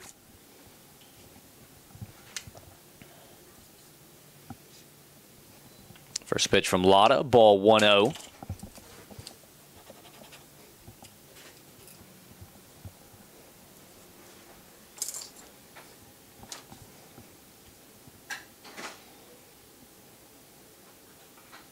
This one sent out between short and third, dive, but nothing from Nichols, as Ward has himself another hit.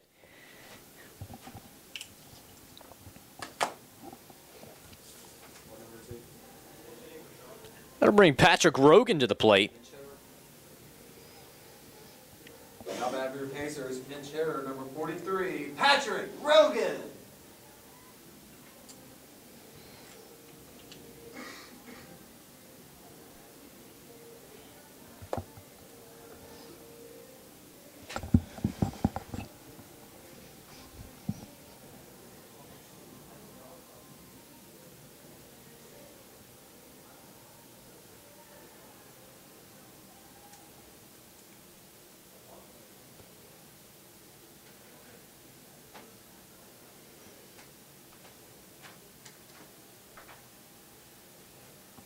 First pitch to Rogan, 2 men on, 1 man out. That'll be low and away out for ball 1.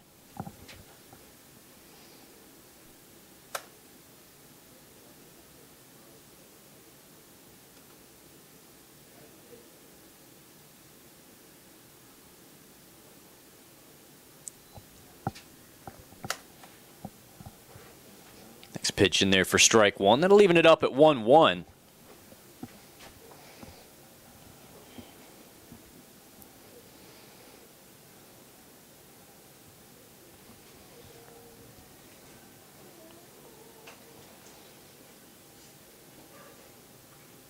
This one sent out to the right field corner, foul territory. So that one will be out of play, 1-2.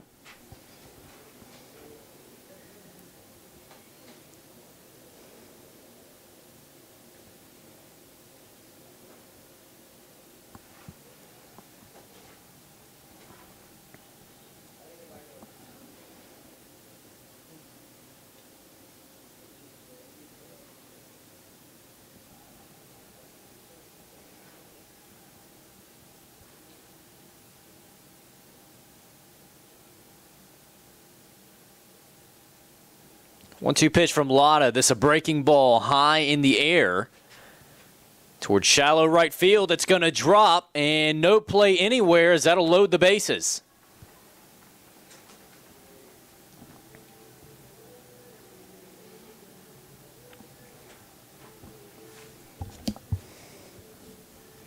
Now back for your Pacers, pinch hitter number 14, Gavin Wheeler. Gavin Wheeler will be up next. He got hit by the pitch his last AB.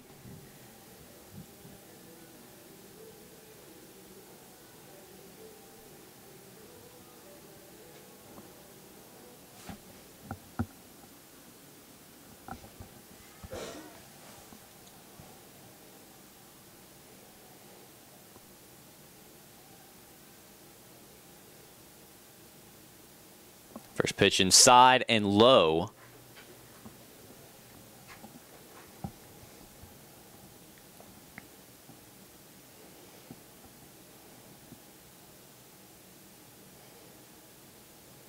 A lot of sets. 1-0 pitch on the way. This one a little low and away. Fouled over the backstop. 1-1.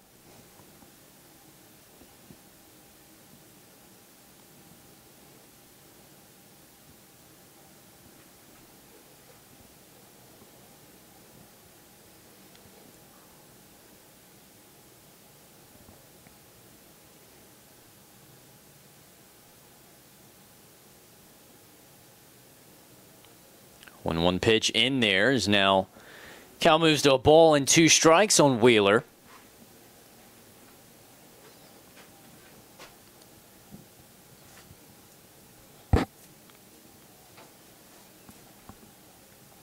One-two pitch fouled away. Straight back will do it again at 1-2.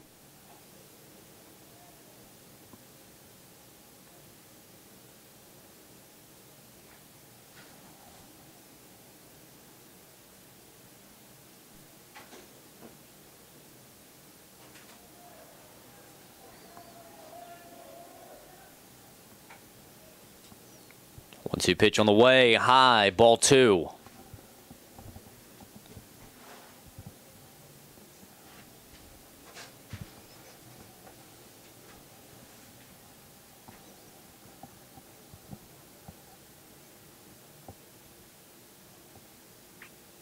Two-two pitch, breaking ball in the dirt.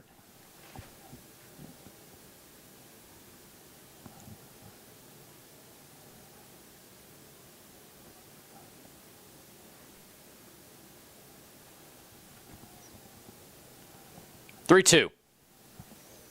This one is going to be wide, as that will be ruled ball 4. That will walk in run number 15.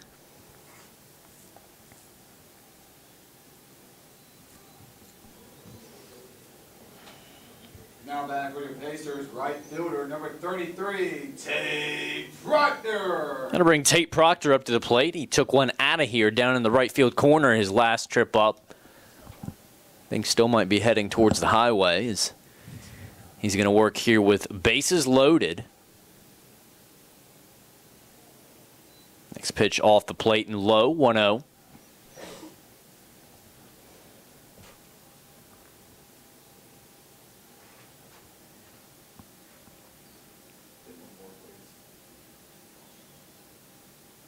One-oh pitch, breaking ball swung through. Cal now moves to 1-1.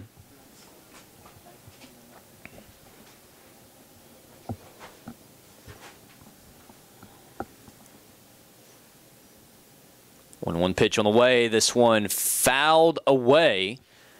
Maybe still in play. It is, as the third baseman able to go over and take care of that one for out number 2. That'll bring Nick Tyler to the plate. Pacers left fielder, number 28, Nick Tyler. This will be his first swings of the day.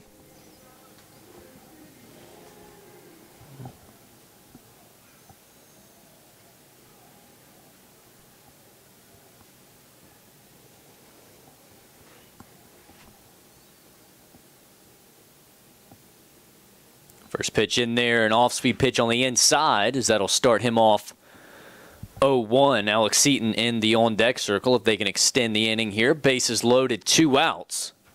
I'm gonna doubt that one. One pitch in the dirt, 1-1.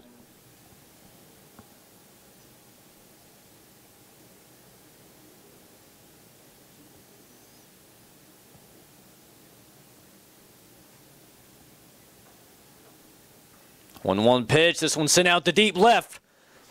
Left fielder on the move, and it's off the top of the wall. 1 run will score. Another will score. Another will score. Tyler headed to third. It's a 2-out triple for Nick Tyler. Wow, D-hand.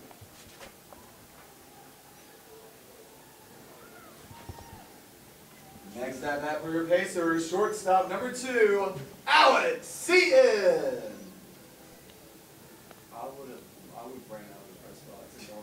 Nick Tyler, freshman outfielder, catcher, comes in a pinch hit spot. His first swings of the day and puts one on the top of the left field wall, bringing home 3 more runs for the Pacers and what's been just an avalanche of offense since the first pitch, as they currently lead it now 18-0. 4 runs coming across here in the 6th. First pitch to Seton is a ball, 1-0. Still 2 outs, man on third after the triple.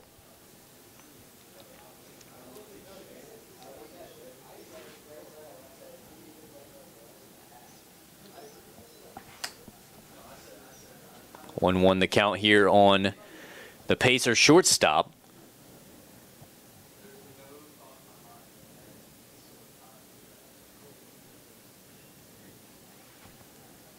This one sent out towards the left field gap. It's down. Tyler scores. Seton tries to leg it out. Got it! Seton slides in there under the tag. 19-0. Now batting for your Pacers, first baseman number 26, Tyshawn Barrett. Behand. Yeah. Behand. Wait on the world to change. Coach Austin is going to come out to the mound, and we're going to take a quick pause and catch our breath right here on the Pacers Sports Network.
Michael Orlowski will be up next out of the Methodist bullpen. He will face Tyshawn Barrett.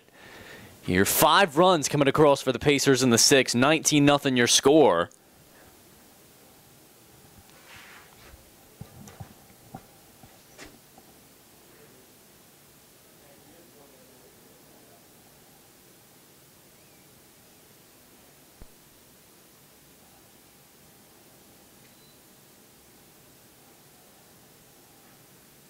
First pitch, a little late for Barrett. This one fouled up the line out of play.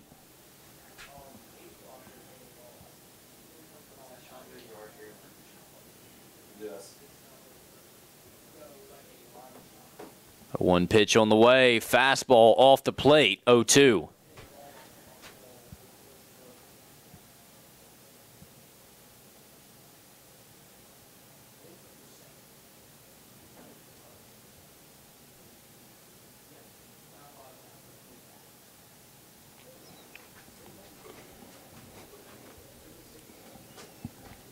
This one off the plate. 1-2. Barrett still behind in the count.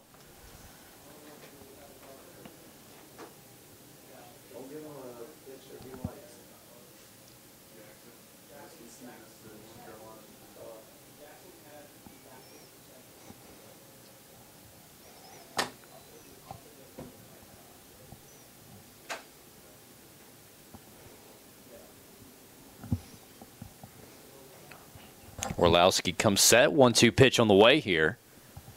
Swing and a miss there as Barrett goes down swinging for one of the first times here this weekend. That'll put the 6th inning in the books. Pacers out of the bottom of the 6th inning. 4 hits, 4 runs, no errors, 1 man left on base. Top 7th coming at you when we return right here on the Pacers Sports Network.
$19-0 your score here in the top half of the 7th. It's going to be Austin Skipper yet again as he's working with 6 scoreless innings so far. His first pitch, a breaking ball into the dirt. 1-0. As he will face off against Zachary Ritter here to start the 7th inning. 2-0 the count. 2-0 pitch on the way. This time a fastball in the dirt. 3-0.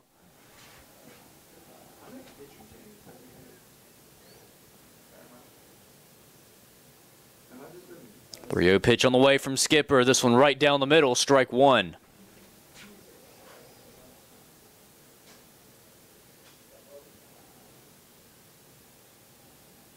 Three 3-1 pitch. This one sent out to Hunt. Hunt, great play in the corner for a big out number 1.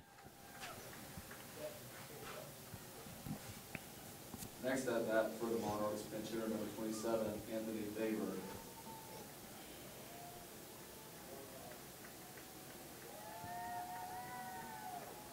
And that is going to do it for Austin Skipper, as they'll let him record the out here to start the top of the 7th. It's going to be Warren Gay to take over here in the 7th, as Skipper will get a standing ovation here on his senior weekend, as the Pacers up 19-0 in a big way.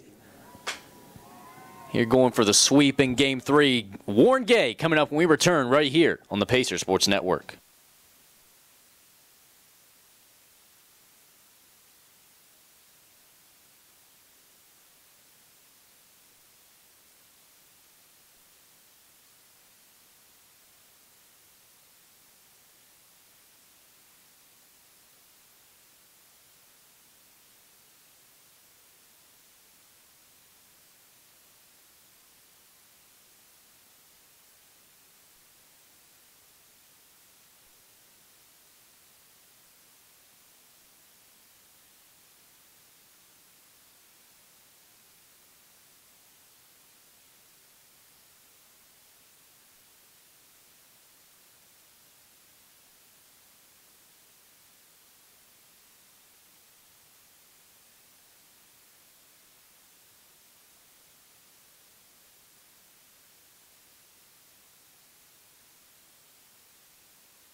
It's going to be Warren Gay on the mound here for William Peace, senior right-hander, as he will start up against Anthony Favor. Warren Gay came in 4 years ago as a position guy, and he transferred into a pitcher, more so a relief pitcher, sidearm submarine guy over that offseason going into his sophomore year. And he's come in to a lot of key situations this season that the Pacers have quite frankly needed him to bail them out of. You know, a lot of bases loaded situations, kind of with their backs up against the wall. Not the case here today, as they currently lead at 19-0, 1 out, bases clear. Meanwhile, it's going to be a 1-1 count at the plate.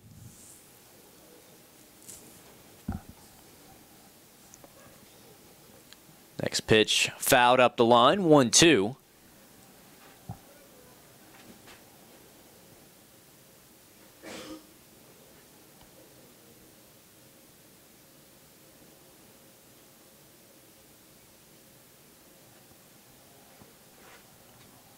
Gay comes set, 1-2 pitch on the way, off speed, he fouls it away, 1-2. What happened, Skipper got taken out? Did he get hit or not taken out?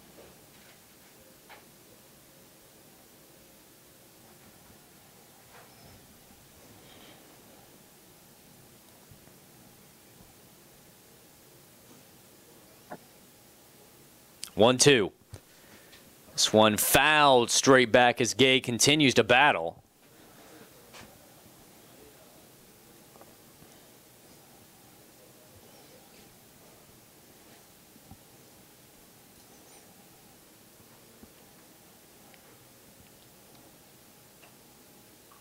This one sent on the ground. Seaton backhands, goes across, and there's out number 2.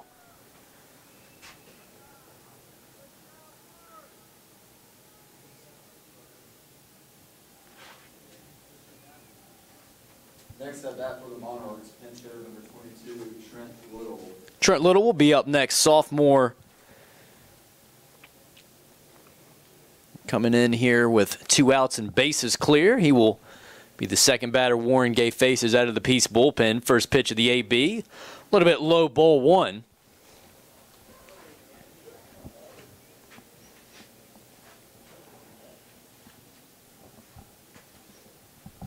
One-0 pitch on the way. Swung on and missed. Nice off-speed pitch from Gay.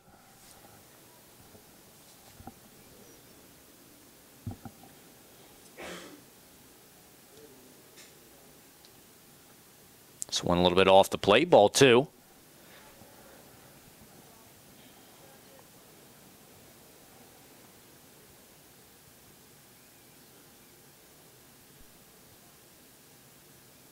And Little will just wear that one.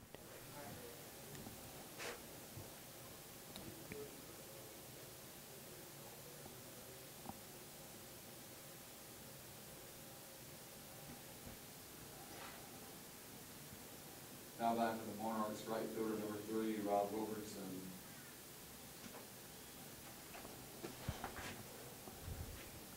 This one chopped over to Tyshawn Barrett. He will take that one himself and put it away, as that will do it.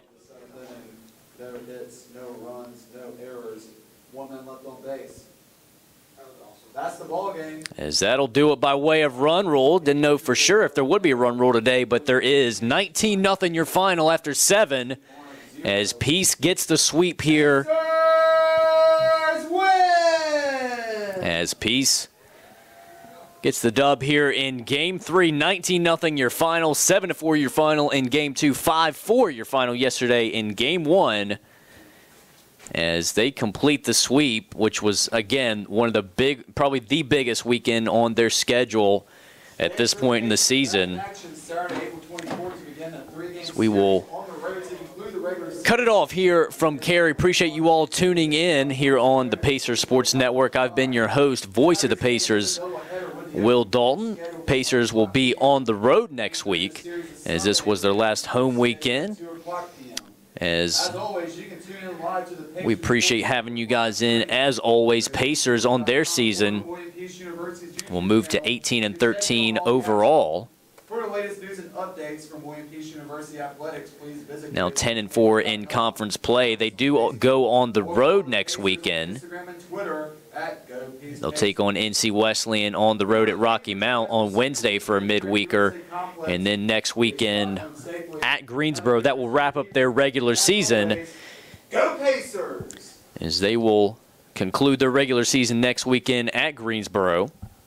And then should be on to the conference tournament after taking care of business this weekend. Appreciate you guys tuning in. As always, we're going to wrap it up here. 19-0 your final here in Game 3. Pacers get the sweep. Until next time, you guys have a great rest of your weekend and enjoy. We hope you enjoyed your time right here on the Pacer Sports Network.